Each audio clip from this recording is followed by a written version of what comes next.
At the western border of Sunsong Prefecture within Jinan City. The Bai Manor. Feiner, our trip to Gunan City will take 6 days round trip. During this time remember to practice diligently every day and don't be playful. This deep and steady voice belonged to Bai Fan's father Bai Hongyi. The man clad in a dark blue robe bore a resolute countenance, his brows exuding an air of authority. Before him stood a white-robed youth of about 13 or 14 with fair skin, a high-nosed bridge, and phoenix eyes. His features were lively and a small tear mole sat below his right eye, a hint that he would grow up to be exceedingly handsome. The youth pouted, his face full of grievance, as he muttered, "You're taking eldest brother, second brother and third sister to Gunan City, why can't you take me?" The youth's words were fine until spoken, but once uttered Bai Hongyi's anger flared. Just as he was about to explode, a beautiful woman beside him quickly intervened. All right. Feiner isn't lazy, everyone in the Bai Manor, all 300 of them, knows he's the most diligent. But... She trailed off, saying no more. The gentle-voiced woman was the mistress of the Bai Manor, Bai Fan's mother, Ran Xinxi. She crouched down, took Bai Fan's hand tenderly and said softly, "You just stay home for a few days. When I come back I'll bring you some peach pastries." Then she drew a silk handkerchief from her sleeve and handed it to the youth before following the others as they departed. Eldest brother Baiyu looked at his sulking younger brother, smiled and winked at him. Then he beckoned the two beside him to follow their father onto the carriage. The sound of horse hooves gradually faded from the manor. Bai Fan looked down at the handkerchief in his hand embroidered with his name. He put it away, still a little angry. After all he had seen the face second brother Bai Yi made before leaving, only eldest brother and sister Jinyu were kind to him. He glanced around the now quiet courtyard feeling bored and shouted while looking around. "Lai Fu! Hey, bring me some spirit stones." Patters of footsteps. A slightly plump steward hurried over, smiling and bowing. "Young master, what's the matter? The master didn't take you along." The youth clasped his hands behind his back, looked up at the sky and sighed like an adult. "Can you stop with the nonsense?" Lai Fu followed behind the youth, frowning slightly. "In my opinion you were gifted and practice hard every day, why haven't you broken through to spiritual establishment all these years?" The youth tilted his head and said irritably, "You ask me. Who am I supposed to ask?" Watching his retreating back, Lai Fu couldn't help but feel sorry for the youngest young master of the Bai Manor. Lai Fu sighed and headed toward the backyard, muttering, "Maybe I should get some folk remedies from the old Taoist at the East Market. In the training chamber of the martial training ground." After an unknown length of time, Bai Fan slowly opened his eyes. Seeing the spirit stone in his hand had turned grayish-white, he couldn't help feeling discouraged. He clenched his hand, crushing the spirit stone to powder. Frowning, he murmured, "Why does the refined spiritual energy never last more than 3 days? And, what is that strand of black spiritual energy?" This matter had puzzled Bai Fan for many years. Bai Fan let out a light sigh, somewhat disheartened. Is it truly impossible for me to cultivate in this life? When he stepped out of the training chamber, it was the 3rd day since his father had left. After leaving, he learned from Lai Fu that his paternal uncles had left with hired cultivators. Bai Fan was puzzled. The Bai family controlled the trade of spirit beast materials in Jinan City. But logically, the uncles should have just returned not long ago. Bai Fan called Lai Fu over and asked, "Has business been good at the shops recently?" Lai Fu squatted down, pondered a moment, and replied with meticulous care, "All 20 shops across the city have seen business increase by 40% this month compared to usual." Then Lai Fu saw the young master's brows furrow. Perhaps everyone in Jinan City knew that the 4th young master of the Bai family was fond of play. But in Lai Fu's eyes, this young master was exceptionally intelligent. If not for having 2 older brothers and 1 elder sister ahead of him, Bai Fan was definitely the sharpest of them all. He pondered for a moment, then waved his sleeve and said solemnly, "Lai Fu, prepare 8 chicken legs for me." The plump Lai Fu nearly lost his balance, squinting at the serious-faced Bai Fan. "My little ancestor, you aren't going to Zine Lane to feed that black dog again, are you?" The youth shrugged his shoulders and said with a straight face, "Tisk, quit your blabbering, hurry up. If I'm late, Dahe will disappear somewhere again." Lai Fu slowly rose, replying, "Got it, young master." "Wait a moment, I'll go fetch them." Zine Lane. A big black dog had its paw on a lion-like hybrid spirit beast. The black dog bared its teeth, emitting low menacing growls from its throat. Seeing this, the youth leaned against the wall and teased, "Hey Dahe, bullying old Li's Blaze beast again." The black dog was quite intelligent. It sniffed the paper bag in Bai Fan's hand and instantly bounded to his side. The black dog moved with lightning speed, swift as the wind. Bai Fan even wondered if it was a spirit beast, given that the Blaze beast was a genuine 2nd-rank spirit beast. The Blaze beast scampered out of the lane pitifully. Bai Fan paid it no mind. He opened the bag, revealing the fragrant chicken legs, and the black dog wasted no time wolfing them down.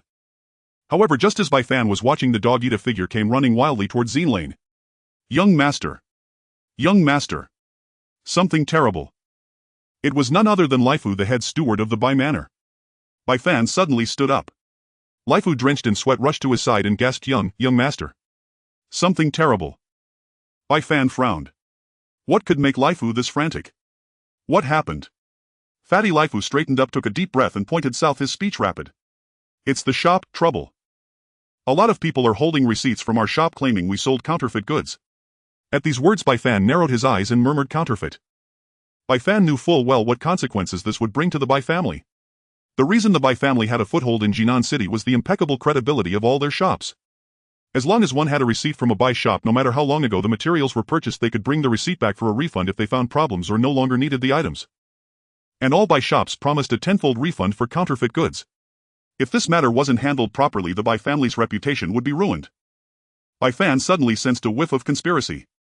3 days. His uncles, the eldest and second, had set out on a hunting trip that usually lasted 3 to 4 days, sometimes up to half a month. The round trip for his father and the others to Gunan City took 6 days, and today was exactly the 3rd day. With such an abrupt incident, Bai Fan couldn't help but suspect a hidden scheme behind it. A rare solemnity appeared on Bai Fan's youthful face. He patted the big black dog's head, stood up and said, "Come on, take me to see it. Explain the details on the way." Seeing the young master like this, Lifu couldn't help but steady himself. He let out a long sigh of relief as if he had suddenly found his backbone. The two headed straight to the largest shop in the south of the city, which was already in chaos. On the way, Lifu explained the current situation to Bai Fan. The largest shop was packed with people. When Bai Fan reached the entrance, the crowd had already surrounded the Bai family shop, leaving no gap. Lifu struggled to push through the crowd, shouting, "Make way! Make way! Our young master is here! Everyone quiet down!" Hearing that the young master of the Bai family had arrived, the noise of the crowd immediately diminished. Many murmured, "Is it Bai Yu, the eldest young master? I heard that the eldest young master of the Bai family will take over the family business in a few years." Another man squinted, frowned and said, "No, that's not right. This seems to be the youngest young master of the Bai family." "Ha! The 4th young master, Bai Fan. Isn't he not yet 14? Can he be the one to make decisions?" Bai Fan, who had pushed through the crowd, turned to glance at the speaker. Standing in the center of the shop, his gaze swept over everyone. Though only 13, he was not much shorter than an adult's chin. His seemingly childish face was full of seriousness. He looked up at the plaque above the shop. The bold characters "tenfold refund for fakes" were strikingly clear. Bai Fan said in a deep voice, "Greetings, uncles and aunties. I just heard someone ask whether I, the young master, have the authority to decide. I can responsibly tell everyone, since the elders of the family are away, I, the 4th young master of the Bai family, do have the final say on everything." Immediately a young man with sharp ears and a monkey-like face jumped out from the crowd and said, "What can a little kid like you decide? Your Bai family shop sells fake goods. We have so many people here. Today you must follow your own rule, tenfold refund for fakes." Before Bai Fan could respond, 2 or 3 more people stepped forward to confront him. With the instigators leading the way, the others who didn't know the truth also joined the uproar. After all, making money from a tenfold refund was a business no one would pass up. Suddenly a stone the size of a fist flew toward Bai Fan's face. Whoosh! The sound of cutting air rang out. Even though Bai Fan sensed it, he couldn't dodge in time and was hit on the forehead. The noise in the shop abruptly stopped. Leifa's face changed drastically as he cried out, "Young master!" The usually calm steward was now furious. Lifu had come to the Bai residence at the age of 8 and had served there for nearly 20 years. He had watched the 4 precious children of the Bai family grow up. Enraged, Lifu lunged into the crowd, his face flushed with agitation. He swung his fists and roared, "Who? Who threw the stone? Step out! Come out! I'll curse your ancestors! Come out!" Blood slowly trickled down Bai Fan's forehead, the red staining his fair face painfully conspicuous. But the crowd was too noisy to tell who had thrown the stone. Bai Fan smiled, took out his handkerchief and wiped away the blood. He murmured, "Elderly, stop Lifu." As the words fell, Bai Fan covered his head, his expression turning cold. "Guards," he said sharply. "Drag those who spoke first to the back." Instantly the Bai family guards grabbed the 3 most vocal instigators and hauled them straight to the backyard. Ignoring the curses of those men, the crowd finally realized the handsome jade-like young man before them was the 4th young master of the Bai family from Jinan City. The shop fell into a dead silence, so quiet that a falling needle could be heard. Waves of dizziness washed over Bai Fan's mind and his lips turned pale. Yet he persisted, slowly walking to the counter. He pointed to the plaque above and said softly, "Uncles and aunties, you all know the reputation of our Bai family business." At the same time, 20 shops under the Bai family were found with counterfeit goods. "First of all, on behalf of the Bai family, I apologize to everyone." As he spoke, Bai Fan bowed slightly. Raising his head, Bai Fan's eyes were firm. "But this matter is suspicious. I beg uncles and aunties to give me 3 days. Tenfold refund for fakes. Our Bai family can afford it and will pay it. But I want to get to the bottom of this first. After all, our family business owes everyone a clear explanation. 3 days later, whether I find out the truth or not, bring your receipts and materials to any Buy family shop for a tenfold compensation. As soon as the words fell, thunderous applause erupted in the shop. Jinan City only knew the decisive eldest young master, but today they witnessed the iron hand of the fourth young master who usually strolled the streets. Everyone showed happy faces. It was only 3 days, an unexpected windfall. They could wait. After the crowd dispersed, Bai Fan staggered and collapsed into Lei Fa's arms. 2 hours later, Bai Fan woke up on the bed. He shook his head, still feeling a splitting headache. But he knew this was not the time to rest. Xiao Liumiao, help me dress. A knock came at the door, but the person who entered was not Xiao Liumiao. Xiao Fang looked at the awakened young master and smiled. Young master, Xiao Liumiao returned to her hometown a few days ago. Don't you remember? Bai Fan frowned. He felt Xiao Liumiao's departure was too abrupt and suspicious. After getting up, Bai Fan put on a white robe and asked softly, have those caught confessed? Xiao Fang hesitated, then said gently, young master, you'd better go see for yourself. Bai Fan frowned, said nothing, and went straight to the backyard woodshed. The young master sat on a chair facing the 3 captured men. Beside him stood the steward Lei Fu and the shop manager elderly. Bai Fan looked at the 3 men who had been beaten beyond recognition and asked quietly, what did they say? Lei Fu, sweating profusely, threw the stick aside and said crossly, nothing. They won't say anything. We don't even know why. They just said someone gave them silver to do it. The person who paid them is unknown to them and doesn't seem to be from Jinan City. Bai Fan closed his eyes, his mind racing with thoughts. After a moment he turned to the elderly man beside him. The grey-robed elder, already past 60, was fortunately still robust and served as the manager of all the Bai family's shops. Bai Fan then spoke, Lei Fu, go and invite Elder Bai who manages the warehouse. Though puzzled, Lei Fu turned and withdrew. Bai Fan slightly closed his eyes and softly inquired of the elder beside him, elderly, has any family been making large purchases from our shops recently? At this the elder was momentarily perplexed, then widened his eyes and said in a low voice, yes. The Li family from the southern part of the city. Bai Fan abruptly opened his eyes, murmuring under his breath, the Li family. The Li family of the southern city also dealt in materials, but they focused more on reprocessing. They turned cheap beast materials into tools usable by every household. Though their business intersected with the Bai family's, there was no severe conflict of interest. The elder continued, the Li family just restocked last month. Normally their next order should be 2 months from now. Yet for some reason they sent someone again this month, and this time the order was twice as large as the last. Bai Fan nodded, then smiled, elderly, please return to the shop. Reassure the staff and tell them not to worry. Seeing the elder's hesitant concern, Bai Fan raised an eyebrow and said, don't worry, elderly. Even if I can't solve this, my father and the others will be back in 3 days, won't they? After the elder left, Bai Fan's expression gradually darkened. He felt this matter might not be as simple as it seemed. The Li family alone wouldn't dare to target the Bai family's business even with 8 times their courage. Just then Lei Fu returned with an elder. They happened to see elderly leaving but didn't ask. Bai Fan stood and respectfully bowed to the elder named Bai Jin. The elder hastily returned the bow, his figure slightly stooped, his gray hair lacking luster. Bai Fan said softly, Grandpa Bai, do you have the warehouse key with you? The elder quickly replied, yes. Yes. He pulled out a black and red string from around his neck on which hung an intricate key. Bai Fan smiled, could you take it off for me to see? The elder complied, unfastening another rope tied to his waist from the red string before handing the key to Bai Fan. Bai Fan took it, examined it briefly, then returned it. Together they followed the elder to the warehouse. The Bai family warehouse was located at the easternmost part of the estate. Though not heavily guarded, since few could enter the mansion, the lock was specially crafted. Upon opening the warehouse, a rich aroma of herbs wafted out. The warehouse was vast, measuring over 200 zhang in length and width, storing various spiritual herbs and beast materials. Bai Fan casually grabbed a few spiritual herbs and beast bones, his expression shifting slightly. He then left with Lei Fu, leaving the uneasy elder to lock the warehouse again. In the study, Bai Fan slowly traced his right hand across a piece of pure white paper. A faint, inconspicuous vermilion mark emerged as his thumb passed over. The steward's heart skipped a beat at the sight. It was the color of seal paste. Bai Fan sat in a chair, brush in hand, sketching something continuously. Finally Bai Fan said to Lei Fu, find out if any prominent families from other cities have come to Jinan City recently, especially those connected to the Li family. Also, there's one more thing. Never mind, I'll handle it myself. Lei Fu opened his mouth to speak, but Bai Fan waved his hand, don't worry, it's not dangerous. After Lei Fu left, Bai Fan casually took 100 taels of gold and slipped out of the back gate. Outside the main gate, 2 men at a stall had only been drinking a single pot of tea since morning. As night fell, the bustling Jinan city was alive with noise. A shop's entrance blazed with light, people streaming in and out with large characters for gambling on either side of the curtain. This was the city's largest casino, the Everlasting Victory Gambling House. A burly man at the door stopped a young boy trying to enter. With a simple smile, the man said to Bai Fan, kid, this isn't the place for you. Bai Fan smiled back holding a heavy bag of gold as he beckoned to the man. What's this? Since when do casinos have such a conscience turning away money? The man chuckled, having said his piece blocking further would be rude. As Bai Fan entered, he was enveloped in smoke, the air thick with pungent odors. The clamor and shouts overwhelmed his senses. The hall was filled with tables, crowds of people frantically shouting, big or small.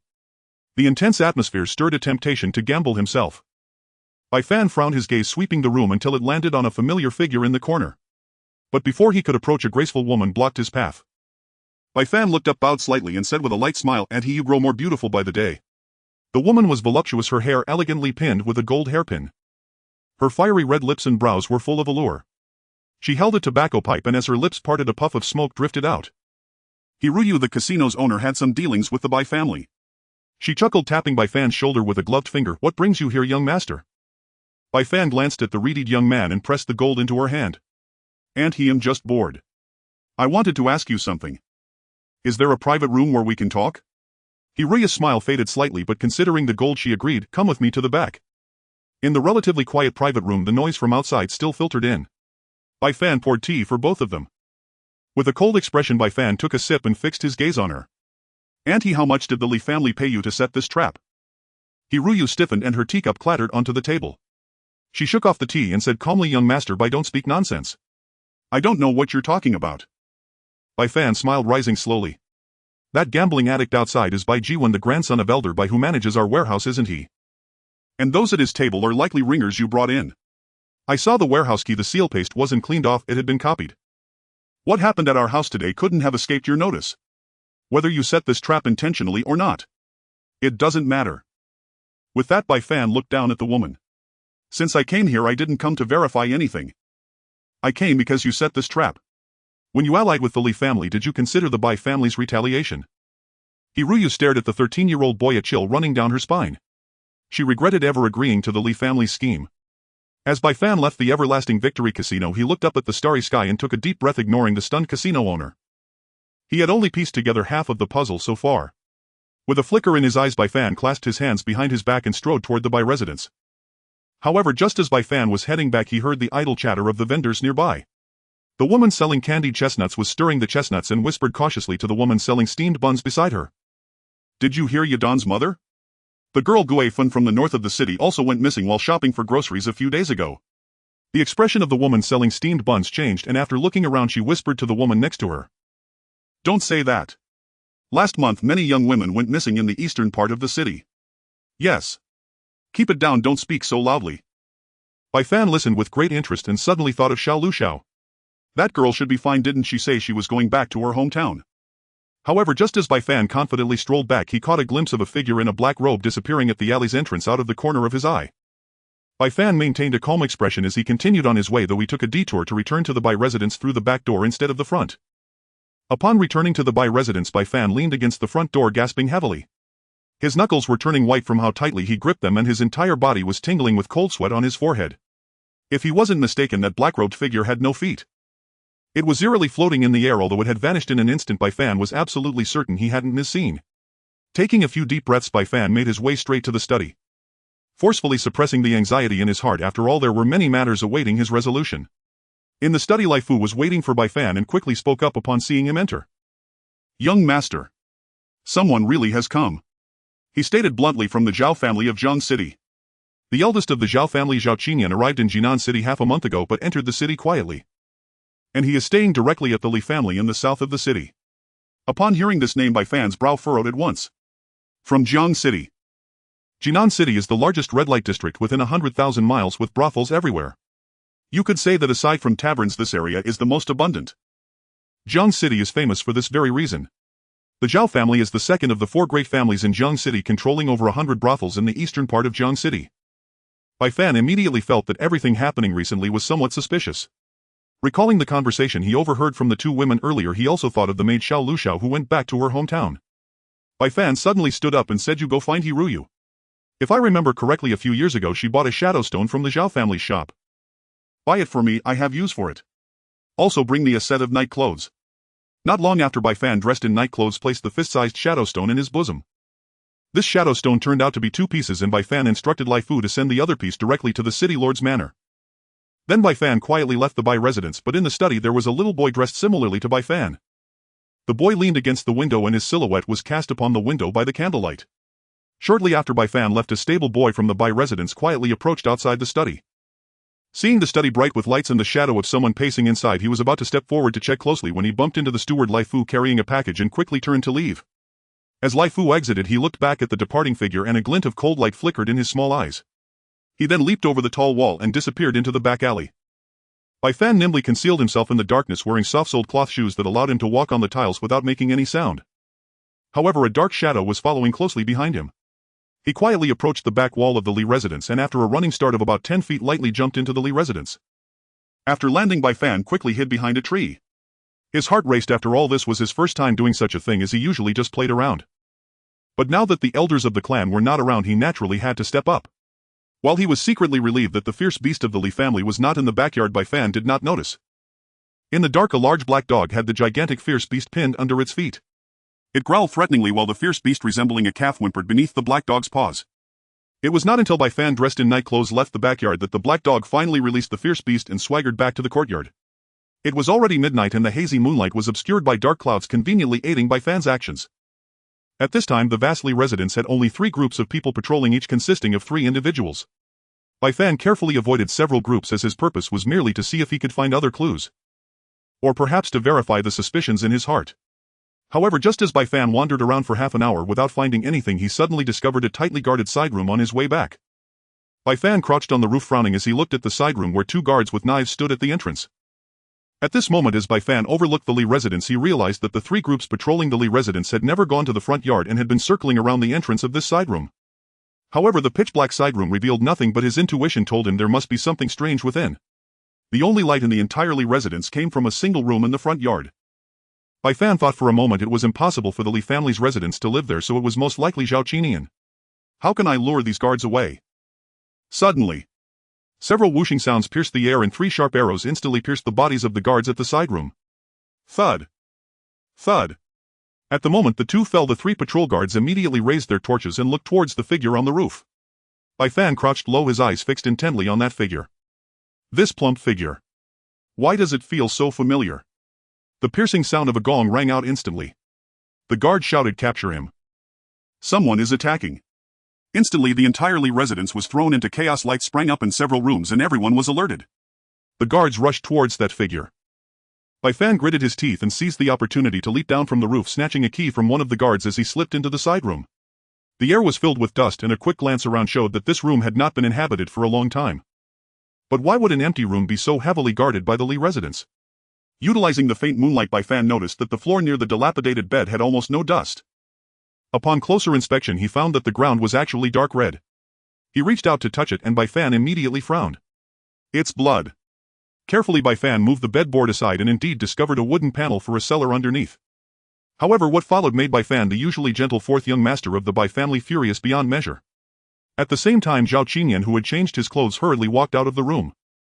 His disheveled hair and the disheveled maid behind him indicated that this dandy had just been busy with something. Creak. The wooden board was lifted and the abrupt sound made Bai Fan turn to look out the window. Flickering lights illuminated the outside, filled with various shouts. Bai Fan's palms were drenched in sweat as he nervously gazed into the cellar. The moment the wooden board was lifted, a nauseating stench rushed towards him. The acrid smell mingled with a strong scent of blood reminiscent of rotten meat left to ferment in a barrel for a month. Bai Fan forcibly suppressed the churn in his stomach, frowning as he took out the Tuaing stone and slowly entered the cellar. Meanwhile, several figures raced down the empty road in the darkness. Bai Hani's sword at his waist looked serious, and with one step he covered over 10 zhang effortlessly. Accompanied by waves of spiritual energy fluctuations, a flash of white spiritual light occasionally flickered beneath Bai Hani's feet. Behind him were Bai Yu, whose expression was equally cold, and the 3rd princess of the Bai family, Bai Jinyu. Bringing up the rear was the 2nd son of the Bai family, Bai Yi, who was known for his playful nature. Although he lagged behind the others considerably, he did not stop his footsteps and followed closely. Muttering softly, he said, "I must see who dares to bully Xiao Fan." At this moment Bai Hani was already aware of everything happening in the city, including the ongoing chaos at the Li residence. Bai Hani's jade slit flickered with light as he probed a message with his spiritual energy, which entered his ears. Young Master Fan has taken a risk and infiltrated the Li residence. Master. Shall I take action? Protect him at all costs. Exposure is of no concern. Bai Hani's gaze was like a torch as he looked up towards Jinan City, which was merely 10 miles away. Boom! As Bai Hong's spiritual energy surged, a fierce wind arose behind him, causing his speed to increase dramatically. He shouted, "Second brother, stay with your mother, I will go ahead." Hearing his father's words, Bai Yi felt reluctant but still stopped and returned to Jinan City with the carriage following behind. However, an anxious voice came from inside the carriage ear. "You drive, we must hurry back." Bai Yi jumped onto the carriage, fiercely whipping the reins against the horse. "Go! Go!" In the pitch-black tunnel, silence reigned, broken only by the sound of dripping water. Bai Fan descended into the cellar, and as he stepped down he felt as if he were sinking into muddy sludge. Bai Fan could even feel many branches and shattered bones beneath the mud. An unknown viscous liquid enveloped his foot, but he did not linger for long. He activated the Tuaing stone in his palm, then took out a luminous stone, finally getting a clear view of his surroundings. To his surprise, the cellar was vast and the luminous stone could illuminate a 10 radius, yet he still saw nothing noteworthy. The empty cellar was filled with filth and sediment, with several wooden shelves haphazardly placed at the entrance. On them lay scattered tools made from beast bones like hoes. However, these items were clearly unusable. Bai Fan felt puzzled. This seemed to be an old storage area of the Li family. If it were just these, why would they dispatch guards to patrol and watch over it? Using the light, Bai Fan quickly walked deeper inside. At this moment, Bai Fan noticed some signs that someone had been here. He continued forward. After walking about 20 zhang further, he suddenly heard the sound of chains clinking. Following the sound, Bai Fan hastened deeper and suddenly came upon several empty iron cages. The cages looked somewhat like dog kennels, but they were slightly smaller than those used for large dogs. A few steps further revealed that the area inside had been divided into various rooms. However, the light did not reach inside and Bai Fan could not see what was happening in there. Yet the sounds of chains clinking continued to come from these rooms. Bai Fan's throat twitched slightly and he nervously approached. Just as the light from the luminous stone illuminated the first room, a frail voice of a girl pleading for mercy suddenly rang out. "Don't hit me. I will do it. I will do it. Please stop hitting me. Just give me something to eat." The abrupt voice echoed in the empty cellar. Bai Fan's entire body stiffened, for the voice was too familiar. With the faint light, he finally saw the face of the person. Xiao Lu Miao. The familiar voice made the girl trapped in the dog cage struggle frantically to lift her head. The girl had disheveled hair and was covered in filth. Her body was barely covered and her back was riddled with bloody wounds. The cage was only large enough for the girl to curl up inside, with her hands tightly shackled to the bottom of the cage. The mud covered the girl's hands and through her hair only one eye was visible, filled with numbness. But upon hearing the voice of the man in black, she froze momentarily. Gradually a glimmer of light returned to her eyes and tears streamed down her face like a dam bursting. Having not seen the sun for many days, her pale face showed, her lips trembling slightly. At that moment the last vestiges of her strength crumbled. The girl cried out in anguish, continuously saying, "Young master! Young master! The young master has come." Witnessing this scene, Bai Fan trembled all over. A surge of fury erupted from the depths of his heart. The anger surged straight to his head. Bai Fan drew out his dagger and forcefully cut the shackles, helping Xiao Lu Miao out of the cage. Wrapping his night cloak around her at that moment, Bai Fan suddenly felt someone watching him from behind. Looking back, he saw over a dozen girls with pleasing features looking at him with longing eyes from the several cells. Bai Fan gritted his teeth and said in a deep voice, "Don't worry, I will definitely take you out soon." "But not now." No one replied. Perhaps they all knew Bai Fan was right. For so many people to go out would be courting death. Suddenly. Bam! Bam bam! Countless torches ignited on the walls of the cellar, illuminating the entire cellar. The cellar was open and Bai Fan hurriedly helped the girl to hide behind a nearby stone wall. Crack! 2 wooden boards were thrown down from above. Then a gaunt man in a blue robe leaped down, disgustedly covering his nose. Bai Fan narrowed his eyes, recognizing the newcomer as Zhao Qinian. Behind him was a burly man with a bushy beard. The man wielded a long knife and looked at Bai Fan with cold eyes like a butcher. Bai Fan instantly sensed a strong sense of crisis, for the spiritual energy fluctuations from the other party were not any weaker than those of his uncle. This meant that the other party was undoubtedly a cultivator who had entered the spirit combat realm. Perhaps due to the pungent smell in the cellar, Zhao Qinian frowned. Looking at the boy not far away, he sneered, "Isn't it better to let our two families merge peacefully? Why come here to stir up trouble? You worthless brat. And what about 3 days? Ha ha ha, you probably won't see the sun tomorrow. Once tomorrow passes, let's see what your Bai family will use to compensate." Bai Fan's anger surged and he shouted, "Zhao Qinian! You deserve to die." Guess who was watching this Tuaing stone's mother stone? Zhao Qinian's cold gaze fell upon the Tuaing stone, thinking that Bai Fan was merely trying to intimidate him. After hesitating for a moment, Zhao Qinian's eyes revealed a fierce glint as he raised his hand and coldly commanded, "Nyoda. Kill him." Bai Fan's heart sank. He never expected the other party would so unabashedly want to kill him and silence him. Bai Fan drew his dagger, twisting his waist to sweep the mud towards the opponent. He threw the lime powder in his hand into the air. His face paled as he silently prayed, "Uncle Zhao, please hurry." Boom! As a surge of strong spiritual energy surged forth, it sent the mud flying. The burly man kicked Bai Fan fiercely in the chest. At this moment, Bai Fan's cultivation was merely at the perfect foundation establishment stage, not even a spirit disciple who could mobilize spiritual energy. As he was sent flying, his throat felt sweet and he spat out a mouthful of fresh blood. Bai Fan felt as if his whole body was about to fall apart, for he couldn't see the opponent's movements at all. Bam! Bai Fan's back slammed against the stone wall. Relying on instinct, he raised his dagger and thrust it violently forward. This was all he could do at the moment. In the next moment, Niu Da's figure appeared towering above Bai Fan. The glimmering knife aimed directly at Bai Fan's neck. Suddenly, the blade's edge pierced through the dark cellar. Bai Hongyi, dressed in green, descended from above, stepping on shattered stones, his eyes wide with anger as he shouted, "Don't harm my son." The powerful spiritual force sent Niu Da flying several meters away. Bai Hongyi's feet seemed to summon the wind as he swiftly slashed 3 times with his sword. The cold gleam flickered. The 3-foot azure blade moved as fast as the wind. The first sword horizontally blocked between the long knife and Bai Fan, deflecting them.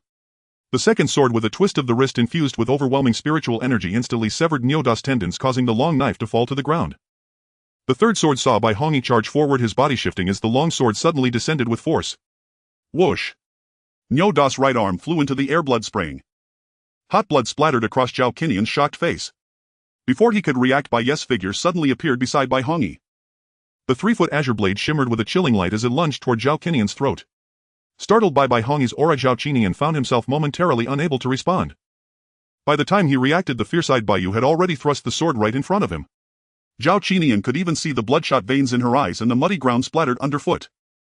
Yet he could only instinctively reach out towards the long sword. Thud! The sharp blade pierced through Zhao Qinian's palm, continuing its deadly trajectory toward his throat. Bai Hongyi shouted from behind Yu, "Don't kill him!"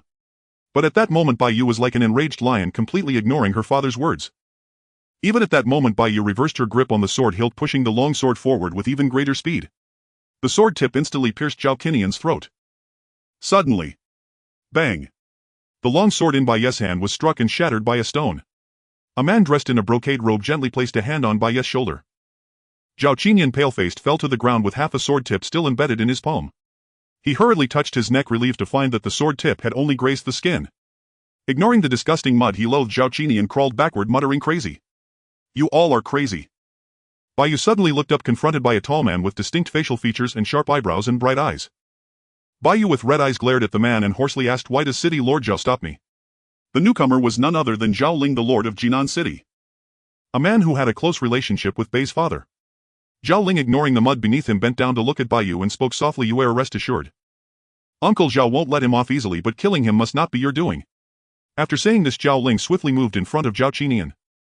Seeing Zhao Ling, the City Lord, Zhao Qinian quickly knelt and begged, "City Lord Zhao, save me. Please save me. I am the eldest young master of the Zhao family from Jiang City. I am from Jiang City, Zhao." Thud! Zhao Qinian's eyes were filled with disbelief. He did not understand why. Why had he not died at the hands of the Bai family, but instead at Zhao Ling's? Zhao Ling, with his spiritual energy surging, cleaned the blood from his hands. He then tossed a shadow stone to the ground and softly commanded Zhao Qinian from Jiang City, colluding with the Li family in the city to kidnap girls for their unscrupulous deeds. From this day forth, the main line of the Li family will be executed. The Zhao family from Jiang City must pay the necessary price. As for the matter of the Bai family's counterfeit goods, it was all a scheme set up by the Zhao family and the Li family, and the truth will be revealed to the public. The guards on the ground immediately responded yes. This night in Jinan City would surely leave many sleepless. Bai Hongyi pulled Bai Yu behind him, his expression grave as he addressed Zhao Ling. "Isn't this a bit too harsh?" Zhao Ling waved his hand with a smile. "If I'm not harsh, everyone will think Jinan City is defenseless and will try to test us. If we strike, we must strike to instill fear in them." Zhao Ling punched Bai Hongyi's shoulder and laughed. "Besides, why should you be the one afraid? Remember to call me for the grand feast tomorrow. I have to return and handle some matters first." Bai Hongyi smiled and said softly, "All right, come early tomorrow, ha? I must return to the manor as well. I didn't expect such a big incident while I was away." As he spoke, Zhao Ling's gaze turned to Bai Fan in the distance, softly saying to Bai Hongyi, "Feiner. This time was really impressive. Although risking oneself is not advisable, he is meticulous and not only sent the shadow stone to me in advance. Moreover, he must have already guessed your great steward's identity." Bai Hongyi turned to look at the brat, supported by Bai Jinyu, a faint smile appearing on his lips. He then softly said, "Let's go home first." Bai Yu approached Bai Fan and carefully inspected his injuries, gently asking, "Are you all right? Where are you hurt?" Seeing her carrying elder brother, Bai Fan grinned. It's nothing serious. Brother, you were really impressive just now. Bai Yu finally felt relieved as he saw he was fine and playfully tapped his head. Next time you mustn't risk yourself like that. You scared me to death. If something really happened to you, killing him would be futile. Bai Jinyu softly interjected. Alright, elder brother Xiao Fan is still shaken, let's not talk about him now. Bai Fan suddenly noticed that his third sister seemed a bit unhappy. But he didn't think much of it. The group followed Bai Hongyi back home. Just in time, Bai Yi drove the carriage rushing towards them. Before the carriage could come to a stop, Bai Yi leaped down and stumbled into Bai Fan's embrace. Checking for injuries, he breathed a sigh of relief upon seeing there were none. His usual smile returned. You scared me to death. You scared me to death. Bai Fan patted Bai Yi's shoulder, saying, second brother, this is the first time I've seen you so worried about me. Bai Yi pushed his hand away and said irritably, get out of here. Who told you to be my brother? Mother Ran quickly stepped down from the carriage, and upon seeing he was unharmed, tears streamed down her face as she hugged Bai Fan, softly sobbing. Bai Fan patted his mother's back playfully, saying, don't cry mother, if your eyes swell you won't look pretty. See, I'm fine, right? Bai Hongyi stood by smiling as he watched the scene. A figure slowly approached him. It was the blood-soaked steward Lai Fu. Though he still wore a smile, the bloodstains on him seemed a bit out of place. Bai Fan glanced back and Lai Fu winked at him. Lai Fu also bent down, winking at him. Bai Hongyi waved his hand, chuckling softly, return to the manor. Gather the clan members and have them wait in the main hall in an hour. I have an important announcement to make. Lai Fu softly remarked, master, the second young masters have gone into the mountains, but they should return tomorrow. Bai Hongyi nodded, slightly smiling as he said, that's just right. Send them a message to come back tomorrow. Yes, master. Bai Fan did not know why his father was so overjoyed, but as soon as his father finished speaking, he could clearly sense the displeasure emanating from the person beside him. Bai Fan leaned close to the young girl, tugging at her arm, and teasingly asked, sister Jinyu, what's wrong? You seem unhappy. Bai Jinyu's delicate face was slightly furrowed, her exquisite visage as flawless as a porcelain doll. Even when angered, she appeared utterly adorable. Bai Jinyu sighed in imitation of an adult's manner, her soft voice murmuring, I'm so troubled. The young boy swayed her arm, laughing, what's troubling you? Tomorrow is my birthday, how wonderful is that? Bai Jinyu retorted with exasperation, fine, fine, it's your birthday. You're happy. But I. Bai Jinyu opened her mouth, gazing at her younger brother, who now stood taller than herself, yet she ultimately refrained from voicing her thoughts. That evening, Bai Hongyi announced a matter in the clan with a beaming countenance. Jinyu has passed the spiritual root test of the Haoyue sect, and tomorrow they will send someone to bring her into the sect. Bai Fan stood to the side, staring blankly at the silent head lowered by Jinyu, muttering in an almost inaudible voice, sister, are you going to join the sect? Bai Jinyu kept her head down, lost in thought, her voice tinged with melancholy as she replied, Elder brother has already reached the peak of the spiritual disciple realm and could have entered the Haoyue sect. But he declined because he worries about the clan having no one to take over. Bai Fan's young face was tightly knit with a frown. Though still a child, he understood well what joining a sect meant. Entering the immortal sect severs all mortal ties. He could not help but blurt out, can't you not go? If it's impossible, let second brother go instead. Bai Jinyu shot Bai Yi a resentful glare and said crossly, they didn't even fancy him. It's so annoying. Upon hearing the news, every member of the Bai family was jubilant and cheering. In contrast, none of the children seemed happy, including Mother Ran, whose eyes were filled with reluctant affection. That night many could not sleep, yet the Bai residence was ablaze with light. Over 200 servants worked through the night decorating the entire Bai mansion in eager preparation for the next morning's feast. At dawn, Bai Fan arrived at his father's doorstep with dark circles under his eyes. After a moment's hesitation, he finally knocked. Knock, knock, knock. Creak. A woman dressed in splendid silk robes knelt down and touched Bai Fan's eyes, her voice full of concern. Did you stay up all night? You want to talk to your father? Bai Fan pouted, reaching out to touch Mother Ran's reddened eyes. He said softly, Mother, do you think father will change his mind? In truth, Bai Fan already knew the answer. It seemed his mother had not slept either. Given his father's disposition, once he set his mind on something, no amount of persuasion could sway him. Taking Bai Fan by the hand, Mother Ran led him toward the main hall without disturbing Bai Hongyi. Throughout the day, the entire Bai mansion was immersed in a lively and harmonious atmosphere. The major families in the city, upon learning that the third young miss of the Bai family was to join the Haoyue sect, all fell into fearful silence. The Haoyue sect. The most formidable sect within a radius of 100,000 li, whose sect master was a venerable realm expert capable of treading the firmament and standing in the void. With a member of the Bai family joining their sect, it would not be long before the Bai clan dominated Jinan City. Moreover, Bai Hongyi, the family head, was already on close terms with City Lord Zhaoling. Zhaoling was also more than willing to see this situation unfold, which explained the massacre of the Li family at the City Lord's mansion the previous night. That day, Bai Hongyi drank himself into a stupor, brimming with joy. The Bai residents received countless congratulatory gifts from all sides. Yet Bai Fan was in no mood, keeping his head down in silence. Late into the night the honored guests had all departed, leaving behind only the mess in the courtyard. Having drunk heavily, Bai Hongyi retired early to bed. The night passed without a word save for a young boy and his sister who talked beneath the locust tree in the courtyard until dawn. The next morning, as expected, the disciples of the Haoyue sect, whom all factions in Jinan City had eagerly awaited, arrived on time. Two figures, each riding a second-tier demon beast, the wind-chasing steed, galloped through the city and came to a halt before the gates of the Bai residence. The man had a gaunt face clad in a white robe with the character moon embroidered in silver thread on his chest, behind which loomed the faint silhouette of a towering mountain. Both the man and woman possessed an ethereal aura utterly unlike ordinary mortals. Intense spiritual energy fluctuations surrounded them. Despite being merely 17 or 18, they had both already broken through to the spiritual master realm. The man named Li Ji was an outer sect disciple of the ninth peak of the Haoyue sect. He had secured this lucrative assignment to recruit disciples only by bribing his superior with some spirit stones. The woman named Li Qiong had previously met Bai Hongyi in Guqing City alongside Li Ji. Her temperament was somewhat aloof. Though she and Li Ji were both disciples of the ninth peak, she held a far more esteemed status. She was a direct disciple of Qi Jingtian, the peak master of the ninth peak, and her cultivation was considerably stronger than Li Ji's. Although Bai Hongyi's cultivation realm was one level higher than hers, he still displayed an expression of utmost respect. Li Ji wore a look of arrogance, casually accepting the storage pouch handed over by Lai Fu, his face immediately breaking into a broad smile. He then stated bluntly, "We will not intrude further on the Bai family head. We must take Jinyu back to report our mission." The previous night Bai Fan had thought he had said everything there was to say to his sister. Yet now that the moment had truly arrived, he found countless words stuck in his throat, unsure where to begin. Mother Ran could not bear to watch her daughter's frail figure depart. She turned away, tears streaming uncontrollably. Even Father Bai Hongyi's eyes were red, but he forcibly held back his tears. He was the master of the Bai family. Bai Jinyu followed Li Qiong out the short distance of a few dozen zhang, feeling unbearably long.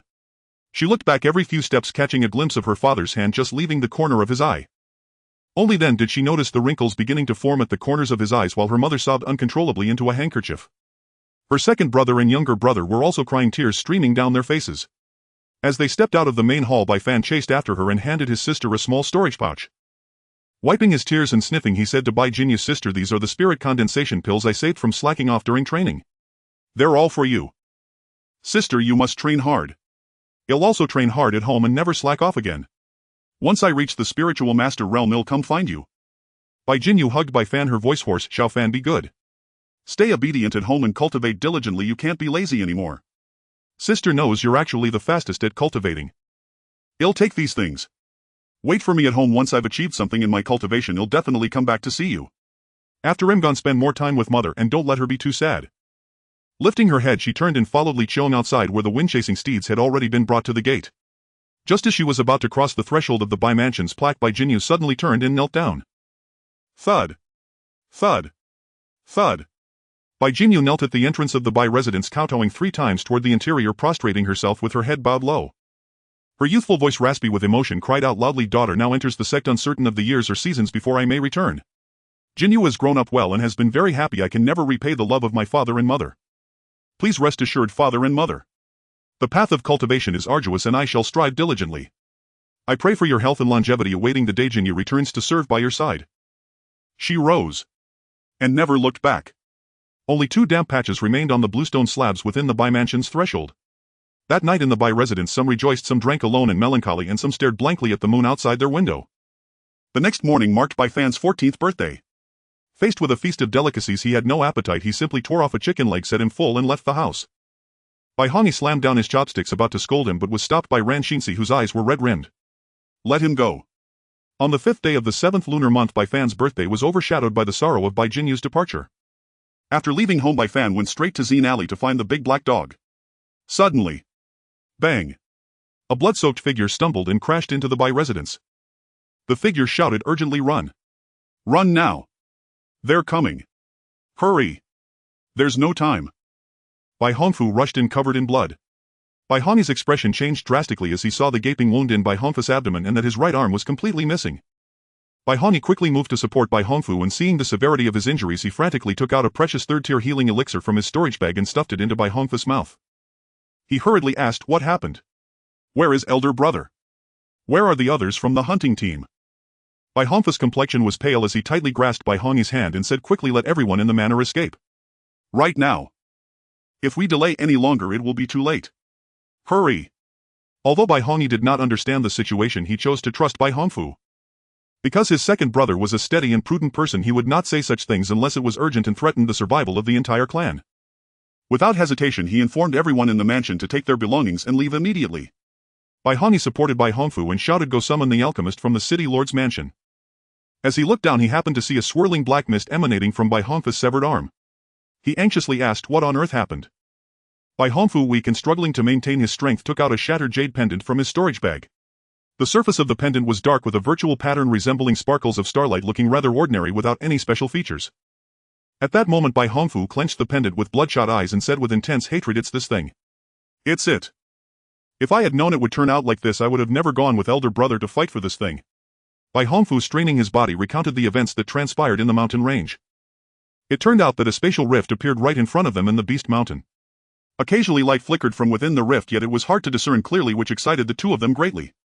Logically speaking, such occurrences were remnants left by ancient experts or treasures emerging into the world. Thus they exchanged glances, both feeling the urge to take a risk and give it a try. If they succeeded, the Bai family could step out of Jinan City, and it would not be impossible for a powerful figure of Spirit Sovereign or even Spirit King to emerge from the clan. However, as soon as they stepped through the distorted space, they sensed something was wrong. The moment they entered the rift, they were immediately transported to a void space. The entire space was incessantly devouring their spiritual power. They even felt as though their souls were being torn apart. Even more terrifying was the scene they witnessed. The entire void was filled with a cold, sinister aura. Inside stood 11 figures clad in black robes along with an indistinct figure in red robes. Countless wailing souls surrounded them, and the entire space echoed with heart-wrenching cries. This group of people was using the howling blood-red souls to constantly bombard the bizarre barrier before them. The sheer number of souls formed a sea of spirits. The moment the two entered, a voice from one of the black-robed figures resonated directly in their minds. He. I really don't know whether to say you are lucky or eager for an early reincarnation." As they spoke, they were about to rush towards them when the leading figure in red robes stopped them, saying, "Don't bother with these two, after all the Bai family is doomed. Let's get to business. You all know how important this thing is to our branch hall and the hall master. If there is even the slightest mishap, not only will you die, but I will die too." After saying this, a powerful pressure instantaneously suppressed the two of them to the ground, rendering them unable to move. Bai Xingxian and Bai Hongfu both saw the fear in each other's eyes. The realm of this red-robed figure was extremely high, at least above Spirit Duelist. Spirit Sovereign. At that moment the sound of the black sphere shattering grew louder, and with a loud bang everyone around the barrier was instantly sent flying. All the black-robed figures exploded in an instant, only to reform into transparent phantoms in the blink of an eye. Bai Xingxian and Bai Hongfu, far at the entrance of the spatial rift, were also severely injured. Bai Xingxian was stronger than Bai Hongfu, but he too had countless wounds from the chaotic energy tearing at him. Bai Hongfu was even blasted back to the entrance, spitting blood continuously with several ribs broken. Because the explosive barrier sent everyone flying, the leading figure in red robes was momentarily affected, causing the pressure suppressing the two of them to ease. At that moment a black light rushed into Bai Hongfu's embrace at incredible speed. Seeing this, the group of black-robed figures crazily charged towards the two of them. Bai Xingxian stood up and blocked the entrance, shouting, "Second brother, hurry and leave. I'll hold them off for a moment. Immediately return and let the third brother close the clan for 100 years. Without a second thought, Bai Hongfu dashed outside. He had never known he could run so fast in his life, but just as he stepped out of the secret realm, a nearby black-robed figure severed one of his arms. Having escaped, Bai Hongfu could no longer care about the hunting team. They were merely hired assassins of the Bai family. While Bai Hongfu was desperately fleeing, he turned around to see a scene that sent chills down his spine. Elder brother Bai Xingxian could not buy even a moment's delay and was pinned to the ground. The leading figure in red robes directly leaned down and forcefully extracted elder brother's soul. Hearing this, Bai Hongyi understood the gravity of the situation. The jade pendant in his hand certainly contained a great secret. Otherwise it wouldn't have provoked such a powerful, mysterious force. This was an extremely hot potato. No. It was no longer just a hot potato, it was a source of calamity. Moreover, Bai Hongyi felt that this group would definitely come looking for them. From the description given by his second brother, it was clear that the other party had used a soul-searching technique on elder brother. But I don't know how long it will take for them to arrive. I hate this. Let's go. If we don't leave soon, it will be too late. Bai Hongyi stood up to leave, instructing Mother Ran to quickly gather things from the secret treasury and for Bai Yu and Bai Yi to hurry and find Bai Fan. Suddenly the sky over the entire Jinan city and the surrounding 100 miles suddenly changed, with dark clouds gathering in an instant. Several black-robed figures abruptly appeared around the Bai Manor, setting down array flags in the corners. The array emitted an invisible glow, completely enveloping the Bai Manor. However, from the outside everything seemed normal and nothing had changed. A little boy whose snot was almost dripping into his mouth passed by the entrance of the Bai Manor holding a candied hawthorn. He saw a bird perched on a tree inside the high walls, opening its mouth but making no sound, which he found very strange. Finally he licked the candied hawthorn in his hand, shook his head and left. Bai Fan indeed found the big black dog in Zhao Alley taking out a chicken leg to offer it. Squatting down and petting the big black dog, he mumbled, "Big Black, my sister has gone to the sect to cultivate and I don't want her to go. But father has already made the decision and I can't persuade him. I feel a bit sad. This year's birthday is rather dull." However, at that moment the big black dog suddenly dropped the chicken leg in its mouth and began barking wildly towards the direction of the Bai Manor. Bai Fan looked at the black dog in astonishment. It was the first time in 3 years of feeding it that the black dog reacted so fiercely. Bai Fan walked back to the entrance, a strange unease settling in his heart. Why was the gate still shut? Staring at the tightly closed doors, his anxiety deepened. Bang! Bang! Bang! No response. Bai Fan's throat tightened as he swallowed hard, forcing a faint strained smile onto his lips as if to bolster his courage. "Father! Mother! I'm home!" Bai Fan pushed the heavy gates open with all his might. Creak! The sight before him froze the young man in place. Red. Everything was drenched in red. The air seemed thick with a mist of blood, heavy with a cloying metallic sweetness. The flagstones, stained crimson, were littered with corpses. Dozens of bodies lay strewn haphazardly by the entrance, the gatekeepers, maids and servants of the Bai residence. Their heads faced the door, arms still reaching forward as if in a desperate struggle. Bai Fan stood at the threshold, his face pale as death, breathing in ragged gasps, his entire frame trembling uncontrollably. He didn't understand what had happened. He had only been gone for half an hour. What had gone so terribly wrong? What had happened? Were his family safe? He needed to know, to go deeper inside. But Bai Fan, who had never seen a dead body before, was confronted for the first time with the sight of spilled blood and the familiar faces of the fallen. His body shook like a leaf in a storm, his legs refusing to obey, as heavy as lead and rooting him to the spot. His mind screamed for movement, but his limbs remained frozen, trembling incessantly. Bai Fan gasped for air, a silent roar echoing in his heart. Move! Move now! Move! His fear for his loved ones finally overpowered his terror of the corpses, and he slowly forced his legs to take a step. He stumbled and fell into a pool of blood, his hands brushing against soft yet ice-cold entrails. The sticky sensation on his cheek and the cloying sweetness flooding his nostrils made his stomach churn violently. Battling the nausea, Bai Fan rose, his face ashen, and staggered toward the main hall. Along the way he saw the stable master lying protectively beside the maidservant Louis. The steward Lifu, who had been with them for years, lay dead before Cui Ping, the woman he had never dared to confess his love to. The entire Bai residence was strewn with bodies, some cruelly dismembered. In that short familiar path from the gate to the main hall, a route he had taken thousands of times, he had already vomited twice. Yet his fear remained undimmed. He was terrified. The moment Bai Fan burst into the main hall, his legs gave way and he collapsed like a lost soul. The scene before him was the one he had dreaded most. The entrance was piled with the bodies of his loved ones. Bai Fan, dazed, murmured, "Cousin. Aunt. Uncle. Nanny." Bai Fan felt as if he were suffocating, unable to draw breath. Drenched in sweat, he gasped for a long time. Summoning his last shred of strength, he crawled forward on his hands and knees, crawling over the bodies. As he entered the main hall, Bai Fan witnessed a sight that would be seared into his memory forever. Bai Ye's head had been severed, yet his body still shielded Bai Yi. A single sword wound piercing straight through the heart had run them both through. Bai Yi's face, always so cheerful, was now devoid of expression. His father's arms had been severed, his body covered in countless sword and blade wounds, discarded like refuse on the ground. His mother lay nearby, her body unmarked. Bai Fan no longer had the strength to stand. His once bright eyes became numb and hollow. His voice trembling, Bai Fan muttered in a daze, "Father. Father. Mother. Eldest brother. Second brother. Say something. Xiao Fan is home. What happened?" Crawling to his father's side, Bai Fan felt the icy cold of his body and tears streamed down his face uncontrollably. Tears carved tracks through the blood on his cheeks. Holding his mother's cold hand, he seemed to have lost his very soul. He pulled Bai Yes and Bai Yi's bodies close, gently resting Bai Yes' head on his lap. Then drew his father and mother into his arms. In that moment the fear, panic, grief and emotion in Bai Fan's eyes vanished as if all color had drained from his world. Holding his family's lifeless bodies, Bai Fan whispered softly, "Why? Why? Why did they kill them? Who? Why? Why kill father and mother? Why kill everyone?" Rain poured from the heavens, accompanied by thunder and lightning. Occasional flashes of lightning illuminated the dark Bai residence, revealing the horrifying scene in the main hall. The heavy rain washed the blood from the flagstones, drumming against the eaves with a relentless patter. From within the hall came the continuous murmur of the young man's voice. The rain fell all night long. Dead. Dead. Someone's dead at the Bai residence. All dead. A piercing scream shattered the tranquility of the small town. Upon hearing the news, City Lord Zhao Ling immediately dropped everything and rushed to the Bai residence with his men. People from every major and minor family in Jinan City soon followed. When Zhao Ling arrived at the Bai residence gate, it was already surrounded by an impenetrable crowd. Yet no one dared to step through the gate to investigate. They all crowded around, craning their necks to peer inside. Zhao Ling, his face dark, pushed through the crowd. Even before entering, he was hit by a strong stench of blood. Despite the torrential rain that had fallen over Jinan City the previous night, the smell of blood was still so potent. Creak. The courtyard was filled with bodies, the ground stained crimson by the rain. The killer was exceptionally brutal. Most of the bodies were mutilated. Judging by the scene, each victim had been killed with a single fatal blow, offering no resistance. Zhao Ling's face paled.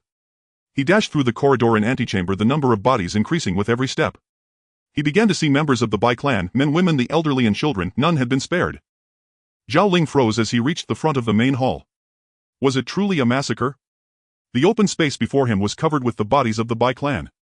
The scent of the night's rain mingled with blood and decay washed over him. Among them were many young children. One little girl's face was smeared with blood, a tiny string of pearls still hanging from her ear. Zhao Ling recognized her. The girl was Bai Jinju, only 6 years old. On the road she would always politely bow and call him Uncle Zhao. But now... Who could commit such a heinous act, defying all heavenly justice? Zhao Ling suddenly realized he hadn't seen Bai Hongyi's family. He rushed into the main hall only to be confronted by a sight that shook him to his core.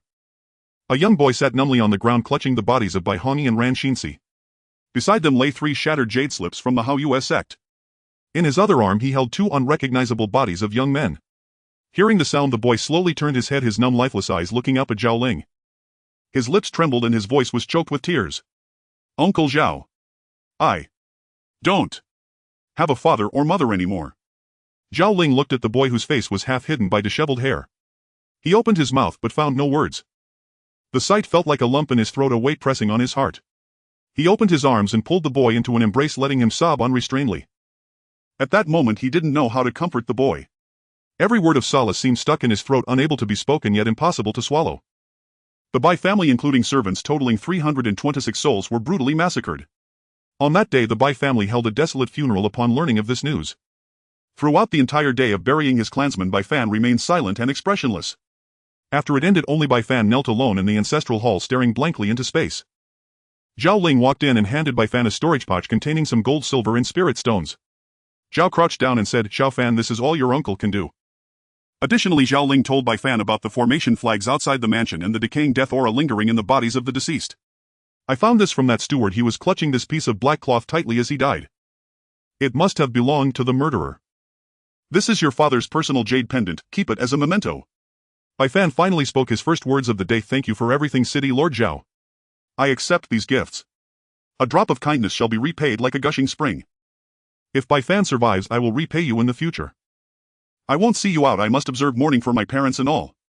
The 326 members of the Bai mansion were all buried on a scenic plain behind Jinan City, nestled against a mountain. The mountain was named Rebirth. As night fell, Bai Fan, dressed in mourning white, kept vigil alone in the empty funeral hall. Kneeling on a cushion, he gazed at the newly placed ancestral tablets row upon row. He scanned them one by one as if those cold tablets were still living, breathing people. The names on the spirit tablets merged with smiling faces in his memory. Soft sobbing gradually echoed from the young boy in the hall. His cries grew louder and louder, as if he wanted to unleash all the suppressed grief of the past 2 days in this empty space. Weeping until he collapsed from overwhelming sorrow and sudden shock, Bai Fan fainted. When he rose, a wisp of silver seemed to glint at his temple before the first rays of dawn had yet appeared. Bai Fan sat dazed on the ground, recalling the gruesome scenes of his family's death. A fleeting thought of suicide crossed his mind. But then his eyes turned bloodshot, veins bulging. "No. I can't die. If I die, who will avenge my parents, my entire clan, and the innocent Bai family members who were brutally killed? If I die, what will happen to Sister Jinyu? I must live. I must live. I must stay alive to find the murderer of my family." A blazing fire seemed to burn in Bai Fan's chest, a searing, heart-devouring pain assaulting him. He wanted to tear open his scorching chest for relief. After a moment, Bai Fan clutched his chest, gasping heavily. The thought of revenge grew like wild, untamed grass, consuming his mind. He wanted to roar at the enemy who slaughtered his family. Why? Why? But Bai Fan didn't even know who the enemy was or why they had so cruelly killed his entire family. Bai Fan clenched his teeth, a hoarse voice squeezing through. "In this life, I, Bai Fan, will find you. I will bring you before my family's graves, to sacrifice your flesh and blood to the spirits of my 326 family members. In the 14 days that followed, no one saw the gates of the Bai mansion open. On the 50th day, a gaunt young man carrying a bundle pushed open the door and stepped out. The youth had hair as white as snow. Bai Fan arrived at the courier station, set down hundreds of letters and some gold and silver, and said softly, "Uncle Li, please send these all out. Say that the Bai family is sorry." The old man's eyes brimmed with tears, his gaze full of pity for the young man. "You've grown thin," he whispered. The youth tried to force a smile but couldn't. Finally, the youth left silently, leaving behind only the letters and money meant for the household servants. He went to the city lord's mansion. Zhao Ling had anticipated his arrival.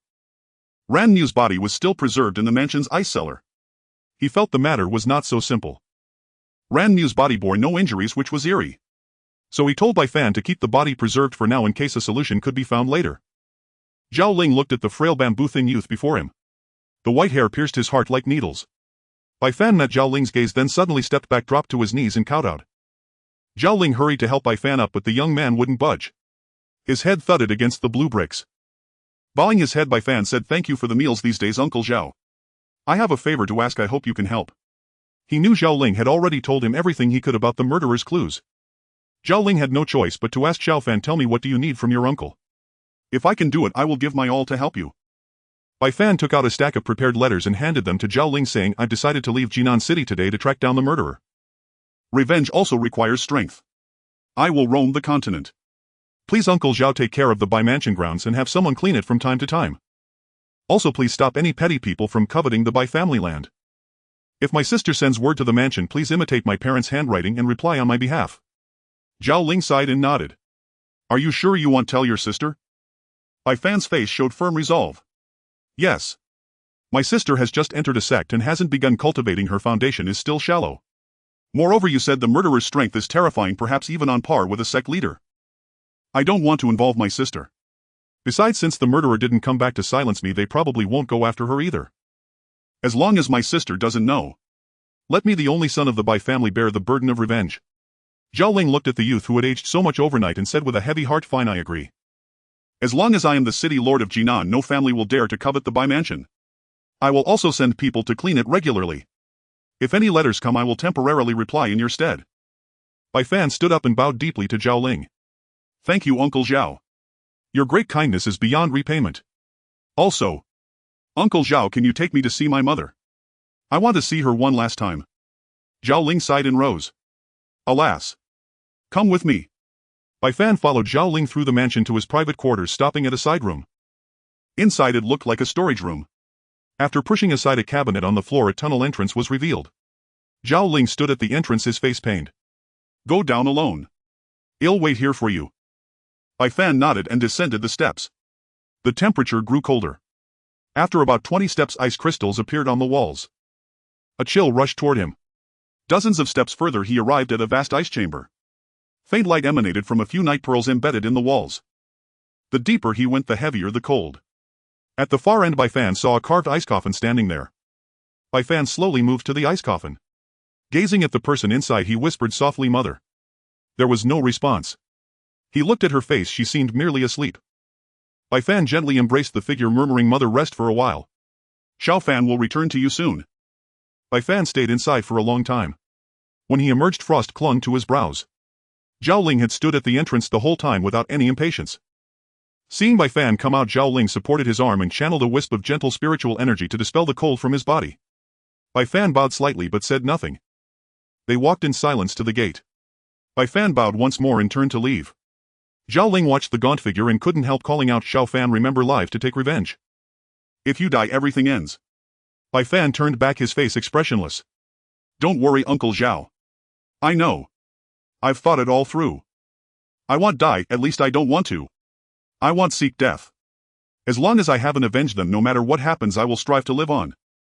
On the riverbank of the scenic plain behind Jinan City, backed by Mount Rebirth, stood hundreds of gravestones densely packed. Bai Fan returned to the Bai mansion, looking at every familiar blade of grass and tree, the wall corner where he had secretly peed, the bench near the training ground where he and his sister often sat watching their elder brother drill the second, the corridor where he had been chased by the steward Laifu for stealing chicken legs from the kitchen, the chair by the window where his mother often sat embroidering insoles, the bamboo basket still on the table containing insoles she had made for them. He could still vividly recall the sunlight falling on his mother's profile as she looked up at him with a doting smile. and the chair in the meeting hall where his father often sat pulling him onto his lap during discussions. Suddenly, all those images shattered. That day the gates of the Bai mansion were locked. A white-haired youth carrying an ordinary dark iron sword left the city. The youth's silhouette bathed in the sunset's glow seemed inexplicably sorrowful and lonely. A month later, Bai Fan was now ravenously hungry. As dusk descended, the setting sun sank below the horizon, once more shrouding the land in darkness. His complexion was pale. Over the past month he had eaten rats and caught fish to survive. The days when he could have 3 full meals were few and far between. Suddenly a glimmer of light appeared in the distance. After a moment's hesitation, Bai Fan decided to walk toward it. The Guilai Inn. With a creak the door swung open. Bai Fan, travel-worn and disheveled, stepped inside. His eyes swept over a few scattered tables. Only one group of guests occupied the lower floor. As soon as Bai Fan entered, several pairs of eyes turned toward him. Seeing that he was alone, they showed no reaction and continued whispering among themselves. If one had to describe these people, the terms tall, short, fat and lean would suffice. A burly man seated at the head of the table had a long blade resting beside him.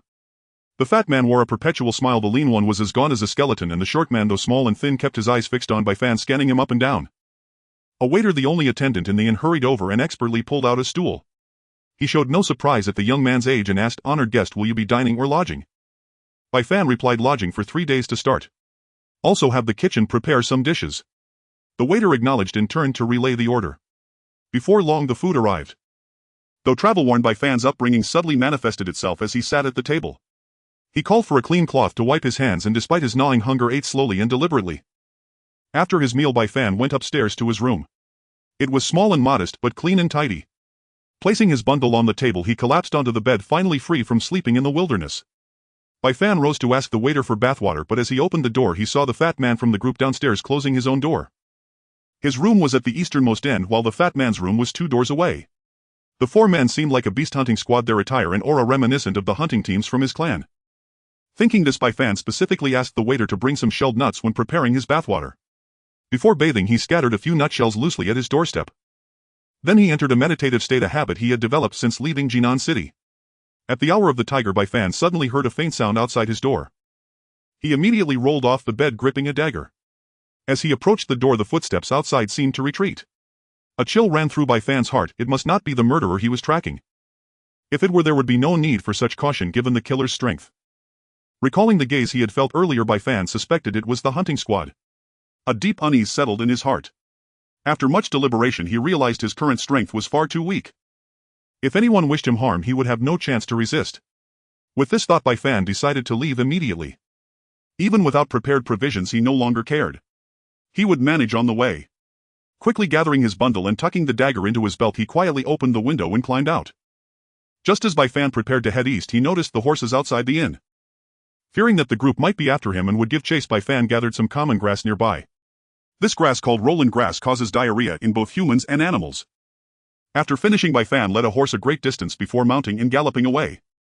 Back at the inn, the lean man returned to the room and said to the others, "That kid is wary. He scattered nutshells at his door and I stepped on them in the dark." The sturdy man Li Wei said, "I've scouted the area these past 2 days. He seems to be a young scion from a minor clan traveling alone with no hidden protector." It turned out that these men had targeted him the moment he first entered the inn and paid, and he had not yet left. Unsure if he had companions nearby, they had delayed their move. In truth, only their leader Li Wei was a peak spirit disciple on the verge of breaking through to spirit master. Their strength was not formidable, but they were cunning. Li Wei frowned and said to the shifty-eyed short man with the lean one's blunder, "Won't we scare him off? Is your thing even reliable?" The short man replied nonchalantly, "Don't worry, he can't escape." In the silent night, a galloping horse sped westward like the wind, carrying a young man in white. Bai Fan speculated that the group's motive to attack him likely stemmed from his attire and the unbroken silver he had used to pay. Since leaving Jinan City he had brought only 2 sets of everyday clothes. Before departing he had exchanged for gold and silver, but only in whole ingots, not small change. Though still gaunt, Bai Fan had a handsome face and his clothes were from his time in the Bai mansion. Bai Fan dared not stop. He rode for over 10 li before allowing himself and the horse to rest and graze. To the left of the main road a vast shadow loomed faintly. Bai Fan thought to himself, "That must be the 10,000 demon forest that Uncle and the others often speak of." About half an hour after Bai Fan left the inn. Back at the inn, Li Wei and his 3 companions were still sound asleep. From the bosom of the short lean man named Kofu a bug suddenly crawled out. The bug's hard shell was a mix of blue and green with 6 legs beneath, a faint glow emanating from its carapace and extremely long antennae. It crawled out of a jade bottle, opened its shell to reveal wings, and chirped urgently and piercingly. The sound jolted all four awake. Li Wei lit a candle and asked Kofu impatiently, "Old Ko, what's going on? Why is your bug making a racket in the middle of the night?"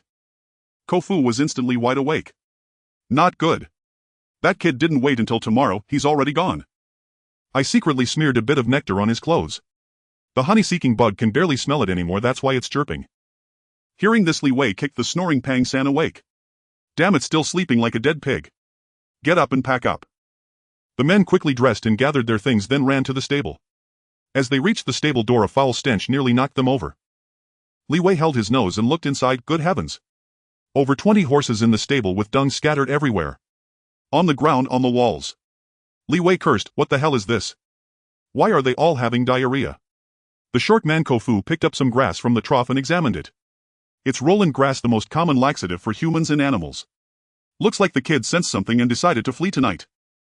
Pang San glanced at the ground and said, "Boss, he must have kept a horse for himself. The hoof prints are still here, he should have headed east." Li Wei refused to let his prized prey escape. "We can't let him get away. Use your spiritual energy and chase after him. When he paid earlier, I saw the corner of a storage pouch sticking out of his clothes. A rich young master carrying a storage pouch with no one around, there's no way we're letting him slip away." Pang San said, "Boss, if we rob him, won't his clan come after us?" The tall man Shui Fei then spoke, "We take all the valuables and split them. He's just a brat. Kill him and dump the body in the 10,000 demon forest, no one will find it."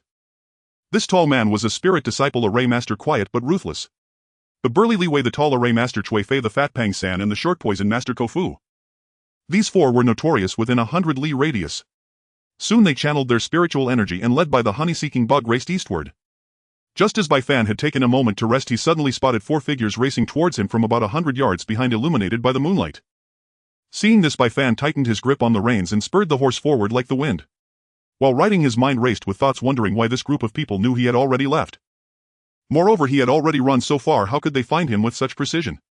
Bai Fan believed he had made no mistakes before leaving the post station, and he hadn't made any noise while in the horse pen.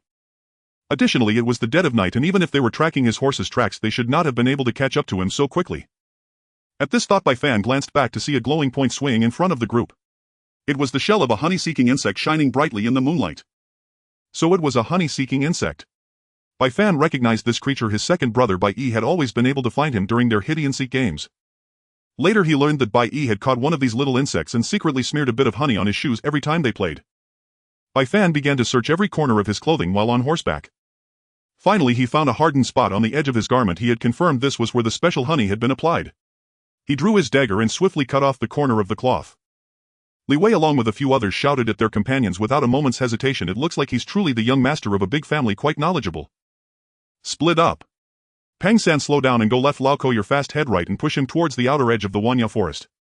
We need to find a way to take down his horse." The group scattered, gradually picking up speed to close in on Bai Fan. Bai Fan saw a massive shadow on his left and hesitated, contemplating whether to dash into the Wanya forest to escape using the cover of the woods in the night. Weighing the pros and cons, Bai Fan ultimately felt that if he ran into the Wanya forest, there might still be a glimmer of hope. Seeing this, Li Wei's eyes lit up with joy. "Haha, this kid is panicking and fleeing blindly, thinking he can shake us off by entering the forest. I really don't know where he gets his confidence from. Hahaha, brothers, stay close." The silhouettes of mountains and forests were becoming faintly visible ahead, with about 3 to 5 miles left to go. However, Bai Fan was alarmed to find that the horse beneath him was gradually slowing down. The pursuers were now only about 80 yards behind him. Bai Fan grew anxious. Gritting his teeth, he drew the dagger from his waist and stabbed it into the horse's hindquarters. The pain and injury caused the horse to go wild, instantly increasing its speed significantly. After stabbing a few more times intermittently, the horse was reaching its physical limits. Bai Fan could now see the sturdy trees of the forest not far ahead. Li Wei suddenly halted, drawing his long knife, his right hand gripping the hilt tightly. He stepped forward with his left leg twisting his body as he launched the long knife like an arrow towards Bai Fan. The moment Bai Fan saw Li Wei's movement, he kicked off the saddle and flipped off the horse. As he did so, he could even hear the sound of the long knife slicing through the air behind him. As he landed, he saw that the long knife had struck the horse's neck perfectly. The horse, still in a forward charge, collapsed uselessly to the ground. The instant Bai Fan hit the ground, he stashed his bag into his storage pouch, leaving a shallow footprint where he landed. His body shot forward like an arrow, moving only slightly slower than Li Wei and the others. Seeing this, Li Wei and his companions paused outside the forest, all breathing heavily. Li Wei said, "This little bastard is quite clever, actually stabbing his horse. Split up to find him." Bai Fan rushed into the thicket, maintaining his speed, desperately fleeing forward before jumping onto a tree branch. Continuously jumping towards the front right, he landed and continued escaping deeper into the forest, no longer caring about the branches and ground he had trampled. He calculated the weapons he had at his disposal: an ordinary black iron longsword, 2 daggers, one on him and the other in his storage pouch. Along the escape route he kept changing directions, leaping onto branches and swiftly changing course, trying to increase the difficulty of them finding him. His mind was racing with thoughts on how to break the deadlock. Bai Fan remembered a simple yet deadly trap Bai Yi had taught him during their hunting trips in the mountains. Among the 4, Li Wei had the highest cultivation level. However, he sensed that he had not yet reached the level of a spiritual master. All 4 of them should still be in the spiritual disciple stage. Otherwise they would not be able to keep pace with him while he was on horseback. They would have easily caught up to him long ago. Bai Fan had thus escaped for about 15 minutes. Finding a suitable spot, he quickly set up the trap, marking it clearly. He picked up a sharp rock and tucked it into his sleeve before swiftly leaving. Bai Fan thought for a moment, then took out the dagger from his storage pouch and placed it in his left sleeve.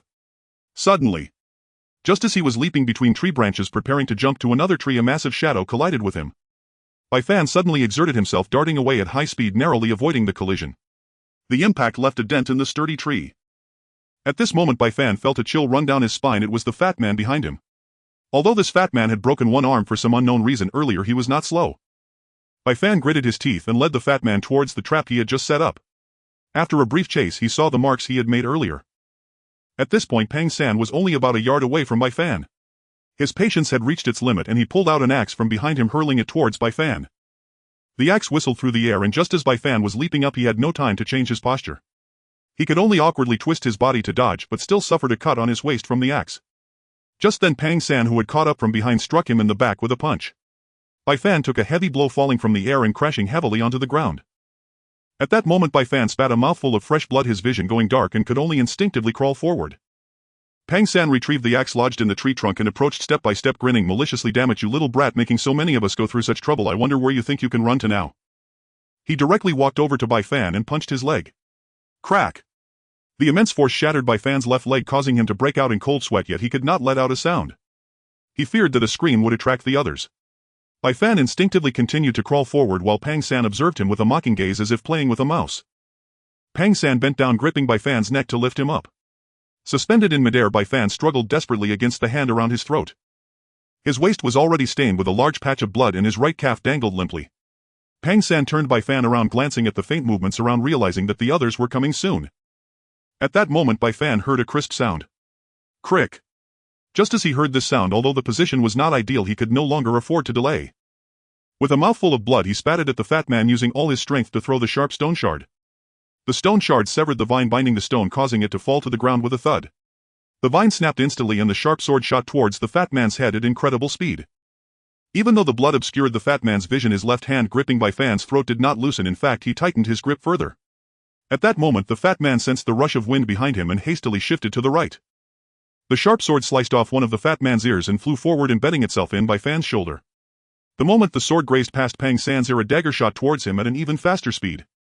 With his right arm already fractured and his left ear sliced off, Pang San felt the pain and was unable to change his posture when he sensed another hidden weapon flying his way. He could only release his grip on Bai Fan and reach for the incoming projectile, but the dagger pierced through his palm. At that moment of release, Bai Fan was still in midair and the dagger from his left sleeve slipped into his hand. He aimed it at the fat man's chin and thrust it upwards with all his might. Blood erupted from the fat man's chin and he clutched it with both hands before finally collapsing to the ground. Pang San was dead.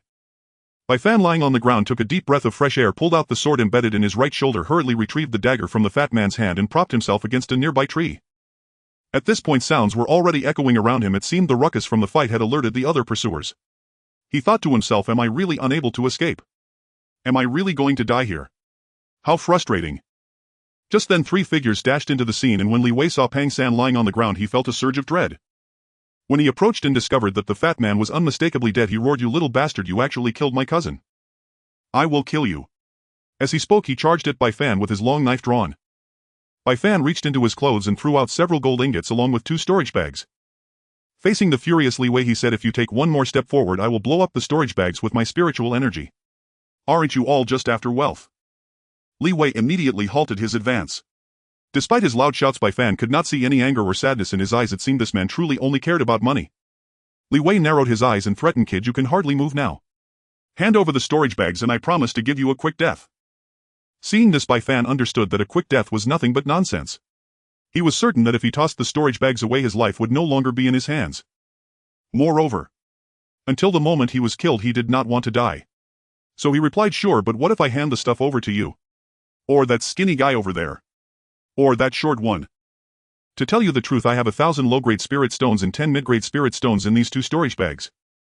If I input some chaotic spiritual energy to blow up the bags, nothing will be left inside." He then took out a mid-grade spirit stone and held it in his hand. "How about you kill both of them and I'll give you everything? After all, I can't escape anyway and keeping it is useless for me. As long as you kill one person, I'll give you a storage bag containing 500 low-grade spirit stones and 5 mid-grade spirit stones." Li Wei shouted angrily, "How could I?" Li Wei had no mood to pay attention to Bai Fan, who was already half dead. His only desire was to obtain these spirit stones, and he refused to let anyone destroy the storage pouch. He wanted both bags of spirit stones. He scanned the surroundings, searching for Kofu, whose voice drifted from an unknown direction, ethereal and elusive. Kofu shouted at Li Wei, "Tisk tisk, who would have thought? Your heart is truly ruthless. Your brother died without a flicker of emotion, yet you turned around and killed old Shui just to monopolize the crystals. That fool was too careless." Li Wei snorted coldly, "Stop pretending. Weren't you secretly poisoning us on the way here? Just leave now and I'll spare your life." But Kofu's eerie laughter echoed around them. "Do you take me for a fool? Did you think I wasn't on guard against you? Take a good look at yourself, feel what's lodged in your heart." The moment Kofu's words faded, Li Wei collapsed to his knees, clutching his chest in agony. The excruciating pain twisted his features as he sensed a worm burrowing into his heart. Li Wei died without even a chance to resist, his body lying stiffly on the ground. Bai Fan watched this dramatic turn of events in disbelief. The man who had schemed his whole life had finally been outwitted. Soon a shifty-eyed man leaped out from the bushes nearby. He deftly approached each corpse, searching for valuables. Picking up the storage pouch beside Li Wei, he glanced inside, his eyes gleaming with delight. After thoroughly rummaging through the bodies and taking everything of worth, he sat down a few zhang away from Bai Fan, crossing his legs. Bai Fan glared at him coldly and sneered, "Not going to kill me?" The man replied, "No rush. I want that storage pouch too. How about you hand it over and I'll give you a quick, clean death?" Deep down, Bai Fan clung to a sliver of hope. He wanted to live. He knew that as long as he remained conscious and held onto the storage pouch, he wouldn't be killed.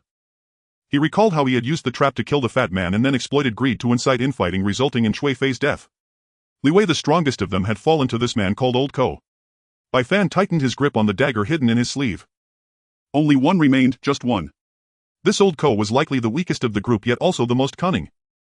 Though Bai Fan posed no threat, Old Ko remained vigilant, evidently waiting for him to bleed out and lose consciousness before making his move. Did he regret leaving the city?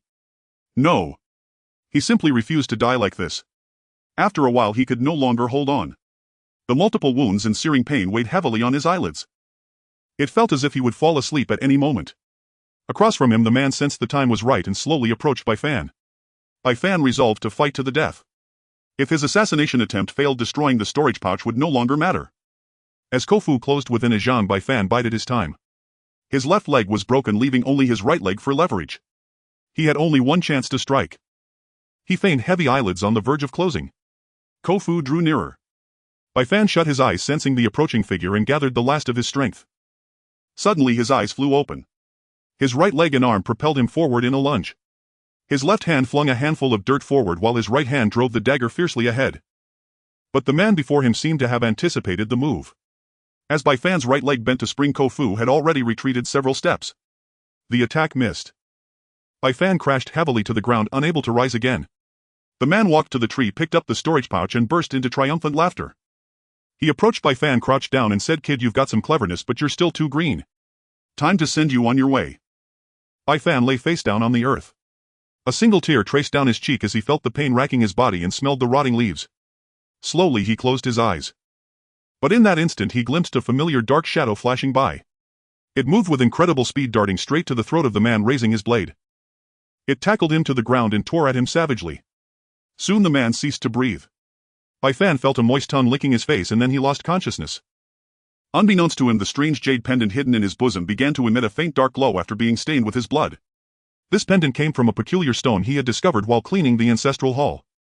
The stone bore the exact shape of the jade pendant his father had always worn. When he opened the hidden compartment, inside lay only the broken pendant. Bai Fan had worn it close to his skin, driven by an intuition that the massacre of his family was somehow connected to this object. After losing consciousness, Bai Fan slowly awoke in a gray hazy space. Sitting up, he beheld a breathtaking sight. Before him stood a colossal figure towering 10,000 zhang high, holding a long sword pointed toward the sky. Something seemed to hover above him. Behind the figure's head hung a void dotted with faint starlight, while a brilliant sun and a luminous moon rested on each shoulder. The entire scene was silent and blurred, making it impossible to see clearly, yet it emanated an ancient desolate aura from that silhouette. As he stared entranced, the vision shattered like a mirror. Only he remained in the gray space. Suddenly a figure composed of spiritual light materialized before him. Looking up, he saw a middle-aged man in a plain robe holding a wine jug. He tried to discern his features but failed. Assuming he had stumbled into this place by accident, Bai Fan rose, bowed with clasped hands, and apologized. Junior has no intention to intrude. I came here by chance and did not mean to disturb you, Senior. Please forgive me, Senior. I will leave at once. He looked up to see the man showing no reaction, so he turned to leave. But when he turned around, he saw nothing but gray space everywhere. Scratching his head, he addressed the man again. Senior, I don't know how I got in nor how to get out. Could you please show me the way out? I swear I will never speak of this. The man looked at the slightly flustered young man and chuckled softly. Interesting. I never thought that after tens of thousands of years I would encounter someone of the same origin as me.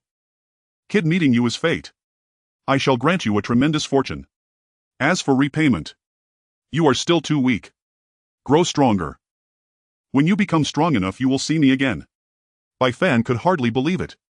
He had stumbled into this strange place. And suddenly an incredibly powerful being appeared, promising him a vast fortune. He was utterly bewildered, but to become stronger. For revenge, he was more than willing to accept. He never considered that this man might harm him. Someone of such power could kill him with a mere flick of a finger. He knelt reverently and said, Thank you, Senior. I don't know what repayment you seek, but if I ever have the strength to help you, I will give it my all. If my vengeance is achieved, even if you demand my life, I will not hesitate. The man nodded slightly and said, You are far too weak now. I hope you can grow to that level. It's rare to find someone of the same origin. This wisp of my spiritual consciousness is about to fade. Let me first awaken your spiritual energy. No matter what I do, do not resist. Sit cross-legged. Calm your mind and focus. Bai Fan immediately sat cross-legged and entered a meditative state. The man pointed at his brow, briefly examined his bone structure, and nodded lightly. He also casually browsed through Bai Fan's memories without the latter noticing. The man murmured his talent is decent, and despite bearing such deep hatred at such a young age, he maintains his composure. His will is firm. Since fate has brought us together, I'll give you a hand. Though I doubt you'll reach that final realm and learn the truth. With that, he placed his palm over Bai Fan's abdomen, and a surge of pitch-black spiritual energy flowed into his dantian. Bai Fan felt the energy enter his body and raced toward his dantian. The faint shadowy dantian shattered instantly. Panic flickered within him, but he made no move. He knew this might be his only chance. And as he expected, after the shadow dantian broke, the spiritual energy destroyed the old phantom and immediately spread throughout his entire body. Then it contracted back to the dantian, forming a solid one. But this dantian was unlike anything he had known. It resembled a dark, slowly rotating starry sky. At its center was a dark circle that devoured the Buddha's spiritual energy, then expelled a wisp of black-tinged energy that merged into the starry expanse. Moreover, this entire starry sky appeared much smaller than his previous dantian. Once the dantian formed, the spiritual energy within him surged violently as if a fine elixir had finally found its catalyst. All the spiritual energy in his body underwent a drastic transformation, shifting from milky white to an endless black. Like a conversion process, soon all his energy had turned black. At that moment, the spiritual energy in his dantian converged and surged toward the first of the 12 main meridians, the Xinjiang meridian. The blocked meridian offered no resistance against the black energy, which broke through effortlessly. The black energy, as if still unsatisfied, repeatedly expanded the meridian and formed a thin black film along its inner walls. During the process of breaking through and expanding the meridian, Bai Fan felt excruciating pain, as if a blade were twisting wildly in his abdomen. Finally, after the film formed, the agony ceased. He had endured, and throughout the torment his mind was filled with the gruesome images of his family. The mysterious expert watched Bai Fan's contorted face as he bore the pain and nodded slightly. Recalling the memories he had just scanned, he sensed that this young man possessed exceptionally high innate spiritual power. Tilting his head, he rubbed his brow and waved his hand, sending 2 beams of spiritual light into Bai Fan's mind.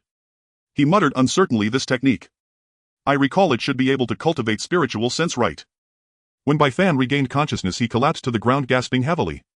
A voice reached his ears, Not bad, kid. If you couldn't even survive this small trial, you'd be better off dead here. Hearing this, Bai Fan struggled to rise, too overwhelmed to inspect his own body, yet knowing that everything that had just happened was an immense blessing. He knelt solemnly and kowtowed 3 times, saying, Senior's great kindness this junior will never forget. He made no promises of repayment, for he knew how weak he was. At this moment, saying anything more was futile. He would simply hold this gratitude in his heart. The man turned away and said, "Kid, your sincerity is enough. I've given you a little gift. You can explore it yourself later." As he spoke, his form began to slowly dissipate. In his final moment, a voice drifted, "Oh, by the way, my name is Fongwooding." The next morning, the white-clad youth slowly opened his eyes to find a large dog head suddenly appearing before him, startling him. Upon waking, Fan was filled with joy at the sight of the big black dog and shook its head affectionately. It turned out that the shadow he had seen yesterday was indeed the big black dog. If it hadn't saved him in the end, he would have undoubtedly perished. The big black dog was trying to pull its head away, eager to free itself. After a struggle, it finally broke free and turned its back to him, retching. Only then did he notice that his whole body was covered in a sticky black liquid exuding a pungent odor. He recalled the events that took place in that grayish space. Could this be the legendary cleansing of the marrow? Feeling his body, he was astonished to find that all his wounds had healed. He seemed to have gained a lot of strength and even appeared taller, his clothes feeling a bit tight. When he looked inward, he saw a small piece of starry sky slowly rotating at the position of his dantian. Fan murmured, "So it's true. I can feel the first meridian, the Xinjiang meridian, flowing smoothly. I can hardly believe it. I've actually broken through to the late stage of a spiritual apprentice. Moreover, the void dantian is autonomously operating, constantly absorbing the spiritual energy from heaven and earth. I've never heard of such a dantian that can cultivate on its own without training. I can sense that after the dantian absorbs a large amount of spiritual energy, only a small thread of it is expelled from the central black hole. It seems dissatisfied with the quality of the spiritual energy and refines it by itself. After refining, the spiritual energy feels exceptionally pure. For example, previously the energy in his body was only enough for him to exert himself 10 times, but now it is sufficient for 50 uses. To condense to such an extent is astonishing. Just a moment ago he was wondering how much spiritual energy such a small dantian could store, and now it seems he was overly worried.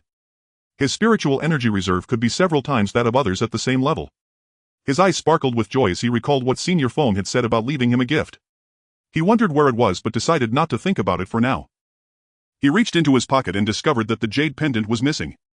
Fan felt a wave of disappointment, as this pendant might be the key to the extermination of his family.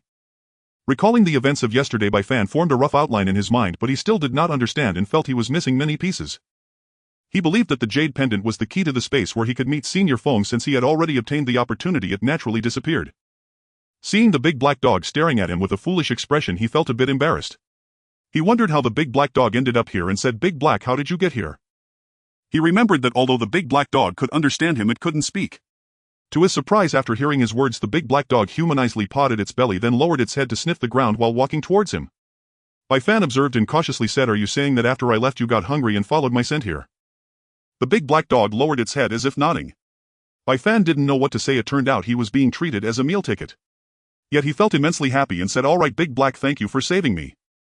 In the future we will venture across the continent together. I promise I won't let you go hungry. I'll feed you well, and once my strength increases I'll treat you to monster meat." As he spoke, he reached out to hug it, but the big black dog kicked him in the face with a look of disdain. Fan glanced at his own appearance and almost retched. He couldn't stand it any longer and decided to find a small river to wash himself.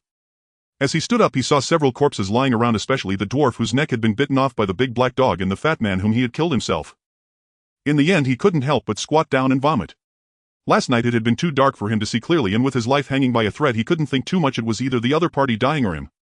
The tension that had been coiled tightly in his heart left him no time to feel fear at killing someone for the first time.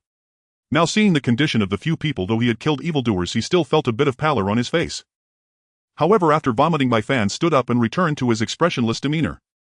Killing, he had prepared for this when he was guarding the spirit of the Bai family, but he had not expected it to come so swiftly.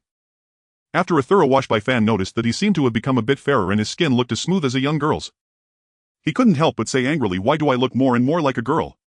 He was unaware that beneath the reflection of the river the back of his body displayed a pattern resembling a starry sky.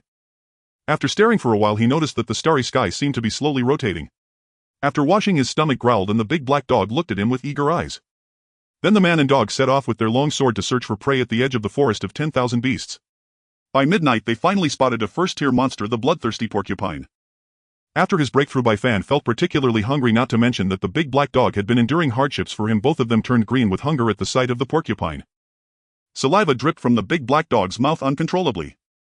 Fan quickly clamped its mouth shut and said, "Do you still want to eat meat? Don't get discovered. You're fast, go be the bait. You'll think of a way to kill it and lead it towards the trap. Be careful of the spikes on its back." Fan pointed at the bloodthirsty porcupine, then indicated its spikes and fangs. As soon as he finished speaking, the big black dog, eyes gleaming green, dashed out. The bloodthirsty porcupine saw a black dog charging at it, barking provocatively, and lowered its head, claws digging into the ground as it charged at the big black dog.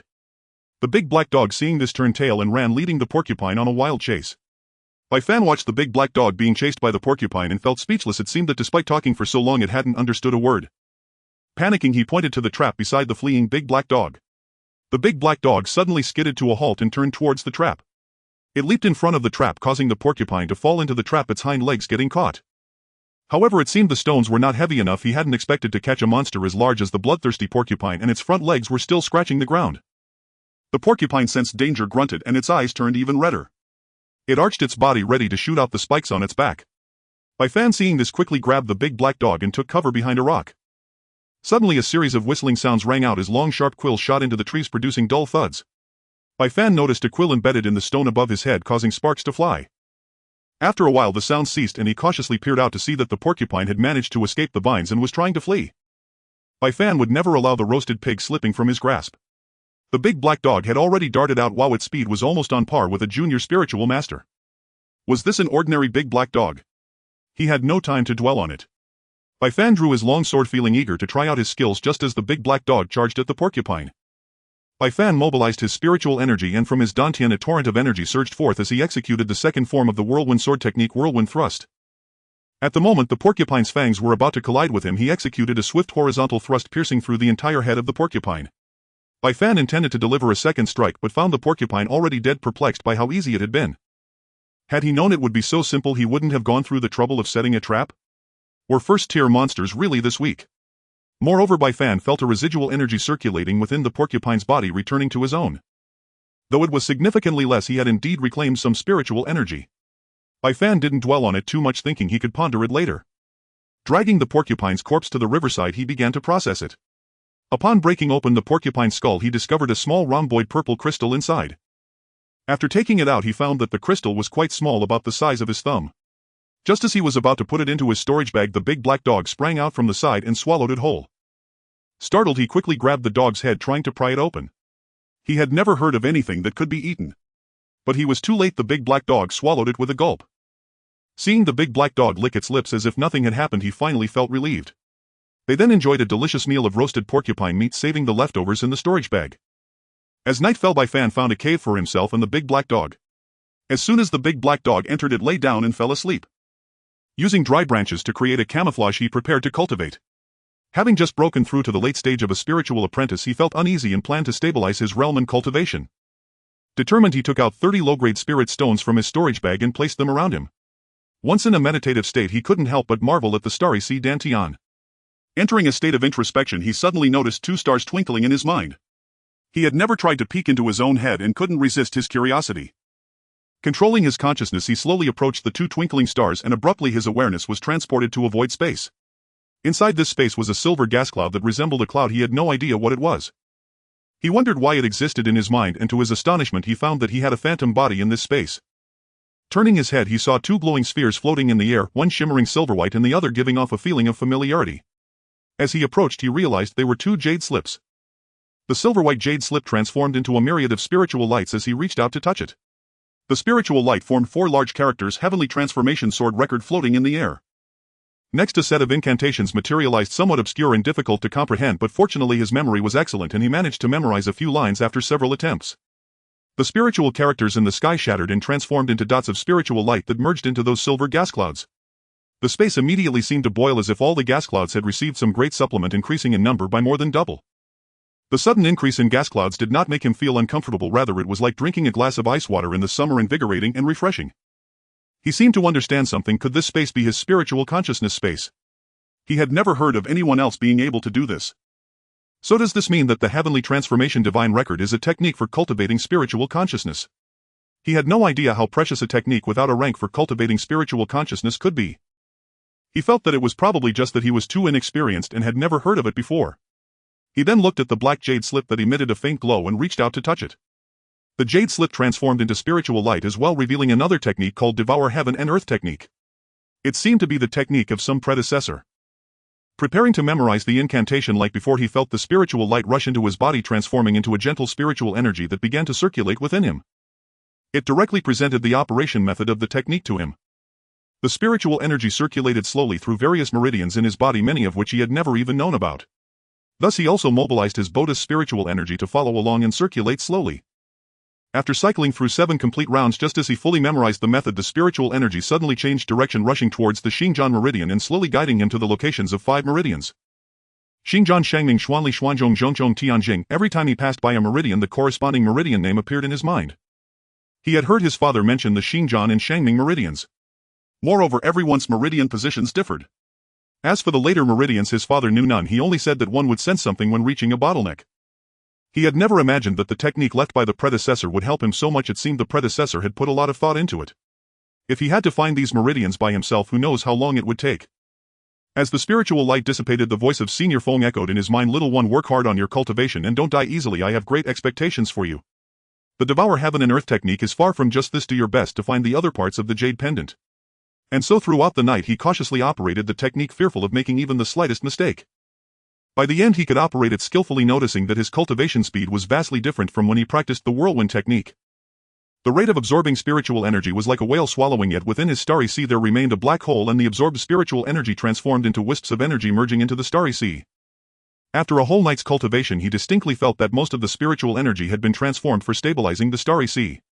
Only a tiny amount remained within the starry sea, swirling like shooting stars around the black hole. The next morning Bai Fan opened his eyes to find over 20 spirit stones beside him had turned to dust. He had just broken through to the late stage of a spiritual apprentice, and previously he had never even used spirit stones. He decided to study the heavenly transformation sword record in his spiritual consciousness tonight. Glancing at the big black dog, he noticed it was still snoring. However, he wondered why the big black dog's fur seemed shinier than yesterday. After awakening from his cultivation state, Bai Fan felt a surge of energy throughout his body, invigorated and refreshed. He took out the porcupine meat from yesterday and started a fire to roast it, repeatedly contemplating the obscure incantations from the Yen sword record in his mind. He murmured, "Close the heavenly spirit. Absorb chi to forge the soul. Divine hammer to refine the spirit. Gather chi to form the sword. Repeat endlessly. Spirit sword to forge the essence. Heavenly variation 4 nines. Sword teleportation is 1. As he was pondering, a dog had snatched the pork and ran away. The dog kept glancing back at him as if saying, "What are you staring at? I'm eating this piece of meat, you can roast another one." With no choice he took out another piece of meat to roast for himself. While gnawing on the meat, Bai Fan looked at the big black dog, focused on the roasted meat with its rear end in the air, and said, "Big Black, should I give you a name? Forget it, calling you Mao Mao or Chio Chio feels weird, I'll just stick with Big Black." Just as he called out Mao Mao and Chio Chio, the big black dog, still focused on its food, shivered slightly. It gave Bai Fan a resentful glance, which made Bai Fan chuckle heartily, a realization he didn't even notice. Since Big Black had accompanied him in this forest of 10,000 beasts for the past few days, he gradually became less cold, occasionally displaying the youthful spirit appropriate for his age. After eating, he didn't dwell on the sword record but decided to delve into it later tonight. The man and his dog stepped out of the cave, looking at the forest of 10,000 beasts where the morning mist had yet to dissipate, occasionally pierced by the cries of demonic beasts. He suddenly felt that even if he left this place and headed east, he might not find the murderer. Even if he did, with his current strength, it would be a death sentence. Not to mention finding his enemy. Even going a little further would encounter various dangers he couldn't resist. Since he had gained such a great opportunity, why not stay here to train? After some reflection, he realized that revenge was not something that could be achieved overnight. It couldn't be accomplished merely through a heart full of hatred. Everything must be based on strength. So he decided to stay in the forest of 10,000 beasts to train. At the very least, he needed some self-defense capabilities before venturing out. Thus during the day he wandered around the outskirts, preparing to get acquainted with his surroundings. Since he was already set on a long-term training here, he had to be ready to face the constant dangers lurking in this forest. He also needed to learn how to survive in this wilderness, with the man and dog exploring laterally through the thicket. Bai Fan heard the sound of flowing water and felt a surge of joy. There was a water source nearby. Fortunately, he had a water bag from Li Wei and could store some. However, he also knew that since there was water, there was a high probability of demonic beasts appearing. He quietly approached the sound of the water and walked a distance, spotting a small stream about 5 zhang wide. Bending down to observe, he found only a deer drinking water, which he recognized as a second-tier demonic beast, the bladehorn deer. This type of demonic beast is incredibly fast, with exceptionally developed muscles in its hind legs, and its antlers are sharp as blades. Moreover, the antlers are very sturdy and can be sold just like the spines of the porcupine from yesterday, which are useful materials found on demonic beasts. Bai Fan had also collected some porcupine spines, and upon seeing the bladehorn deer he had already drawn his long sword. It seemed his target for today was set. Just as he prepared to take it on, he suddenly turned around and grabbed something behind his head with his left hand. Pressing down whatever was in his hand, he swung his sword. It turned out to be a venomous tree snake, which was not considered a tiered demonic beast but was quite troublesome. This kind of snake had skin patterns very similar to tree bark, making it hard to detect. It liked to ambush its prey and was highly venomous. He managed to execute this series of actions right as the snake lunged at him from the tree. A sudden sense of crisis surged in his heart, and a snake-like shadow unexpectedly lunged at the back of his head. He still didn't understand what had happened. He used to feel that his senses were sharper than others. In the past, when others failed to notice anything, he would sense someone approaching or feel eyes watching him, accompanied by a vague intuition. However, it was the first time he had experienced a shadow materializing in his mind which startled him. So that instinctive grabbing motion was purely subconscious, directed at the shadow in his mind. Unexpectedly, he really caught a tree snake. This commotion startled the bladehorn deer. Drinking water, it turned, disregarding its drink, and bolted into the depths of the thicket at an incredible speed. Big Black wasn't pleased. It wanted to taste what the creature with sharp blades on its head was like. With a powerful leap, it dashed after the fleeing deer. Seeing this, Baifan didn't hide his figure, activating his wind step to chase after them, but he was still slower than the two figures ahead. He could no longer see Big Black and had been chasing for about 15 minutes when he heard Big Black's low growl and the sounds of fighting ahead. When he arrived, he found Big Black confronting the bladehorn deer. At that moment, Big Black had already sustained several wounds. Big Black was growling with bared teeth at the deer, while the deer was nervously pawing at the ground, its tensed muscles showcasing its explosive power. Upon seeing Baifan arrive, the bladehorn deer considered fleeing. With a Tutan disadvantage, it thought running was the best option, but Big Black wouldn't let it escape. Big Black leaped behind the deer, cutting off its escape route. Baifan said to Big Black, "No need for you to exert yourself anymore, just keep an eye on it and don't let it run away, I'll handle it." Saying this, he channeled his spiritual energy combined with windstep and rushed towards the bladehorn deer. Knowing that Big Black was blocking its path, the deer realized it had no way to escape. In a frenzy, it charged at Baifan, lowering its head to raise its sharp antlers, aiming to ram him. Seeing the muscular deer with its antlers poised for impact, he stepped lightly on the ground. His sword struck the deer's antlers, producing a shower of sparks, and to his shock, the blade of his mysterious iron sword was chipped. Baifan was knocked backward in midair by the deer's explosive force. As he flew through the air, he flipped over and braced himself with his left hand against the ground. Once he steadied himself, he realized he wasn't mistaken. The bladehorn deer truly was a second-tier demonic beast. Though its size was not as large as the bloodthirsty porcupine, its strength surpassed that of the porcupine significantly. If he hadn't just jumped to test its strength but had instead stood firm to deliver a strike, he might have been knocked down by the immense impact, and if the deer charged again, he would either be dead or gravely injured. Looking at the long sword with a chipped blade, he had no time to think further. The bladehorn deer was already charging at him. Due to the earlier skirmish with Big Black, it was now ferocious and highly aggressive. As it charged towards him, Baifan leaped into the air, preparing to stab at the deer's neck with his sword. However, just as he was in midair, the deer suddenly raised its head and lunged upwards with its legs, aiming to collide with him. He barely had time to change his move to block it, but fortunately a large tree was nearby. He kicked off its trunk, narrowly avoiding this treacherous blow. Once on the ground, Baifan felt a lingering fear, saying second-tier demonic beasts are indeed challenging to deal with. Their speed is too fast and they can even strike first. Subsequently, Baifan skillfully dodged the charge of the antlered deer, avoiding its sharp horns, while the deer even attempted to kick with its hind legs, nearly catching Baifan off guard. After a quarter of an hour of exhausting effort, the deer's stamina had greatly diminished. Baifan seized the opportunity, and at the moment the deer charged towards him, he forcefully slashed his sword across its neck from the side. Finally dealing with the antlered deer, he sat down heavily on the ground. Lifting his shirt, he examined the bruises on his shoulder and the cuts on his arms, exclaiming, "This second-tier beast is far more troublesome than the first-tier ones." After resting for a moment, he began to process the deer's corpse, and upon opening its head, he discovered that this beast core was larger than the previous ones. Seeing this, Dahe hurried over, looking up at the beast core in Baifan's hand, and after a smile, Baifan tossed it to him. After finishing the task, he examined the deer hide and decided to keep it, as the weather was starting to turn chilly. Looking at his tattered clothes, he thought that if he continued to fight a few more times, he might not be able to wear them anymore. After returning to the cave, he had a meal of roasted deer meat, which, although delicious, was somewhat unpalatable without seasoning. After eating, Baifan, taking advantage of the sunset, found some hemostatic herbs, crushed them, and first applied them to Dahe's wounds. He glanced at the sleeping Dahe with a faint smile and prepared to cultivate. Before entering meditation, he reflected on today's battle, thankful that he had not been overly confident in his abilities and acted recklessly. Moreover, following the incident with the tree snake, he realized that the forest was not as peaceful as he had imagined. This was still only the outer perimeter. Today's events served as a warning, reminding him to remain vigilant in the forest of 10,000 beasts and never let his guard down. Additionally, after the incident at the relay station, he discovered that this world does not only contain good and evil people but also malicious ones who harbor ill intentions without any grievances. Thus his father often said that one should harbor no ill will towards others and remain cautious of others' intentions. After sorting through his thoughts and reflecting on the two battles, he pondered. He recalled the images that flashed in his mind before the tree snake attacked him, wondering if some of those thoughts were related to the chi cluster in his consciousness, which is his spiritual sense. After calming his mind, Fan sprinkled the sulfur powder he had found on Ko-Fu's body at the cave entrance. Once he entered a state of cultivation, he prepared to revisit the Tianyin sword record in his spiritual sense space.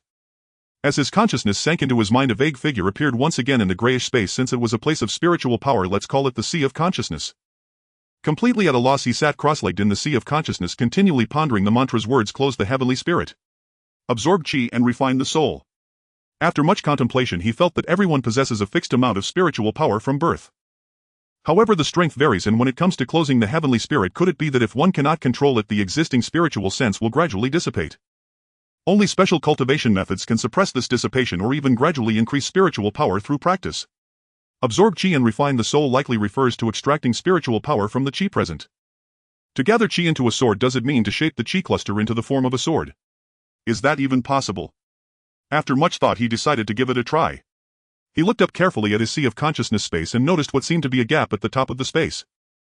Spiritual power was slowly leaking through this gap. Although it was very slow, it was indeed dwindling.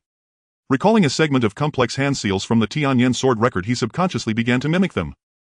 The chi clusters in the entire Sea of Consciousness churned continuously, rising strands of silver light gathering at the gap, forming a complex array glowing with silver light adorned with mesmerizing symbols. When he stopped, he was abruptly forced out of his cultivation state, feeling a splitting headache. The originally enormous chi cluster of spiritual power had already been depleted by 90%, leaving only a few scattered clusters drifting in the Sea of Consciousness. What he didn't realize was that while his spiritual power was exhausted deep within the Sea of Consciousness, there seemed to be a locked box-like chi cluster flashing with faces appearing and disappearing. When Fan awoke, he found that the depletion of his spiritual sense made it impossible for him to concentrate on entering his cultivation state. He had to rest for a while until he felt slightly better, deciding to temporarily halt his exploration of the Sea of Consciousness, sensing that something had changed within. He took out 50 low-grade spirit stones and placed them around him, holding 2 medium-grade spirit stones in his hands to circulate his technique, beginning to devour the spiritual energy within. Although many days had passed, he still marveled at the speed of absorption of the star sea. Looking at the now stabilizing star sea, he prepared to solidify it all at once tonight. As he attempted to fill the concentrated spiritual energy within the star sea under full force, the low-grade spirit stones around him visibly faded to gray, slowly losing their spiritual energy. Just as the 20 low-grade spirit stones beside him shattered, the star sea's rotation suddenly came to a halt. The entire star sea was continuously absorbing the spiritual energy expelled by the black hole, suddenly becoming solid as if it truly existed, no longer appearing somewhat ethereal as before. After solidifying, the rotation speed of the star sea seemed to have increased slightly, and he felt as if the speed of his cultivation had also quickened a bit. Could it be that he had broken through to the great perfection of the spiritual apprentice? Suppressing the excitement in his heart, he sensed that there were still many spirit stones around him and that the consumption of the 2 medium-grade spirit stones was minimal, preparing to fill the star sea with spiritual energy all at once. After an unknown period, the entire star sea was filled with rich spiritual energy, and the black hole in the center slowed its absorption speed. Fan wondered whether he should take this opportunity to break through to the spirit master. Ultimately, he suppressed his restless thoughts, intending to adapt well to his current physical state and spiritual energy, solidifying his foundation. Since he was already so close, there was no need to rush. Feeling that the tearing sensation in his mind had dissipated, he curiously returned to the Sea of Consciousness and discovered that there were already many chi clusters within. When he looked up, he saw the formation above the gap, filled with awe. This puzzled him. Could it be that he was right in thinking that the process of absorbing spiritual energy also restores spiritual sense? Staying in the Sea of Consciousness, he carefully sensed. Indeed, while he cultivated and absorbed spiritual energy, wisps of invisible soul power gathered in this sea, though sparse, it was indeed recovering. Could it be that what people often refer to as mental fatigue is the consumption of spiritual power? And then through cultivation and rest, it gradually recovers on its own. If so, then if everyone does not seal their Sea of Consciousness, won't they be unable to increase their overall capacity, constantly consuming, recovering, overflowing? What exactly is the Tianyin sword record, which contains so much that he has yet to understand? He decided to continue cultivating in a state where the spiritual power was sufficient and the Sea of Consciousness was stable. Fan entered a mysterious meditative state while existing in the Sea of Consciousness in a soul state. Suddenly, the spiritual sense that had already filled half of the Sea of Consciousness gathered and fused together, becoming a large chi cluster floating in the air. It then continuously morphed, expanded, and finally compressed. In this manner, a chi cluster resembling a sword embryo floated in the air, immense in size. However, it only lasted for a moment before the sword embryo scattered, transforming into a large mass floating in the space. Fan, in his meditative state, did not move. He observed as the floating spiritual power split into 2 parts.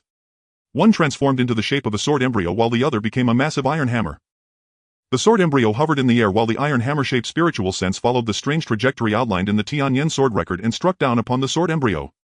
As they collided, both emitted a significant amount of spiritual sense, nearly losing their shapes. Fortunately, they did not collapse, and the spilled spiritual power melded into both the iron hammer and the sword embryo, along with the spiritual sense absorbed during cultivation. He sensed that both the sword embryo and the iron hammer had diminished slightly in size due to the recent pounding. Although they still appeared large, he felt that they had indeed shrunk a little. After watching for half a day, Fan woke from his cultivation, finding that the surrounding 50 low-grade spirit stones had turned to dust and the 2 medium-grade spirit stones in his hand had absorbed half of their energy. As he stored away the spirit stones, Fan couldn't help but exclaim, "Who consumes so many spirit stones while cultivating? This is what being a spiritual apprentice is like." When he awoke, a shadow rushed to his side, placing its dog head on his lap, panting with its tongue out and rolling its eyes. Noticing Dahe's mournful expression, he glanced at the sky and realized that this session of cultivation had lasted a full day and night. As a result, it was starving. Seeing that he had not woken up, it did not dare to disturb him and had to endure the hunger. Thus 2 months passed, the weather gradually turning cold. Since waking, Fan had been tirelessly searching for prey. Hunting together, the boy and his dog often found themselves in perilous situations, and his body was now marked with many new scars. The big black dog beside him had grown considerably in size, no longer the scrawny creature it once was. A lump had formed on its head as it eyed the 2-horned rhino nearby. This foolish dog ramming headfirst into it. Now it's still holding its head with its paws. Could it be that eating too many beast cores has addled its brain? A broken dark steel sword lay discarded beside him, its blade notched and worn. It seemed he would have no decent weapon left, only 2 daggers to rely on. Glancing at the sky, he knew he must return tonight to stitch together the prepared animal hides. The memory of that figure sewing insoles in the sunset stirred a pang of sorrow. Now he had to do all this alone. Steeling himself, he finished processing the carcass, cut off the rhino horn, and prepared to head back with the dog. Suddenly a tremendous roar echoed from afar. Fan paid a little mind. In the jungle, it wasn't just humans and beasts that fought, beasts also clashed over territory and prey. Just then the big black dog stood still, sniffing the air, then looked toward the source of the roar. It tugged at his pant leg, pulling him in that direction. Unsure of what was happening, Fan followed the dog toward the sound. After walking for about a quarter of an hour, they arrived at a mountain stream. Venturing further inside, he discovered a picturesque scene, a flowing stream and a flat sandy bank. Following the dog's gaze, he saw a ginseng plant growing on a cliff about 10 jang high. All vegetation around it had withered and a blue mist enveloped the ginseng. Could this be a Suntorapan mystic mist ginseng? His family's treasure vault once held one, but it was far smaller than this. That thumb-sized mystic mist ginseng had cost his eldest uncle a great deal to obtain. This one, fresh and vibrant, was said to contain spiritual energy equivalent to 10 mid-grade spirit stones. Such a large fresh specimen.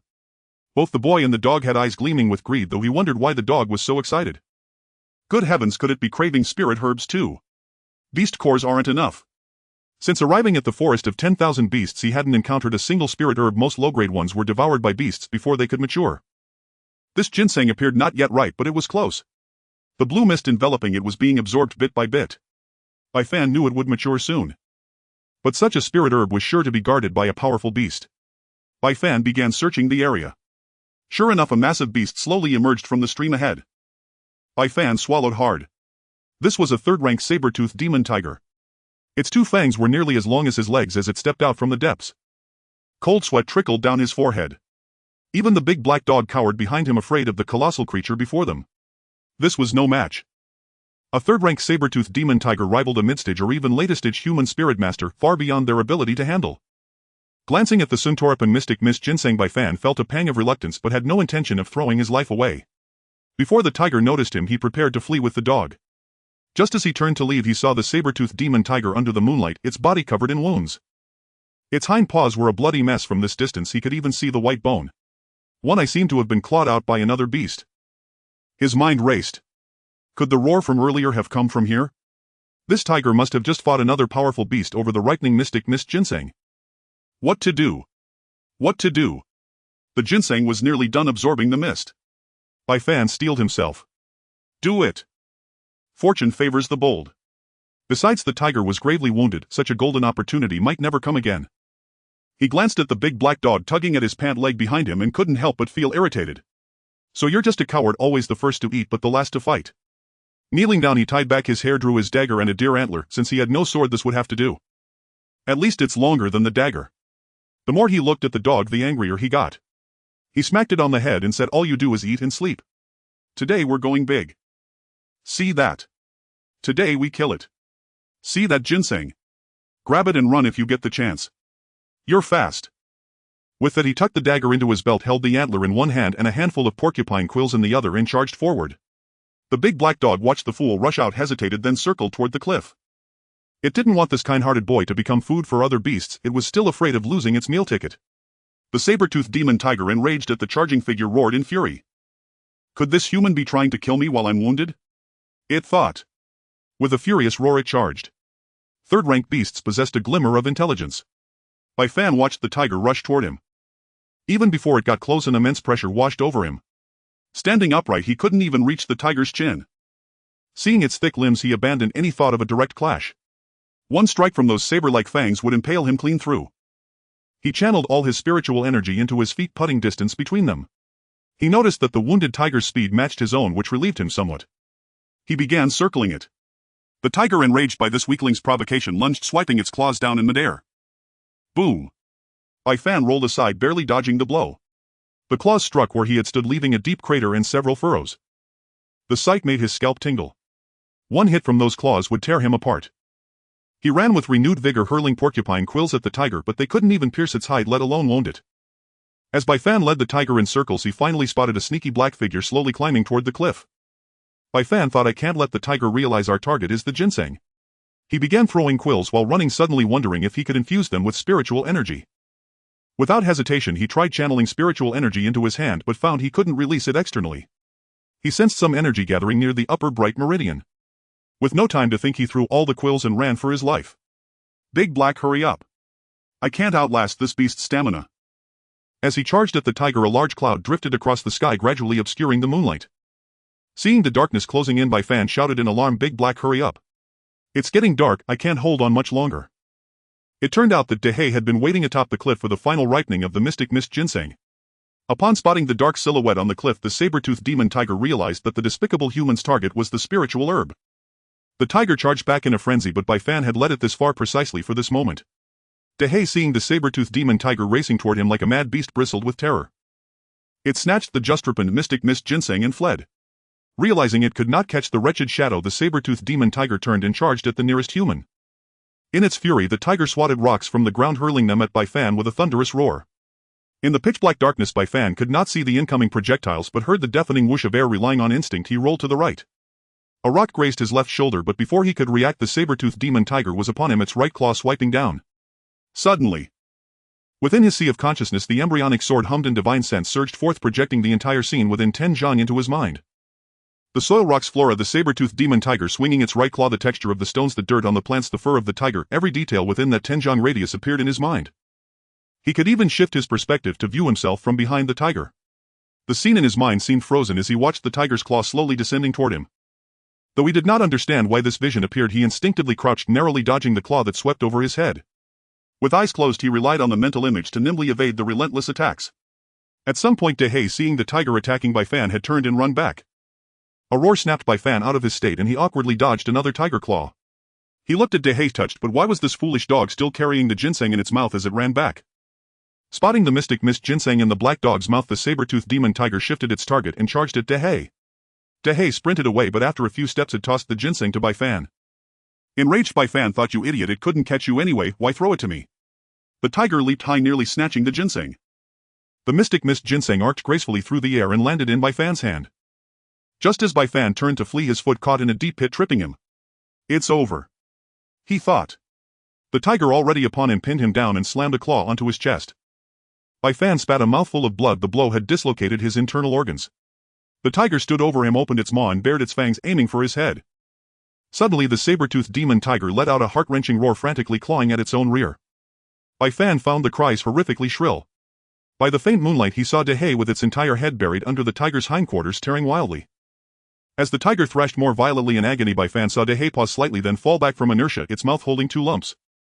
He did not idle either. The tiger's claw still pinned him, so he looked at the ginseng in his hand and bit into it. The swallowed ginseng dissolved into the purest spiritual energy in his dantian. The starseed, which had stabilized for days, began to spin wildly again until all of it was sucked into a black hole. Then, like an explosion, it expanded, revealing a starry expanse over twice its original size. Black spiritual energy like a targeted sword surged toward the upper bright meridian. The blocked meridian crumbled under the immense force all in an instant, and he felt a flicker of enlightenment. He raised the blade like deer antler as spiritual energy infused it. A thin layer of black energy enveloped it. In the moment the tiger lowered its head, he thrust it toward its wounded eye. Under the energies cover, the antler plunged in deeply like a knife through tofu. The tiger released Bai Fan and thrashed wildly at everything around them. With one last unwilling roar, collapsed. Bai Fan had scrambled away the instant the tiger let go. Still badly injured from the claw strike, he lay on the ground and let out a long breath. Fortunately, in that desperate moment he had broken through to the initial stage of Spirit Master, otherwise he would have died here. Feeling the spiritual energy still increasing in his body, he suppressed it slightly, planning to refine it later. He looked at the half-eaten ginseng in his hand, unable to absorb any more for now. Glancing at the 2 lumps of flesh in Dehei's mouth, he frowned and said, "Dehei, you really went for the weak spot." Dehei spat out the lumps in disgust and then fixed its eyes on the half ginseng in Bai Fan's hand. Bai Fan did not begrudge it and tossed the ginseng to the dog. He then planned to search the ravine for the saber-toothed demon tiger's cave. In the woods he discovered a battlefield and found another beast, a third-rank shadow wolf. So this was the beast the tiger had been fighting earlier. Seeing the wolf's torn head, the beast core was missing, likely eaten by the tiger. He picked up the antler, covered it with spiritual energy, and easily split open the tiger's head. There, a palm-sized beast core emitted a faint purple glow. Bai Fan marveled at the size of a third-rank beast core. He could clearly feel its immense energy. He then cut open the tiger's belly and found a slightly smaller core with weaker light. After stowing them away, he returned to the cave where Dehei was already asleep. He planned to refine the remaining spiritual energy and figure out what that vision of everything within Tenjiang was. After tidying up, he camouflaged the cave entrance and sprinkled insect repellent. He sat cross-legged, entered a meditative state, and looked inward at the vast spiritual energy remaining after the breakthrough. He marveled, truly a heaven and earth-born spiritual herb. Besides the immense energy needed for the breakthrough, there was still so much left. The black hole in his star sea continuously refined the energy. As he activated the technique, the black hole's refining speed increased several-fold, like a whale swallowing the sea. The vast spiritual energy was absorbed by the black hole and transformed into pure black energy, flowing like a stream into the entire starry expanse. He projected his consciousness into the sea of consciousness and found that the embryonic sword and hammer had shrunk significantly. But they were more condensed than before, now taking on clearer outlines. To describe their size, the spiritual mist that once filled the sea of consciousness had condensed into a 3-zhang embryonic sword and a 1-zhang massive hammer. It seemed that diligent cultivation, along with the accelerated cultivation speed after the breakthrough, had also significantly enhanced his divine sense. He watched the massive hammer continuously strike the embryonic sword. Its swings were profoundly mysterious, and after watching for a long time he could not find words to describe them. It was as if the hammer was constantly tempering itself and forging the sword. He wondered what the final outcome would be. Strands of silver light continuously emerged from the space, merging into the sword and hammer. All the divine sense in the sea of consciousness had transformed into these 2 objects. In the sea of consciousness, Bai Fan calmed his mind, sat cross-legged, and began to recall the sensation from earlier that day. After a moment, the embryonic sword in his sea of consciousness trembled slightly. Countless strands of divine sense surged forth, surrounding him, and once again projected every image within Tenjiang into his mind. He saw himself cultivating and Dehei lying beside him and was utterly amazed. He observed the scene like an outsider, freely changing perspectives within the sea of consciousness. A thought struck him: since his current self was an illusion in the sea of consciousness, his body there must also be formed from divine sense, not fixed. With that thought, his body transformed into silver light and instantly appeared in midair. He looked down at the entire scene, his heart racing with excitement.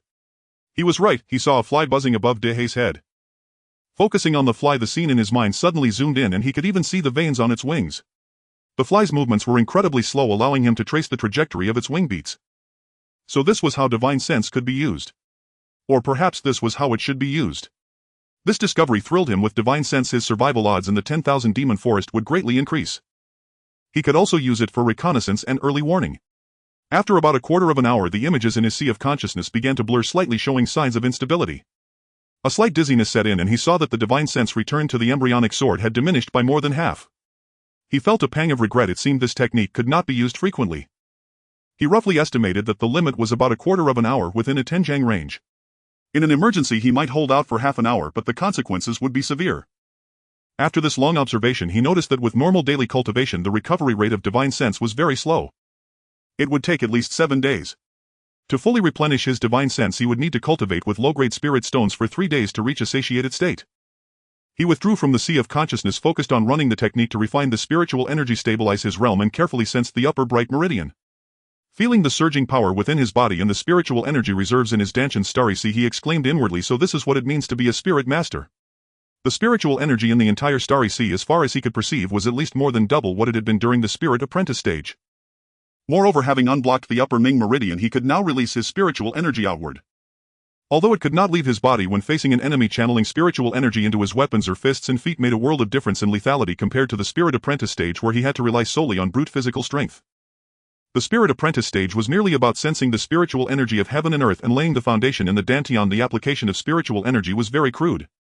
However, after breaking through to the Spirit Master stage, he could truly be said to have formally embarked on the arduous path of cultivation. The moment he broke through to Spirit Master, he vaguely felt his vitality become more robust. He had heard his father say before that a cultivator who reached the Spirit Master stage would gain an extra 100 years of life compared to ordinary mortals. Didn't that mean that even if his cultivation never increased again, he could live safely to 200 years old? No wonder it was said that cultivation was about cultivating immortality and seeking eternal life. Gazing at the starry sea within his Dantian, which was constantly circulating and cultivating on its own, he suddenly felt a sense of, even if the mountain path is rugged, I shall climb, and the mountain itself will straighten before me. This feeling came abruptly yet was filled with immense confidence.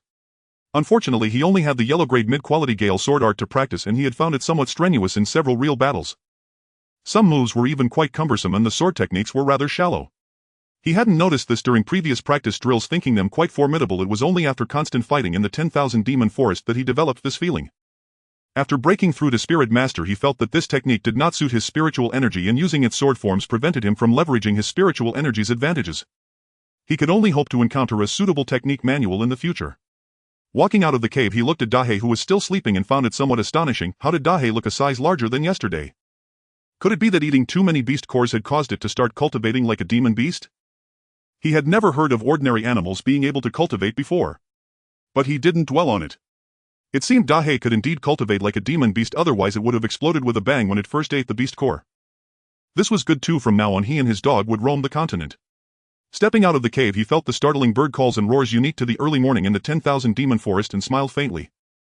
On the open ground he performed a very ordinary set of fist techniques.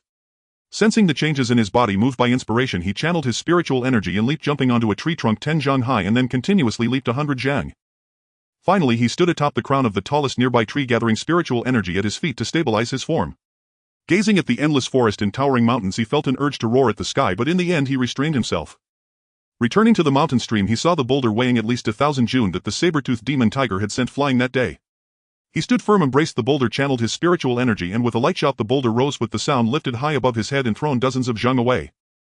The boulder crashed to the ground but did not attract the attention of other demon beasts.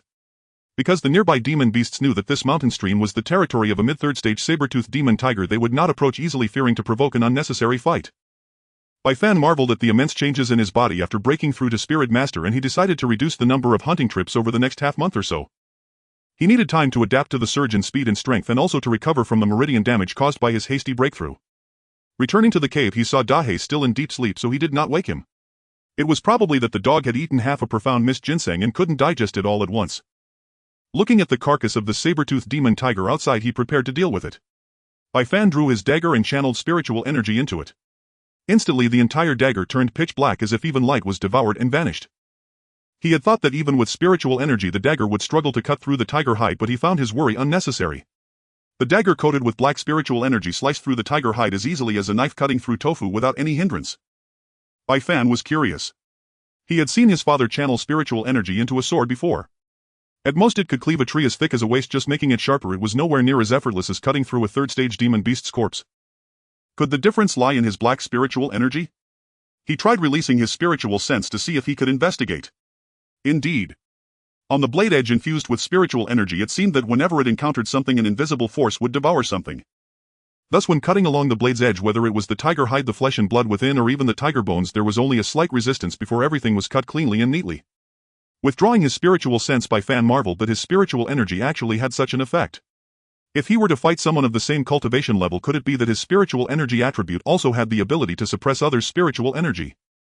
Though excited inwardly, he had no opportunity to verify it for now. He thus peeled off a perfect tiger hide, cleaned it by the small river, and found a few wooden sticks to set it up to dry, intending to make a tiger skin garment later. The tiger head could be made into a hat later. How cool would that be? But it was a bit too big. Thinking of this, Bai Fan remembered the third-stage shadow wolf from yesterday. Its size would be just right. The wolf head would be perfect for a hat. He then skinned the entire wolf, processed it, and hung it to dry alongside the tiger hide. After a simple meal, he surveyed the mountain stream and decided to temporarily set up his base camp here. In his estimation, this place should be around the middle region of the 10,000 demon forest. Moreover, this mountain stream was very secluded and the path to it was extremely complex. If Dahe hadn't led the way before, he wouldn't have been able to find it. He also discovered that as he cultivated his spiritual sense over time, with the continuous increase and tempering of his spiritual sense in the sea of consciousness, his memory became exceptionally good, his mind became clear, and even his usual speed of cultivating spiritual energy had increased slightly. His perception of the spiritual energy between heaven and earth became keener. Especially during battles, once he focused his mind, he became incredibly composed and calm. He no longer wanted to sleep in the cave, so he decided to cut down some trees and simply build a wooden cabin in the mountain stream as a temporary base. The cabin was very small with only a bed inside, but at least it provided shelter from the wind and rain. He looked at the tiger hide that had dried outside, brought it in and spread it over the wooden bed. Now he had both bedding and a blanket in one. Feeling the warmth of the fur, he sighed, "This is truly luxurious. I've never seen anyone use a third stage beast hide as a blanket, huh?" Over the past 2 days he spent the daytime busy building the wooden cabin and in the evenings sewing the wolf hide. After many alterations he finally managed to wear it. It wasn't very good looking, but at least it fit. And when he put on the wolf head, crawling on the ground made him look exactly like a fierce shadow wolf, a decent disguise, big or small. He observed Dahe every day, making sure the dog was just sleeping and unharmed before he could relax. After nightfall he entered the wooden cabin, took out some spirit stones, placed them around him and sat cross-legged to enter a cultivation state. Since leaving Jinan City he had never truly slept at night. Because staying in a cultivation state made him exceptionally alert. If anything happened he would detect it early. Especially now that his spiritual sense had grown, any stir in his surroundings while cultivating would immediately come to his attention. Being in the 10,000 demon forest required utmost caution. Over the past 2 months he had encountered hunting parties. Once he sensed them he would deliberately avoid them, not letting them discover him. After nearly being surrounded and killed by Li Wei and his 3 companions, he did not want to be noticed by anyone here, nor did he want any interaction with anyone. The next morning he sensed a sneaky figure approaching him. He chuckled inwardly but did not move his body. Just as the shadow pounced on him he directly flipped over and pinned it beneath him. Opening his eyes he saw Dahe thrashing about underneath him. He laughed, slapped the dog on the head and then got up to look at the creature that had slept for 3 days. Tsk, how had it grown so much in these few days? If one didn't look closely just by its size it could be mistaken for a second-stage canine demon beast. Seeing Dahe holding its stomach with a paw, drooling as it looked at him, well, it seemed the dog had slept for 3 days and was now hungry. He took Dahe outside, retrieved some previously processed tiger meat from his storage pouch, and they had a meal of roasted third-stage tiger meat. Winter had already set in. Under the moonlight 2 figures sat by the bonfire beside the small river eating. Patting Dahe, who was lying beside him by Fan, looked up at the star-filled night sky and sighed. Unknowingly, I'd been in the forest of 10,000 beasts for over half a year. During these 6 months he had spent nearly every day in combat with various wild beasts, and a youthful face now bore a savagery that belied his age. He had grown considerably, now standing over 5 feet tall. His figure was slender but not frail. Beneath his beast-hide garments his muscles were pronounced and his body was covered with many grim scars. He was now a cultivator at the midstage of the Spirit Master realm. The spiritual sense, sword, embryo and divine hammer within his sea of consciousness had become more solid than before. At the very least he could now project his spiritual sense outward for nearly 2/4 of an hour. His spiritual sense had been of immense help, turning the tide of battle and snatching victory from the jaws of defeat on numerous occasions. It had also allowed him to detect several crises and opportunities in time. On a few occasions he had used his spiritual sense to locate some second-grade spirit herbs, and once he had nearly stepped into the territory of a sleeping 4th-grade beast. At his current level, facing a 4th-grade beast heathen would mean certain death. Once from a great distance he had secretly watched 2 4th-grade beasts fight over territory. Their immense physical strength and robust physiques left him in awe. Each collision between the 2 beasts produced a deafening roar. Even their speed was far beyond his reach, and what's more, these 4th-grade beasts could unleash innate attacks. The power was exceptionally formidable, comparable to a human spiritual energy projection. When one of the beasts retreated injured he thought of following it to see if he could scavenge some advantage. But after witnessing the beast spew flames that incinerated a 3rd-grade beast attempting to ambush it, he abandoned that idea. After breaking through to the midstage of the Spirit Master realm he clearly sensed that the spiritual energy required to reach the later stage would be even greater than the total amount he had consumed from the early to mid stages. Moreover, after half a year of extravagant cultivation and realm advancement, the spirit stones gifted by City Lord Zhaoling when he left Jinan City were nearly depleted. He had only 150 low-grade spirit stones left and just 3 medium-grade ones. He sighed, realizing that cultivators were indeed perpetually impoverished, especially with a companion who insisted on devouring beast cores every time. As a result, his 2 storage pouches now contained only a few beast cores he had managed to snatch from its mouth, along with various beast materials. Originally his 2 storage pouches were basic ones, each with a storage space of only 3 cubic feet. Now both were completely full, and it seemed he would have to make some beast-hide bundles in the future. Lately, while cultivating, he had felt a strange sensation in his sea of consciousness. Patting Dahe to wake him, the man and his dog returned to the wooden cabin. Sitting cross-legged he entered his sea of consciousness and observed the floating sword, embryo and divine hammer. He noticed that the divine hammer swung a third faster than before. Though he didn't understand what was happening, he keenly sensed that the sword embryo and divine hammer might be on the verge of a breakthrough. Hastily taking out his remaining spirit stones, he arranged 100 low-grade stones around him. Still feeling uneasy, he finally gripped 2 medium-grade stones in his palms. Having done this, he re-entered his cultivation state, focusing his mind and fully activating his technique to absorb the thin spiritual energy from the stones. Re-entering his sea of consciousness, he saw wisps of spiritual light continuously merging into the sword embryo and divine hammer. The sword embryo hummed and the divine hammer swung even faster. As the 2 medium-grade stones in his hands turned to powder, the divine hammer struck the sword embryo with a heavy blow. The entire sea of consciousness expanded with a roar, doubling in size compared to before. The rough sword embryo now appeared to have a flattened tip as if sharpened. The divine hammer had also taken on a distinct form, no longer vague as before. A massive cylindrical hammerhead connected to a colossal handle over 10 feet long, exuding unparalleled dominance. The once elongated sword embryo had also solidified, with the guard and hilt beginning to take shape. Just as he thought it was over, a cracking sound came from the sword embryo and divine hammer. Fearing something had gone wrong, he watched intently. From the sword embryo and divine hammer complex, forbidden arrays floated out. They shattered in midair into specks of spiritual light, forming a few verses and a complex meridian diagram. Spirit coalesces into form, the hammer guards the spirit. Soul divides into 10,000, the sword strikes the spirit. Could this be the offensive and defensive aspects of the spiritual sense?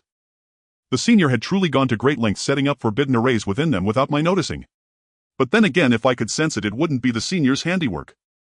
The senior must have feared I would be too ambitious, not laying a solid foundation before attempting to cultivate the later parts. Since the heavenly derivative sword record is like this, could the senior's own cultivation technique, the heaven-devouring, earth-swallowing art, also? He dismissed the thought. What will come, worrying about it now is pointless. He decided to let things take their natural course. Awakening, Bai Fan looked at the powdered spirit stones in his palm and around him, feeling increasingly disheartened. His reserves were nearly exhausted. Now he realized that Uncle Zhao, the city lord, must have been at a realm above the spirit master, but not by much. Giving him so many spirit stones at once must have drained Zhao Ling's own cultivation resources. At this thought, his gratitude toward Zhao Ling deepened. After waking, Bai Fan pondered over the new chapter of the heavenly derivative sword record. It seemed to appear only after his spiritual sense reached a certain level, and he wondered if there would be more. Perhaps he was being too greedy. As it stood, what he had was already exceedingly rare. Little did Bai Fan know what the heavenly derivative sword record, a spiritual cultivation technique possibly surpassing even celestial grade techniques, represented. Its status in the blank pages of history. At this moment he was unaware of the verifiable history of the Tianxian continent.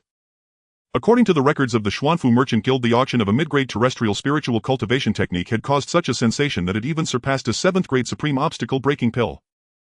As for whether high-grade terrestrial or even celestial-grade spiritual cultivation techniques existed, no one knew. The emergence of such techniques would inevitably stir up a tremendous storm across any continent. Such techniques were usually regarded as the foundation of great families and were never shared. That was why the mysterious and powerful senior had added layer upon layer of restrictions after imparting it to him. All to avoid unnecessary trouble. And he had also left a contingency on him. Of course, Bai Fan knew none of this and was still marveling at the senior's transcendent methods. In the following days, Dahei ate with unbridled enthusiasm. He would sneakily take the beast cores Bai Fan had hidden, drag the tiger skin from inside the cabin to the doorstep, lie on it, leisurely crunch on the beast cores, and watch the fool sitting motionless in the snow. When Bai Fan was about to wake, Dahei would drag the tiger skin back onto the wooden bed. For some time afterward, aside from cultivating spiritual energy at night, Bai Fan would eat a simple meal during the day and then sit outside, repeatedly attempting to cultivate the offensive and defensive techniques of his spiritual sense. After several days he was completely baffled. As for the defensive stance of the divine hammer, he had some ideas. Previously he felt that the hammer's swinging trajectory while forging the sword embryo was profoundly mysterious, leading him to speculate that its movements embodied the essence of protection. Yet he could grasp nothing of the offensive sword embryo. However, through recent cultivation he had expanded his spiritual sense coverage to 20 zhang. This was already an astonishing distance, granting him greater confidence to venture deeper into the myriad demon forest. He discovered that by channeling his mental energy in a single direction, the range could even reach 40 zhang. But the width was merely a zhang. This revelation excited Bai Fan immensely, as this range sufficed to evade detection by beasts or humans. Yet his attempts to condense spiritual sense into the shape of a sword embryo consistently failed. The gathered mental energy churned like boiling water, refusing to stabilize under his control. After repeated failures to shape the sword embryo, he managed to split his mental energy into 2 streams extending in different directions. However, the process was clumsy and control faltered beyond 30 zhang.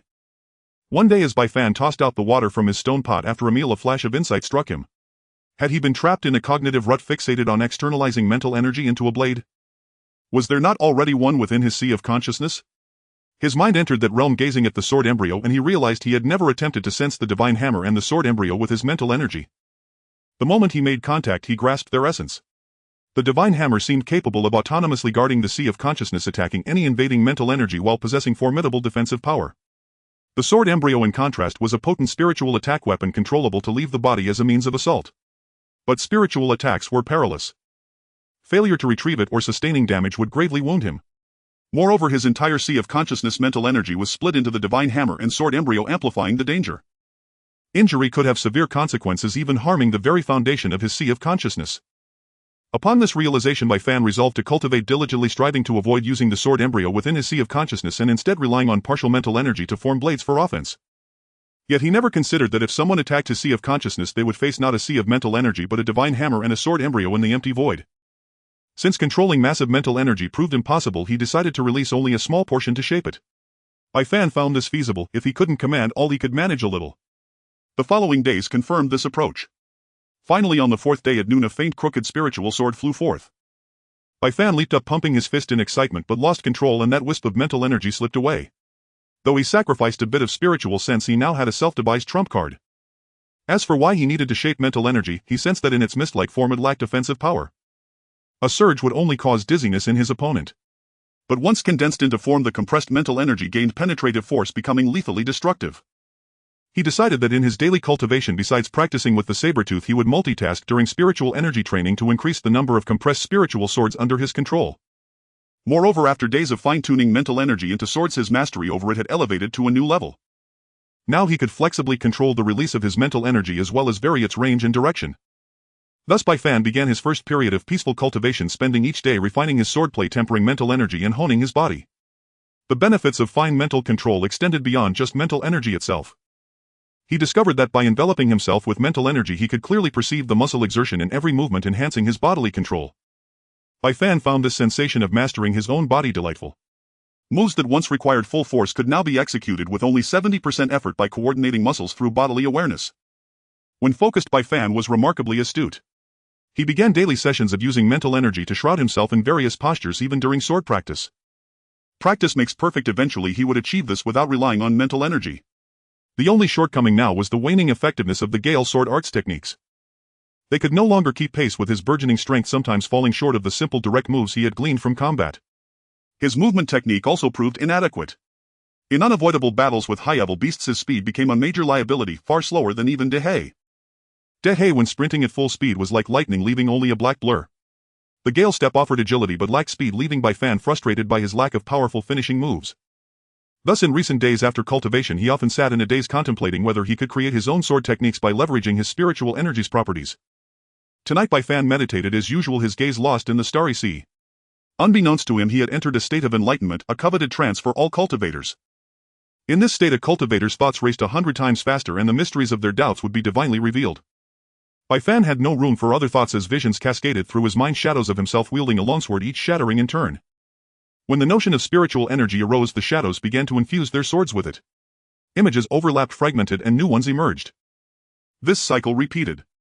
In one vision, Bai Fan stood with sword in hand. His black spiritual energy did not envelop the entire blade like previous shadows. Instead, he crouched, sword sheathed, as spiritual energy surged and concentrated upon it. Upon unsheathing, the energy diffused invisibly through his body, gathering at his feet. In that vision, his figure appeared instantly 10 zhang away. The unsheathed sword bore black spiritual energy along both edges, leaving the spine bare, unlike the full coverage before. As the sword flashed like lightning, transitioning from a horizontal slash to a thrust, the spiritual energy gathered from the guard toward the tip. Finally, as it pierced forward, the black spiritual energy at the tip exploded like a black hole. This is it. All visions shattered, and Bai Fan snapped out of enlightenment. Awake, he repeated, this is it, this is it. Once the initial excitement faded, he calmed down, replaying the sword technique's spiritual energy flow and sensation. And that movement technique, like teleportation, covering 10 zhang in an instant. If he could replicate it, he would have not only a self-created powerful sword skill, but also a formidable movement technique, albeit one that couldn't last long. Without a proper sword, Bai Fan could only practice with a tiger tooth as his weapon. Without delay, Bai Fan spent the next days barely eating, repeatedly swinging his blade. He honed in on that feeling until he had nearly memorized it. What remained was gradual refinement. Half a month later a figure stood about 10 zhang from a cliff face. Spiritual energy instantly coated the tiger tooth. After a brief pause the figure appeared before the cliff, the tooth slicing horizontally with lightning speed like a phantom. As the sword's momentum shifted to a thrust, space subtly distorted and the cliff face burst open into a circular pit a zhang in diameter. Bai Fan opened his eyes in disbelief at the crater. He swallowed hard. This was devastating. Could even the previous saber-toothed demon tiger withstand it? But it drained spiritual energy tremendously. While swinging he had to continuously compress and concentrate energy at the tip while maintaining it on the edges, all compressed. Given Bai Fan's already high-purity spiritual energy, further compression required his formidable mental strength. He calculated he could use this move only 5 times before exhausting his spiritual energy. The instantaneous dash likely related to his spiritual energy's nature. When energy enveloped his body it felt as though it squeezed into space itself, not through affinity with it. How to describe it? As if his energy forcibly wedged into space, a simplistic understanding, but the spatial pressure would instantly displace him from his original spot. Yet this pressure placed immense strain on his body. His physique could endure it only twice at most, that was the limit. Any more would crush every bone in his body. The sword's blinding speed also stemmed from this spatial compression. The compressed spiritual energy seemed to devour the surrounding space, subtly causing that space to repel the blade continuously. Thus during the swing he had to constantly regulate the amount and density of spiritual energy on both edges of the blade. In his excitement Bai Fan wanted to name this move. How about Star Flash? As for the movement technique, he'd call it Star Dash, hoping to simplify it for sustained use in the future. Even if slower it could serve as a daily movement technique, and would being slower than Star Dash truly be slow? Awakening from his cultivation, Bai Fan slowly opened his eyes and gently exhaled a mouthful of turbid qi. Glancing at the spirit stones that had turned to powder beside him he sighed helplessly. This time he had truly drained his reserves. There were only 2 mid-grade spirit stones left in his storage pouch. He dared not use them for cultivation and decided to keep them for emergencies. The boy's face, no longer bearing its former childishness, was now resolute and remarkably handsome. His brows were as delicate as willow leaves and his bright eyes were deep and profound, as if harboring countless secrets. His tied-up snow-white hair had never turned black again.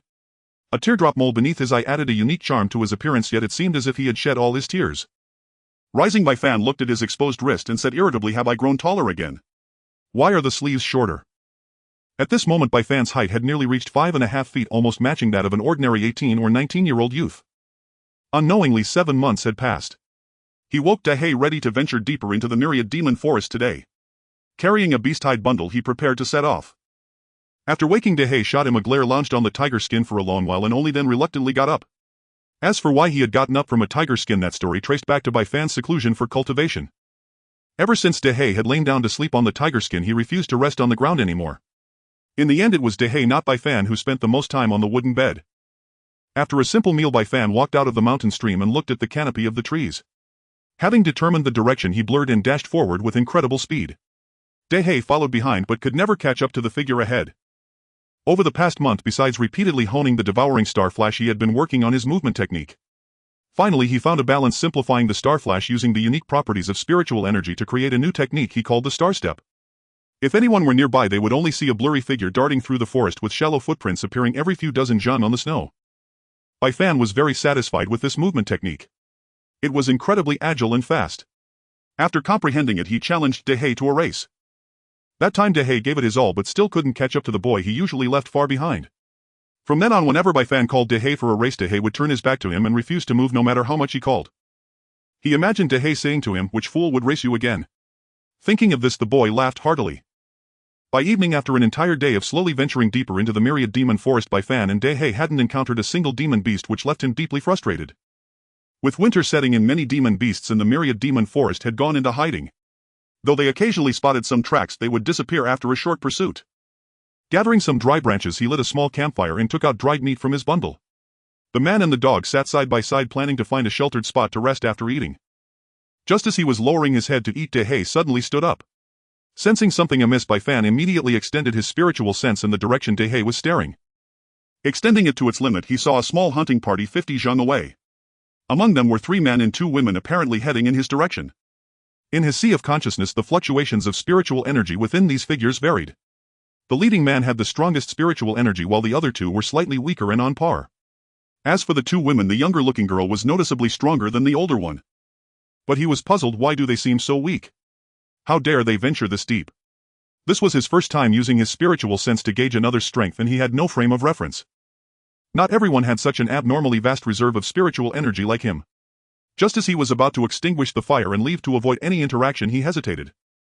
Since entering the myriad demon forest, he had been trying to avoid contact with anyone. He had been cultivating by groping in the dark, and he wanted to see if he could glean some useful information. Moreover, in his perception, even the strongest leader's spiritual energy fluctuation was likely less than his own at the early spirit master stage, and he was now close to breaking through to the late stage. In fact, he could break through to the late stage whenever he wished. However, he wanted to solidify the foundation of each stage thoroughly before advancing. These people probably posed no threat to him. Even if he couldn't defeat them, he could use his speed advantage to shake them off. While he was still deliberating, they had already spotted him. The moment they sensed him with only 10 zhang between them, the leader immediately made a gesture and everyone drew their weapons in alert. Dehe, having sensed that Bai Fan had already detected the approaching group, had lain back down to continue eating. The moment he saw the group draw their weapons, Dehe leaped forward to stand in front of Bai Fan, baring his sharp fangs and letting out a low growl.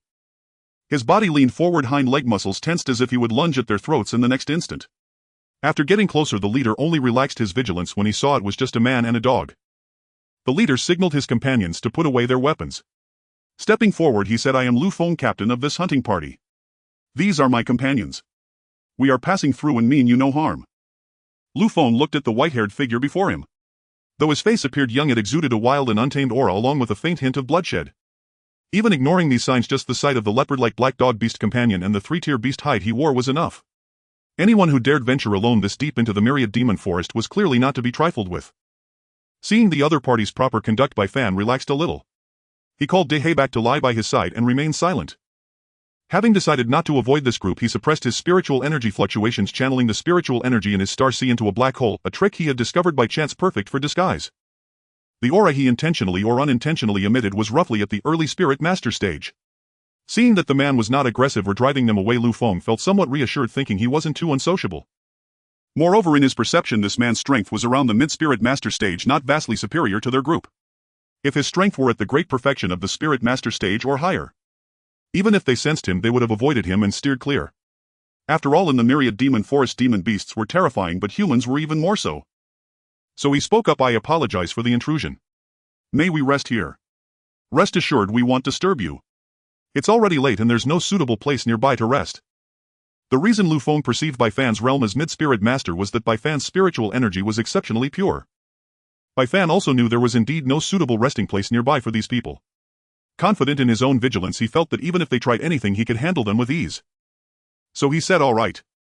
As he gestured for the group to sit around the campfire, Lu Feng finally got a clear look at his face. It was a handsome young man. So young, yet daring to venture deep into the myriad demon forest alone. Looking at the wolf hide he wore, Lu Feng knew this youth was definitely a formidable one. After they all sat down, they curiously studied the young man in the beast hide. Aside from everything else, he was truly handsome. Lu Feng began introducing his companions. The honest-looking young man beside him was named Yang Chang. Another, who had maintained an arrogant demeanor since arrival and wore an ornate sword at his waist, was called Xiao Wen. These three all used swords. The woman around 20 years old was Chioya, who carried a longbow on her back. The round-faced young girl was called Wen Xia. The girl's realm was not high at the early spirit master stage, but she was a rare array master. She greeted him warmly, her eyes full of curiosity.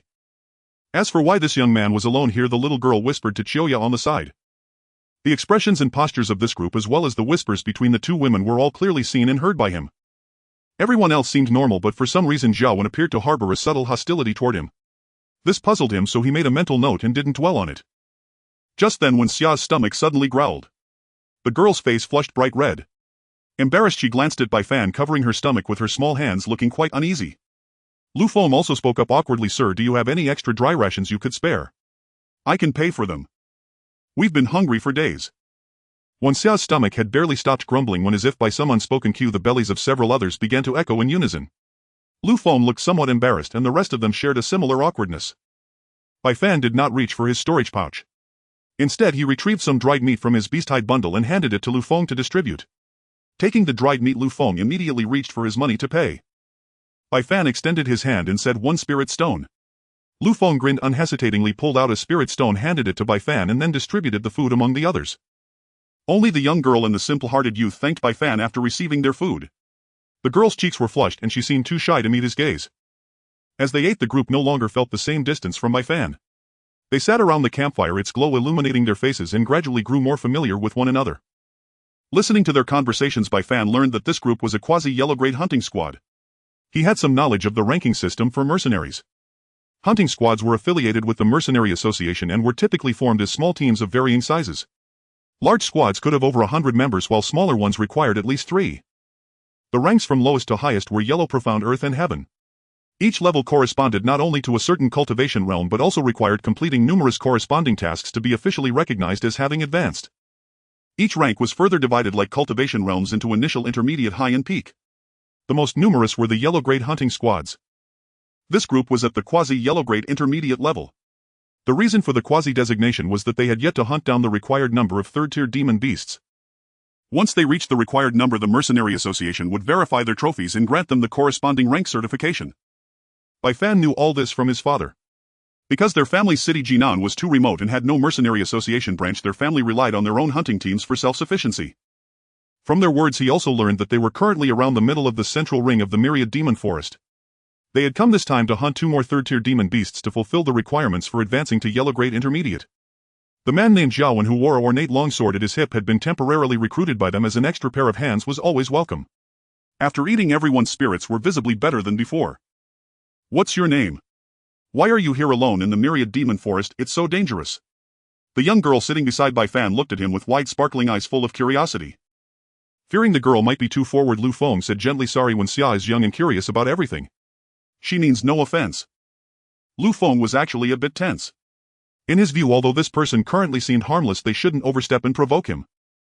No one who could appear in a place like this was simple. The fact that Bai Fan had asked for a spirit stone actually put him at ease. He had been more worried that Bai Fan would refuse to take anything. While Bai Fan wasn't looking, Lu Feng had also used a silver needle to test the food for poison. Only after confirming it was safe did he distribute it. From the moment the girl asked that question, the group pretended not to care, but Bai Fan could sense that they were all quite curious. After a moment of thought, he decided not to reveal his real name and instead used a false one. "Bai Yin. I'm here to temper myself." He didn't say much more as they weren't that close and he wanted to be cautious. He didn't reveal his true name, especially since this place wasn't that far from Jinan City. Seeing that Bai Fan wasn't too cold, the others relaxed a bit. At least now they knew what to call him. Then they began peppering him with questions like whether there were any demon beasts nearby and some inquiries meant to probe his background. He skillfully deflected all of them with vague answers. The young girl who was sitting close to Bai Fan had been staring at his beast-hide cloak from the start. She whispered quietly, "Brother Bai, is the beast-hide you're wearing from a third-tier shadow wolf?" Bai Fan lifted the wolf head hood slightly, making the entire wolf head stand up so the girl could see it more clearly. Just then a somewhat sharp voice cut in. "What's the big deal? It's not like he killed it himself." The voice came from Zhaowen, who was sitting beside Lu Chang. Lu Feng quickly stepped in to smooth things over. "Zhaowen, don't talk nonsense. Whatever the case, it's Brother Bai's skill." Bai Fan felt De He, who was lying behind him, lift its head slightly. He quickly reached his left hand back to calm the beast. De He was incredibly intelligent and understood human speech, but except towards Bai Fan, its temper was truly foul. The pile of third-tier beast bones outside the mountain stream was proof of that. The reason was that when Bai Fan first tried to hunt demon beasts alone, he got injured. De He, without a second thought, charged in and killed them all. Now De He could be considered a latest-stage third-tier demon beast and one of the most powerful among them. In the end, Bai Fan had to scold it several times, insisting, "I need to temper myself. Even if I get hurt, don't help unless my life is in danger." Only then did it stop. Another reason was that Bai Fan didn't let it eat as many beast cores, so it had to hunt for itself. As a result, all the second and third-tier demon beasts near the mountain stream had been killed, forcing them to venture deeper and deeper. Bai Fan ignored Jia Wen's comments. If the man wanted to think of him as some noble's son out to gain experience, let him. It wouldn't cost Bai Fan anything. Little Wen Xia also ignored Jia Wen's remark as she found him somewhat unpleasant. The way he looked at her made her uncomfortable. So she secretly whispered to Bai Fan, "Brother Bai, did you kill this one? A shadow wolf. If we ran into one, we might not even be able to kill it. It's so fast it disappears in a flash." Watching the little girl wave her hands as she spoke, Bai Fan felt she seemed like a younger sister from next door, even though they were probably about the same age. He hadn't realized the girl was a formation master. After a moment's thought, he figured that if he encountered another third-tier shadow wolf now, it wouldn't be too troublesome to kill. So he nodded slightly. Another snicker reached his ears, but Bai Fan paid it no mind. His left hand reached behind him to pinch the snarling dog's mouth shut. Seeing Bai Fan nod, the girl's eyes lit up with admiration. For the rest of the time she kept stealing glances at him, a faint blush creeping onto her cheeks. Xiaoya, sitting beside her, gently pulled Wen Xia closer and whispered in her ear, "Little girl, you're too young to be having such thoughts." Zhaowen, who had observed everything, let out a soft snort. A barely perceptible shadow of malice flickered in his eyes as he looked at Bai Fan. Jiawen lowered his head to tear at his dried meat, but he didn't see the icy glint that flashed through Bai Fan's eyes. The hand Bai Fan had used to restrain De He relaxed slightly. At first Bai Fan had been puzzled as to why this man harbored such inexplicable hostility toward him. But when he looked at the two young women, one mature, one innocent, he began to form a theory. He had initially thought Jiawen was interested in the mature and composed Xiaoya. Now it seemed Jiawen had his eyes on the adorable young girl instead. Tisk, so that was his taste. In the past, when Bai Fan played with his second brother and some other rascals from the manor, he often heard tales of which noble had taken a 15 or 16-year-old concubine. After all, on this continent one could marry once they came of age at 16. With that they extinguished the campfire and snuggled together to rest, leaving Lu Feng to keep watch. Bai Fan sat with his back against a tree, De He beside him. He didn't dare to sink entirely into cultivation. Instead he sat cross-legged, silently absorbing the spiritual energy of the world while remaining alert to his surroundings. Bai Fan, who had been meditating with closed eyes, suddenly snapped them open. Beside him De He had also risen moments before assuming an attack stance. A powerful surge of spiritual energy disturbed the tranquil night and the slumbering group. Lu Feng sensed the anomaly a few breaths after Bai Fan opened his eyes. This aura. It's the presence of a fourth-tier beast. Lu Feng and Bai Fan exchanged glances, both recognizing that the other felt the same. Lu Feng, having certainly encountered fourth-tier beasts before, felt even greater admiration for the young man before him. The awakened group was slightly flustered, but Lu Feng calmed them. Don't panic. This aura likely comes from a third-tier beast that has just broken through to the fourth tier, and it's still far from us. Lu Feng's expression was unusually conflicted. He kept glancing at Bai Fan as if wanting to speak but hesitating. Bai Fan noticed but remained silent. Finally Lu Feng gritted his teeth, turned to Bai Fan, cupped his hands and said, "Brother Bai, I have an impertinent request, but I don't know how to put it." "Tell me." "I want to lead the team to investigate the source of that aura. It should be a third-tier beast breaking through to the fourth tier. This is its weakest moment. I'd like to invite you to temporarily join our team. Regardless of success, I'll pay you 2 mid-grade spirit stones as compensation. You know our team urgently needs to advance." The others raised no objections, trusting their captain's decision. He was a competent captain, his authority built through calmly navigating numerous crises and saving the team from casualties. But not everyone agreed. Jiawen jumped out again, sneering, "Why should we? Why drag a greenhorn in? And give him 2 mid-grade spirit stones? It's just a newly advanced fourth-tier beast, we can kill it together. After all, if he joined this trip, he'd only earn 80 low-grade spirit stones, not even 1 mid-grade." "Enough. Shut up, Jiawen," Lu Feng roared sternly. Jiawen fell silent, still visibly resentful. Seeing Bai Fan's impassive face, Lu Feng said apologetically, "Sorry brother Bai for the scene. They've never faced a fourth-tier beast. They don't know." After a moment's thought, Bai Fan decided he could agree. He wasn't sure he could take down a fourth-tier beast alone, and though he didn't count on this group for much help, having them around to prevent its escape was useful. This team was more than capable of hunting less troublesome third-tier beasts, but challenging a fourth-tier one would still be a stretch. You must know how powerful a fourth-tier beast is. I can temporarily join. I hope it's not too troublesome. As for the spirit stones, no need, but I have 2 conditions." Lu Feng was overjoyed. "Excellent. Name them, brother Bai. First, I'll join your team, but am used to working alone. Let me act freely according to the situation." Lu Feng waved dismissively. "That's easy. I don't know you well enough to give orders anyway. Second, if we kill this fourth-tier beast, I only want its beast core. He'll take none of the other materials, and he'll give you 3 third-tier beast cores as compensation." Recently De He seemed desperately in need of beast cores, having nearly exhausted Bai Fan's stock. "Absolutely fine. I'm still getting the better deal. 3 cores are enough for us to advance." As the group prepared to set off, aside from the focused Bai Fan and grim Lu Feng, the others were still buzzing with excitement over hunting a fourth-tier beast. Bai Fan at the rear glanced at the slightly buoyant Wen Xia ahead. He said softly, "Fourth-tier beasts are ferocious, far beyond third-tier ones. Be careful." The girl, hearing his concerned words and seeing his handsome face framed by white hair, felt her heart quicken. She replied lightly, "I know big brother Bai, you'll protect me, right?" Embarrassed, she hurried to Chiu Ya's side. The more mature woman had clearly heard Bai Fan's words. She nodded kindly at Bai Fan, offering a faint smile, signaling she would keep an eye on the lively girl. Bai Fan pretended not to notice the girl's antics, patted De He's head and gestured for him to scout ahead. The black figure shot past the group like lightning, leaving only a faint afterimage that vanished in an instant. The sudden speed startled the front members, who thought a beast had burst forth. Bai Fan explained softly, "I sent De He to scout. We need to pick up the pace. If we walk, the beast will have hidden by then. Besides, we're not the only ones who sensed that aura. Nearby beasts did too. Any slower and we'll miss our chance." Lu Feng found this reasonable, and the group dashed forward at full speed. Only Jiawen, skilled in movement techniques, was slightly faster, always at the front.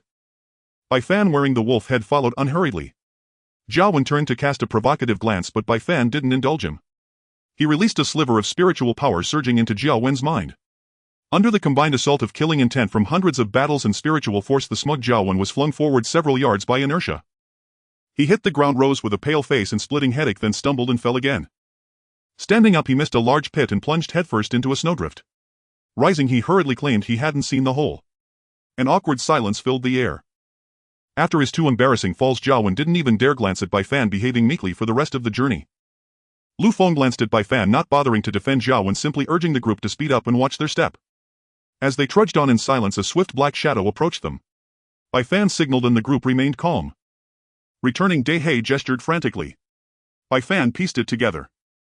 Not far, dead, injured, cave unknown. Bai Fan moved to the front and said to Lu Feng, from now on conceal your forms and auras. We're close to the beast. As I thought, other beasts have already attacked it. It's wounded and hiding in a cave. What kind of beast is unknown? Ill lead, follow me. The group stared in bewilderment. How could he understand that? Then they wondered, did that Black Panther-like dog lifting one paw mean injured? De He scorned them silently, so dumb can't even understand obvious signs. Only Xiao Fan gets it. Sister Chiu. Did that big black dog just roll its eyes? They pressed on in silence, increasing speed. Bai Fan and De He led the way, the others, sensing an imminent battle, fell quiet, masking their forms and auras as they followed. A quarter hour later, Bai Fan signaled a halt. They stopped before a hidden cave entrance overgrown with vines. It was nearly late afternoon. Under the faint moonlight, they saw several mangled beast corpses outside the cave, their cores already extracted. Scattered carelessly at the entrance, Bai Fan extended his spiritual sense to examine them. A second-tier bloodthirsty bore two third-tier beasts, both top-tier within their rank. Beasts Bai Fan could only kill with De He's help without using devouring starflash, yet two had died here. A flicker of gravity crossed his mind, but nothing more.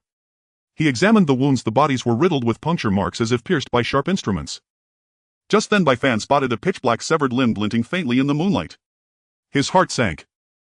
This thing is... Gazing at the blackened severed limb on the ground, Bai Fan's heart tightened. This was the mystic armored centipede. The reason he had a vivid impression of this demonic beast was that he had encountered a mystic armored centipede at the early stage of his spiritual master journey. At that time he had not yet grasped the subtle uses of spiritual sense, nor did he possess the killing move Star Devouring Flash or any sophisticated movement techniques. Even when utilizing spiritual power on his tiger fang, he could only leave a shallow cut, barely scratching its shell. Moreover, the armor on its head was even tougher. Striking it produced sparks but only left a slight dent. Facing it had proven to be a grueling ordeal, and he still bore scars from that encounter. Even teaming up with De He had not led to its defeat. The mystic armored centipede was enormous, measuring 10 zhang in length. It had 100 legs beneath its belly and moved with astonishing speed. It was said that its size remained unchanged. Even when it advanced to a higher tier, it would still maintain at 10 zhang. Even at 10 zhang, it was a colossal creature. Standing upright, it would be at least as tall as a 10-story building. The reason he could not defeat it back then was simple: he could not breach its defense. The mystic armored centipede's defense was exceedingly monstrous, with its body covered in hard shells resembling mystical armor, incredibly tough. Thus the shell of a mystic armored centipede at the early 3rd tier could even be sold as material for a fully realized 3rd tier demonic beast. Furthermore, it was in high demand. Having a craftsman assist in forging a set of mystical armor would ensure safety, at least among 3rd tier beasts. Once a mystic armored centipede was slain, it could be equated to the bounty of 10 3rd tier demonic beasts. It was said that after ascending to a higher tier, the mystic armored centipede would molt its shell, becoming even tougher, and a new silver stripe would appear on its head, though its purpose remained unknown. The mystic armored centipede was universally acknowledged as a terrifying demonic beast that had existed since ancient times. He refrained from hastily probing the situation inside the cave with his spiritual power, as 4th tier demonic beasts could faintly sense such probing. Moreover, the mystic armored centipede had just been engaged in battle, so it was likely in a highly alert state. He was puzzled why, after killing the attracted demonic beasts, it had not found a new hiding place but had returned to the cave. After contemplating this, he turned to Lu Feng and the others and said, "Do you see that severed limb on the ground? It must belong to a mystic armored centipede that has just broken through to the 4th tier." The crowd gasped in astonishment, and even Lu Feng hesitated, for the vicious reputation of this demonic beast was truly formidable. Countless hunting teams had perished at the hands of this beast. Bai Fan remained silent, waiting for them to make a decision, although he had already resolved that even if they chose to retreat, he would still attempt it. After all, he was very envious of that shell, and there was another reason. Ever since De He arrived at the cave entrance, its eyes had begun to shine, indicating a strong desire to consume the 4th tier beast core. Though he did not know why, since De He wanted to eat it, he would do everything in his power to ensure it could. Lu Feng apologetically said, "Brother Bai, please wait while we discuss this." Bai Fan nodded silently, glancing at the tiger fang in his hand, pondering whether he could borrow a sword from them later. This tiger fang was indeed hard, but it was not sharp enough. Moreover, when using star-devouring flash, he had to channel spiritual power to that row of interlaced tiger fangs, which was quite cumbersome. At this moment, Lu Feng stepped in front of Bai Fan and said, "Brother Bai, we have decided to give it a try. To give up now would be too regrettable. Such an opportunity is too rare. We will rely on you, Brother Bai, but once we find it impossible to proceed, we will retreat immediately. Safety first."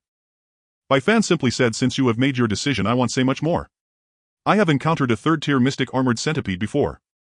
It was extremely troublesome, its defense was too high, and it was incredibly fast.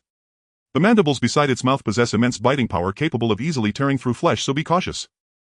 The mandibles of the centipede contain lethal poison. Being struck guarantees death. Its weak points are only the eyes and the gaps between the shell." The others listened intently to Bai Fan's account of his previous encounter and memorized the weaknesses he shared. The group made their final preparations. Wen Xia took out a set of blue formation flags and explained, "This is the most powerful confinement formation I have, but it likely won't hold against a fourth-tier demonic beast for long." Xiaoya also retrieved 3 arrows tipped with golden feathers from her quiver and whispered to Bai Fan, "These are armor-piercing arrows mixed with rare metallic elements of the gold attribute." They explained everything to Bai Fan because the members of their team were already quite familiar with each other, and only Bai Fan was unaware of these tactics, making it easier for him to cooperate. Each person took a formation flag and dispersed around, encompassing the entrance of the cave. After placing the flags, the young girl quickly changed her hand seals. With a delicate shout, she exclaimed, "4 directions confinement formation activate." The light from the 4 formation flags flowed and connected, rising into the air, forming a translucent turquoise barrier. Bai Fan curiously touched it and found that although the barrier appeared thin, it was quite resilient. When he applied spiritual energy to his finger and poked it, the black spiritual power pierced through as if he had burst a bubble. Startled, Bai Fan quickly withdrew his finger and the small hole in the barrier slowly mended itself. This was the first time he had seen someone use formation flags, and it sparked a thought. He looked at Wen Xia and asked, "Is there a formation master who can prevent sound and scent from emanating from a space so that even if something happens inside, it appears unchanged from the outside?" The young girl tilted her head and replied, "I haven't heard of such a thing. Perhaps my strength is still too weak. If what you say is true, then that formation master's power must be terrifying, involving a combination of space and illusion. Even my master cannot achieve that." She quietly noted this down and didn't press further, seeing that everyone was almost ready. Bai Fan said, "Lu brother, could you lend me a sword? My sword has been broken in the forest of 10,000 beasts for so long." Lu Feng, surprised to find that the young man before him was also a swordsman, wasted no words and directly handed over his sword while taking out a slightly inferior sword from his storage bag. Though Lu Feng's sword was not flashy, it felt like a rare good sword to Bai Fan, who was eyeing the sword Lu Feng had just produced. While he could tell it was not as good as the one he held, it had some allure to him. The sword was 4 feet long, slightly longer than the usual 3-foot azure blade, and resembled the blade in his spiritual sea. When he suggested swapping swords with Lu Feng thought Bai Fan was too shy to take his sword, which immediately increased his fondness for Bai Fan. Bai Fan offered no further explanation, but at the moment he received the sword in his spiritual sea trembled slightly as if expressing joy. He felt this was the perfect sword length for him. Seeing that everyone was ready, he did not waste words. Lu Feng reminded everyone to be cautious and if they were outmatched to retreat immediately. Still feeling a bit uneasy, he left 2 mid-grade spirit stones with Wen Xia just in case. They could be used to empower the formation flags in critical situations. He signaled Wen Xia to open a gap in the formation, and once everyone entered, they all felt a bit tense. Once inside, Xiaoya found a rock to stand on and took out the gigantic bow she had on her back, making it hard to imagine such a slender girl wielding such a massive weapon. Bai Fan patted De He, instructing it to lure out the mystic armored centipede. As a shadow dashed into the cave, everyone outside took a deep breath, their hands gripping their swords tighter involuntarily. A fierce battle was about to erupt. As a shadowy figure darted out with an afterimage, a furious and piercing shriek echoed through the cavern. The grating sound waves rippled outward, forcing everyone to cover their ears for relief. What was the giant black creature chewing in its mouth? A rumbling noise echoed from the cave, the sound of the armored centipede's countless feet stomping on the rocky floor. Massive boulders cascaded down the cliff walls like rain crashing to the ground. Suddenly, the roar within the cave grew louder, the entire ground trembling violently as thick dust billowed from the entrance. Cold sweat beaded on Lu Feng's forehead, his knuckles turning white as he gripped his sword. Bai Fan, standing at the forefront, narrowed his eyes and murmured to himself. "Here it comes," he shouted. "Spread out. Maintain a distance of at least 10 zhang between each other. Lu Feng and I will take the lead. The rest of you flank and look for openings." The moment his words faded, a colossal beast burst forth from the cave entrance. The armored centipede, having slain many covetous monsters, never expected others to still dare challenge it. As the dust settled, they finally beheld its full form. Its body, 10 zhang in length, reared up the instant it emerged from the cave. It opened its massive maw lined with jagged teeth from which foul sticky mucus dripped incessantly. Another piercing shriek tore through the air. Its two pairs of mandibles, one large and one small, spread to an exaggerated angle as it roared wildly, its countless legs thrashing in a frenzy. The front mandibles, hooked and serrated, were its primary weapon, possessing terrifying crushing power. The smaller pair beneath each bore a tiny pore used to inject venom. For silver stripes on its jet-black carapace glowed faintly, while segmented pitch-black armor encased its entire body. For blood-red compound eyes atop its head scanned wildly in different directions, instantly taking in everyone scattered around it. All who met those blood-red eyes felt a chill run down their spines. The armored centipede crashed to the ground, its four compound eyes locking onto Bifan. It sensed a dangerous aura from this man. Ignoring the others, its countless legs vibrated at an incredible frequency, and within 2 breaths it had turned and charged straight at Bifan. Bifan did not flinch. The starry sea within his dantian churned wildly, surging forth with black spiritual energy. He channeled the power through his meridians in an instant, activating the star-treading step to retreat at the same speed as the creature. Considering the armored centipede's immense size, a larger space was needed for battle. The trapping array encompassed an area of 300 zhang, spanning 600 zhang in diameter. When Xia had exhausted her reserves of spirit stones to set it up. The moment the centipede lunged at Bifan, the 3 sword-wielders mobilized their spiritual energy and followed. Aside from Lu Feng's pale blue aura, Yang Chang and Jiao Wen both wielded ordinary milky white spiritual power. Lu Feng, being closest, struck first. His sword sliced precisely through a gap in the carapace and green blood sprayed forth. Frost crystals slowly formed on the wound within the crevice. This was Lu Feng's ice attribute spiritual power, which, while not as destructive as the metal element, was an exceedingly rare and extraordinary trait beyond the 5 elemental types. Against low-tier beasts it could instantly freeze the afflicted area, but against a 4th-tier armored centipede it only managed to slow it slightly. This was a secret within their team. Lu Feng had never revealed his spiritual affinity to outsiders, and even Jiao Wen had never heard of it. In contrast, Yang Chang and Jiao Wen's slashes and thrusts failed to leave even a scratch on the carapace. Yang Chang, Jiao Wen, fall back. Support from the flanks. Target its underbelly, leg joints, and other weak points. Xiao Ya. Use those 3 arrows wisely. Aim for its eyes when you get the chance. Lu Feng proved himself a capable leader, issuing the most suitable orders the instant he realized the 2 couldn't inflict real damage. Even after being wounded, the armored centipede ignored the 3 men. Suddenly one of its left compound eyes glanced backward at Jiao Wen, who was dangerously close. Its body twisted like a serpent, closing the distance to Jiao Wen in an instant. Its massive tail swept toward him. Caught off guard, Jiao Wen could only raise his sword to block. The immense force exploded against his chest, sending him flying over 10 zhang through the air. He only stopped after crashing into a tree as thick as a thigh. The terrifying impact shattered both his arms and broke his ornate sword into several pieces. He lost consciousness upon hitting the ground, clearly incapacitated. The armored centipede, no longer chasing Bifan, turned and charged toward Jiao Wen. Yang Chang moved to save Jiao Wen, but failed to notice the dust kicked up by the trembling ground closing in on him. Bifan had taken a liking to this honest young man. Activating the star-treading step, he ran parallel to the centipede, poised to strike down with a full-powered sword blow. But a small compound eye had already seen his move. Before his strike could land, a leg from the creature's side tipped with a sharp spur stab toward him. With no time to react, he could only shield his waist with the flat of his blade. Spiritual energy erupted, turning the sword pitch black. Though he deflected the blow, the sheer force sent him flying dozens of zhang. Bifan adjusted his posture midair, planting his feet against a tree trunk to halt his momentum, the force carving a deep pit into the wood. Thanks to Bifan's momentary distraction, Yang Chang reached Jiao Wen, hoisted him onto his back, and fled. Meanwhile, Lu Feng engaged the centipede from the other side. Standing atop a boulder, Choya drew ordinary arrows and fired repeatedly at the beast's compound eyes.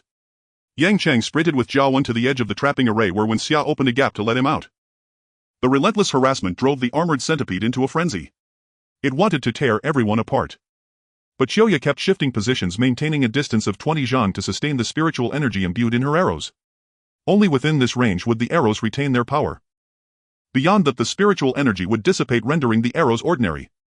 Though her arrows couldn't pierce its armor, some occasionally struck the gaps in its carapace or its underbelly. Lu Feng, relying on his agile footwork, would strike and then retreat regardless of success. Though their attacks barely caused real harm, they enraged the beast, driving it into a wild fury. Venting its rage, it turned its focus on the white-haired youth it sensed as the greatest threat. It spun around, spotting the boy crouching on a tree trunk as if still recovering, and lunged at him with renewed speed. The air cracked with sonic booms. It was too fast. From the moment it had parried his strike to this renewed charge, less than 2 breaths had passed. Seeing the youth so close, it propelled itself forward, accelerating again, and snapped its mandibles at Bifan. As the blood-red mandibles clamped shut, one could see the air current slicing over them, the piercing screech yet to follow.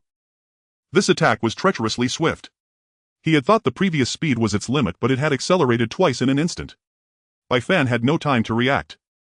Watch out. As danger closed in, he instinctively used Star Flash. With a surge of spiritual energy his figure vanished and the massive mandibles splintered the tree trunk he had just occupied, cutting through it like a blade through silk. Bai Fan reappeared Ten Zhang behind the creature, swinging his sword at its forked tail. The black-imbued blade cut into the jet-black carapace without sparks sinking deep into its flesh. A visible gash opened on the armored centipede's shell, green blood gushing out, sizzling upon the ground and emitting thick smoke. This strike deeply enraged the frenzied armored centipede. The 2 silver stripes on its forehead began to glow ever brighter. Retreat! Yang Chang, don't come in anymore. You can't help. The moment the silver patterns on its head illuminated, Bai Fan bellowed at the crowd. Though he did not know what those 2 glowing silver patterns signified, he knew they boded no good. Shouting for the others to pull back, he also distanced himself from the creature. Just as he yelled to retreat, the armored centipede halted, its entire body segments trembling faintly as it stood motionless. Swish! Swish swish! Sharp sounds of piercing air rang out as 2 consecutive arrows shot toward the compound eyes on one side. The razor-sharp arrowheads, enhanced by spiritual energy, streaked with a golden glow straight for the eyes. Xiaoya's timing was impeccable. Her arrows were loosed early, approaching the compound eyes just as the centipede came to a stop. With 2 dull thuds, the 2 arrows within less than a breath of each other pierced the left compound eye. The formidable penetrating force of the special arrowheads drove them in instantly, but only the tips managed to burst the eye, not embedding deeply. Crimson fluid and green blood oozed from the armored centipede's eye socket. The immense agony drove it into a frenzy, writhing madly and snapping nearby trees, shattering rocks and kicking up clouds of dust. After a moment the dust began to settle and heavy labored breathing came from the blurry shape within the haze. The armored centipede, now oozing foul sticky saliva from its mouth, had grown eerily still. The 2 silver patterns on its head had dimmed to faint, barely visible marks.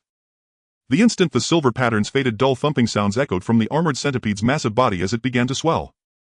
Its entire bulk expanded to about 12 zhang. Its segments grew extraordinarily thick and the mandibles at its front elongated from the base. Bai Fan had never encountered such a transformation before. He could no longer hold back. If he didn't act, they might not even have time to flee. He ordered the others to widen their distance while releasing his spiritual sense to envelop the area, needing to monitor everyone's situation simultaneously. Within his sea of consciousness, the sword embryo hummed as his spiritual sense surged forth like a tidal wave, covering everything around. The already colossal armored centipede now seemed even more massive. Under the veil of his spiritual sense, Bai Fan perceived that the centipede's power had surged again. He swallowed hard, imagining that a single hit from this creature would shatter his bones. Whoosh! Kicking up dust, its gigantic form moved with no loss of speed, but rather half again as fast as before. The armored centipede charged toward Xiaoya, the one who had wounded it.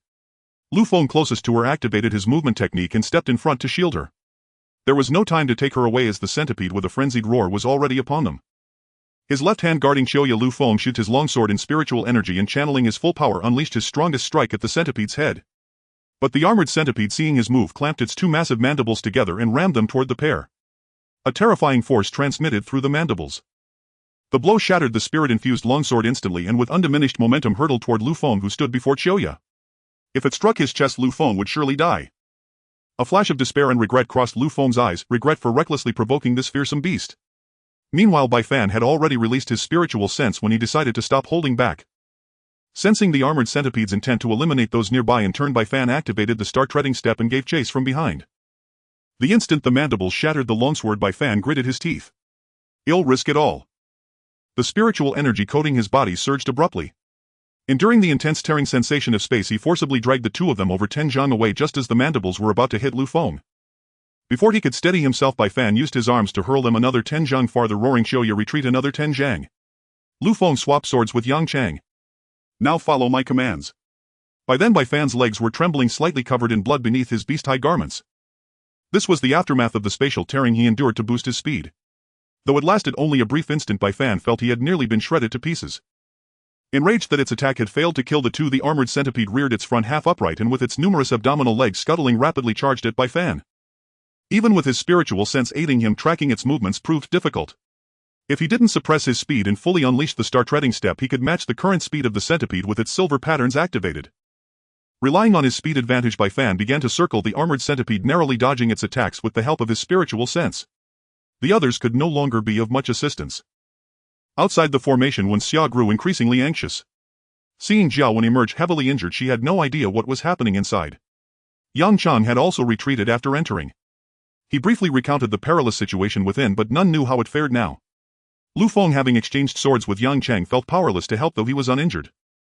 Yet watching Bai Fan's fierce battle with the centipede, both moving at incredible speeds, Lu Feng realized that Bai Fan was far stronger than even him, a latest-stage spirit master. Too strong. Their movements were so swift that within his field of vision he could only see them exchanging blows without discerning the details. On Bai Fan's side, the fight was not as perilous as imagined and his spiritual energy consumption remained within manageable limits. Even in combat, the starseed within his dantian continuously absorbed chi. Bai Fan deduced that the two silver patterns on the centipede likely enhanced speed and strength respectively. He wondered what abilities the remaining two dormant patterns might hold. The centipede's speed and power had increased by at least half compared to before. The terrifying force numbed his arms, forcing him to leverage each strike to deflect some of the impact. Thus to the onlookers, Bai Fan seemed repeatedly knocked back and somewhat battered, yet the numerous sword wounds on the centipede proved it was not the one gaining the upper hand. During the skirmish, Bai Fan began to deliberately maneuver to the left. After its compound eye was shot out, whenever Bai Fan moved left, the centipede would lash its tail to drive him back or even turn to keep him in its line of sight. With a massive mandible strike, it sent Bai Fan flying. Rearing up, the centipede opened its maw wide, its 100 legs thrashing wildly. Its two right compound eyes glared at Bai Fan with venomous hatred as the third silver pattern on its head blazed with blinding light. A sense of dread washed over Bai Fan as he fled, frantically shouting as he retreated, "Quick! Get out of the formation!" Gazing at the gleaming third silver stripe, a thought flashed through Bai Fan's mind. Poison. Centipede venom.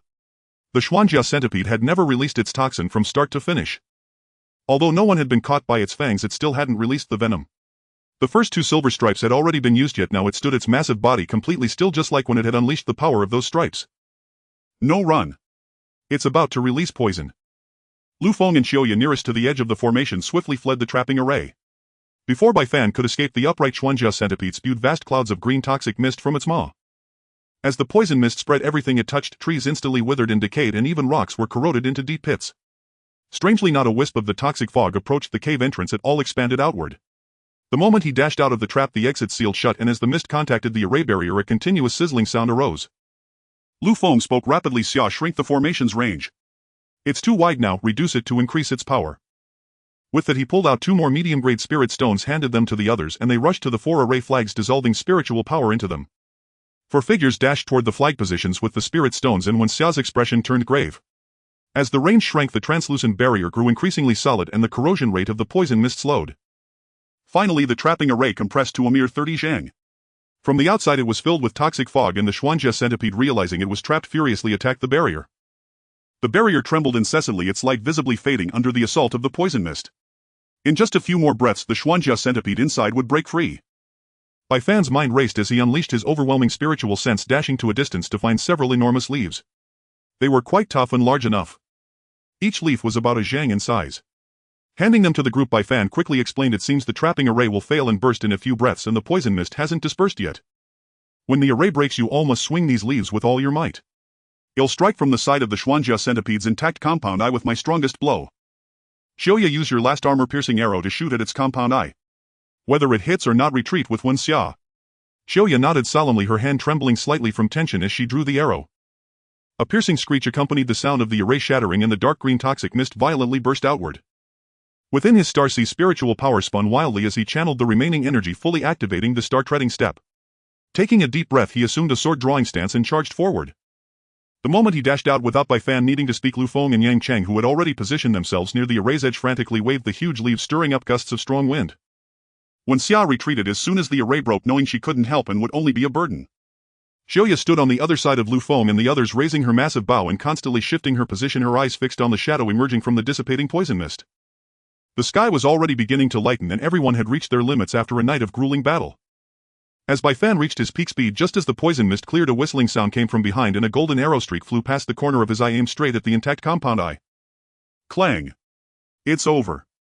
The arrow had missed its mark, striking the hardest part of the head near the compound eye. Meanwhile, Bai Fan's long sword had already gathered its maximum power. Seeing that the arrow hadn't hit the vital spot and the Xuanjia centipede's fangs were already snapping toward him, he had no choice but to redirect his target from the head to the torso. The sword struck. Bai Fan's gaze was as sharp as a blade, and he roared inwardly, star-swallowing flash. Drawing upon the last remnants of his spiritual energy, he executed the sword technique twice in succession. Boom! Boom! Two muffled explosions rang out in succession, and the Xuanjia centipede's massive body crashed to the ground. When the figure reappeared before everyone's eyes, the enormous centipede's body had been blasted into 3 segments. Between each segment, a full zhang had vanished, no carapace, no flesh. It was as if that zhanlong section of the body had simply disappeared. Kneeling on the ground, Bai Fan felt as if every bone in his body was about to shatter. Blood seeped from his skin all over and the muscles in his arms throbbed with excruciating pain. The immense agony left him unable to move. The others, dozens of Zhang away, watched in stunned disbelief. Just moments ago Choya had murmured in her heart, "It's over, that arrow missed." Yet in the blink of an eye the once ferocious Xuanjia centipede had been slain and even cleaved into 3 pieces. No one had even seen how he did it. The hard carapace had offered no resistance to that technique. Staring at the youth lying motionless on the ground, everyone's hearts were filled with awe. Too strong. That was the thought shared by all. Bai Fan lay on the ground gasping heavily. Lu Feng and the others hurried over to check on his injuries. No one noticed that the 4th silver stripe on the Xuanjia centipede, now shattered into 3 sections, had quietly lit up. Bai Fan lay helplessly feeling the wounds across his body and the empty star sea in his dantian and sighed inwardly. This time was too brutal. 4th-rank demon beasts are truly troublesome. Just as he withdrew his spiritual sense, he sensed something was wrong. Why was the Xuanjia centipede's aura still present? Looking at the 3 severed segments on the ground, he suddenly noticed that the section with the head seemed to have one of its legs twitch slightly. Panic surged within him. He couldn't have been mistaken. Suddenly the supposedly dead Xuanjia centipede's compound eyes snapped open and its remaining 3's hang-long front half lunged at Bai Fan. No. It's still alive. The speed of that mutilated corpse was too fast. Lu Feng and the others rushing over were dumbfounded by the sight. It had been cut in half. Shouldn't it have been dead beyond doubt? They wanted to save Bai Fan, but it was too late. The Xuanjia centipede was already less than a zhang away from him, while they were still over 10 zhang away. Bai Fan saw De He at full speed emerge from the cave entrance and race toward him. Too late. He could even see the fine dense fangs inside the Xuanjia centipede's mouth. In that final moment, the sword embryo in his sea of consciousness trembled violently, transforming into an invisible swordlight that shot straight into the Xuanjia centipede's brain. The spiritual sword pierced through the hard skull and carapace as if they were nothing. A faint explosive sound was drowned out by the rumbling of the earth, utterly inconspicuous. The Xuanjia centipede's body continued its forward lunge, but it became limp and the light in its compound eyes faded. Just as its sharp legs were about to trample Bai Fan, a black shadow grabbed Bai Fan by the hair and yanked him aside. It dragged him at least a dozen zhang. What everyone saw was the not-quite-dead Xuanjia centipede charging at Bai Fan, who lay motionless on the ground. Suddenly the centipede, as if dead, lunged forward lifelessly, just about to crush him. A large black dog grabbed Bai Fan by the hair and sprinted wildly, running at least 20 zhang before stopping. By the time it halted, the dust behind them hadn't even settled. And in the dog's mouth. Was that a lock of hair? After an unknown span of time, Bai Fan slowly opened his eyes. The first thing that greeted his sight was a stretch of rock reflecting the flickering, uncertain light of flames. Water. Water. A hoarse voice escaped his lips and a flurry of noise arose around him. He's awake. Brother Bai is awake. Water. Hurry, bring water. Before the water arrived, a massive dog's head loomed into view. Bai Fan looked at De He, the corners of his mouth lifting slightly. A pair of warm hands touched his face. Wen Xia held a water pouch to his lips and slowly fed him. Thank you. You're welcome. Are you feeling better? Bai Fan nodded gently. The young girl's face flushed crimson and she turned and ran off. De He circled around the awakened Bai Fan. After drinking some water, Bai Fan felt considerably better. He ate a bit of dried meat that Wen Xia handed him and finally regained some spirit. Only then did he take in his surroundings. He realized they were still inside the cave of the armored centipede. Only Lu Feng and Choya were by his side. Upon quietly inquiring, he learned that he had been unconscious for 2 full days. Had it not been for his long steady breathing and upon examining his body finding only exhaustion and minor abrasions, Lu Feng would have long since taken him out to seek a healer. As for why he had been unconscious for 2 whole days despite not being severely injured, no one was quite sure. Zhao Wen's injuries were severe. Even after treatment, his arms would be left with lingering ailments. After the battle concluded, Lu Feng had arranged for young Chang and Choya to escort Zhao Wen out. He and Wen Xia stayed behind to care for Bai Fan. However, after checking him post-coma, they found no life-threatening wounds. They were baffled by his unconsciousness and dared not move him recklessly. They could only carry him into the cave, administer some healing medicine and wait for him to awaken. A few minor incidents had occurred before this. When the others approached after Bai Fan fell unconscious, De He bared its fangs in an aggressive stance, refusing to let anyone near. It was none other than De He who had carried him into the cave. Once inside, De He still wouldn't allow anyone close no matter what they tried. When night fell after a whole day had passed with no sign of Bai Fan waking, Lu Feng attempted to communicate with De He. He conveyed more or less that they needed to check on him, feed him some healing pills, bandage his wounds, and apply some medicinal ointment. After much persuasion, they were finally allowed to help care for the injured Bai Fan. Even during the bandaging, De He watched them like a hawk. In truth, De He had stayed by Bai Fan's side for those 2 days, sleeping only lightly even at night. Perhaps it was because it felt it had made a mistake. As for what exactly that mistake was, it all started when they first entered this cave. When they had ventured deep into the cave, everyone was stunned. Besides the carcass of the armored centipede outside, there was also an exoskeleton left behind by the centipede after its molting. It was over 30 meters long, its carapace intact though slightly thinner than before the molt. It was equivalent to the shell of a third-tier armored centipede, yet it was an exceptionally rare and valuable treasure. Since the armored centipede molts from its underside, the surface was completely undamaged. Thinking this was already a pleasant surprise, when they reached the deepest part they discovered that this armored centipede was actually a female. Scattered among the weeds in the cave were over 30 centipede eggs. These were rare finds. Even if nothing else, selling these centipede eggs to the mercenary guild would surely find buyers. Regardless of their purpose, the total value of all the eggs far exceeded even that of the exoskeleton. As for Dehay's mistake. After the battle began, the missing Dehay had been inside, eyes gleaming at the hundreds of centipede eggs, devouring them with abandon. Lost in its feast, it failed to notice that the commotion outside might be more than Baifan could handle alone. By the time it sensed the danger, Baifan had almost not been saved. So in the following days, Dehay silently guarded him. After hearing Lu Feng's account, Baifan glanced at Dehay beside him. Seeing it sneak a peek at him, then quickly look away, anger surged within him. He smacked it on the head. "You really are a worthless mutt." The movement aggravated his injuries, causing him to break out in a cold sweat from the pain. When Xia looked at Baifan with concern, clutching the water pouch tightly. She glanced at Lu Feng but made no move. Baifan asked Lu Feng to help him sit up. Somewhat embarrassed, he said, "Brother Lu, do you have any mid-grade spirit stones? If so, could you lend me two?" At this moment his injuries were actually not severe, a period of rest would suffice. The feeling of utter weakness was mostly because his sea of consciousness and Dantian were both empty. Hearing this, Lu Feng immediately took 3 mid-grade spirit stones from his storage pouch and said, "Brother Bai, don't stand on ceremony.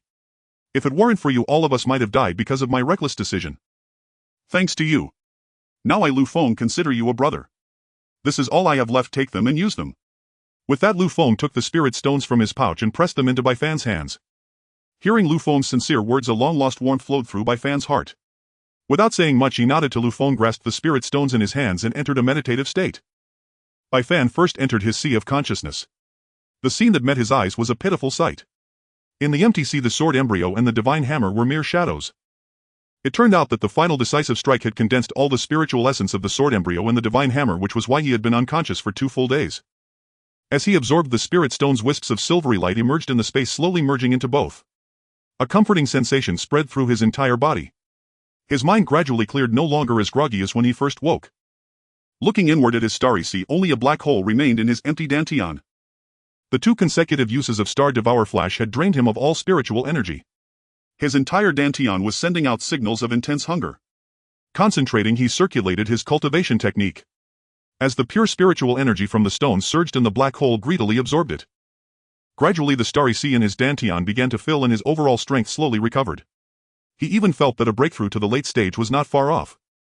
Watching Baifan cultivate, Dehay slowly padded over and lay down beside him. Though exhausted, it still kept guard. Lu Feng, seeing the beast's unwavering loyalty, felt a twinge of envy. He called for Wen Xia and they went to sit by the cave entrance to chat. During cultivation it was taboo to have unfamiliar people nearby. So he thought it best to take Wen Xia farther away to avoid any misunderstandings. "Xiao Xia, do you like Brother Bai?" "Ah. No, not at all." And so the 2 siblings, not by blood but acting more like siblings than many, shared their hearts under the night sky.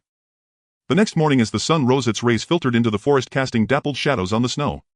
Amidst the chirping of birds outside the cave, the white-haired youth exhaled a mouthful of turbid air and slowly opened his eyes. His spirit had greatly improved and the hollow sensation in his body was finally dissipating. Just as he was about to rise, he felt a massive dog head on his thigh, its sleepy eyes fixed on him. He stroked Dahei's head and whispered with a hint of tenderness, "I'm fine now. Get some sleep." Dahei hadn't slept for days, and since he was out of danger it was time to let the dog rest. After all, nothing was wrong anymore. Hearing the commotion inside, Lu Feng and Wen Xia, who were near the cave entrance outside the passage, stood up and walked over. "Brother Bai, are you feeling better?" "Little Bai Gij. Are you feeling better?" Baifan stood up and stretched his body. He was recovering quickly, though a faint ache still lingered all over, but it was no longer a concern. Addressing the 2 who wore expressions of concern, he said, "I'm fine now. I was just a bit exhausted and felt empty inside, but am out of danger now. I must thank Brother Lu and little Wen Xia for watching over me." Lu Feng waved his hand dismissively, indicating it was nothing, while Wen Xia softly said, "It's nothing, nothing at all." Still worried about Baifan's health, the 2 inquired incessantly, afraid he might have overlooked some lingering ailment. Only after Baifan moved around in front of them did they finally relax. Feeling their genuine concern, Baifan was deeply moved. Wen Xia cooked a pot of mountain chicken soup and they all enjoyed a hearty meal. Lu Feng spoke to Bai Fan. Brother Bai, you've recovered remarkably fast. Truly the vigor of youth, haha. Since you're out of danger, Wen Xia and I will be preparing to leave. Thanks to you we made it through this perilous ordeal. And we've made a handsome profit.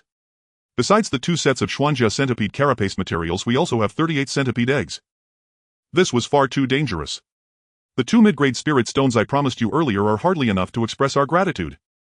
So I've decided that the entire 4th grade Xuanjia centipede carapace belongs to you. All 38 centipede eggs are yours too, including the beast core we agreed upon. Hearing this, Bai Fan quickly said no. We agreed that I would only take the beast core.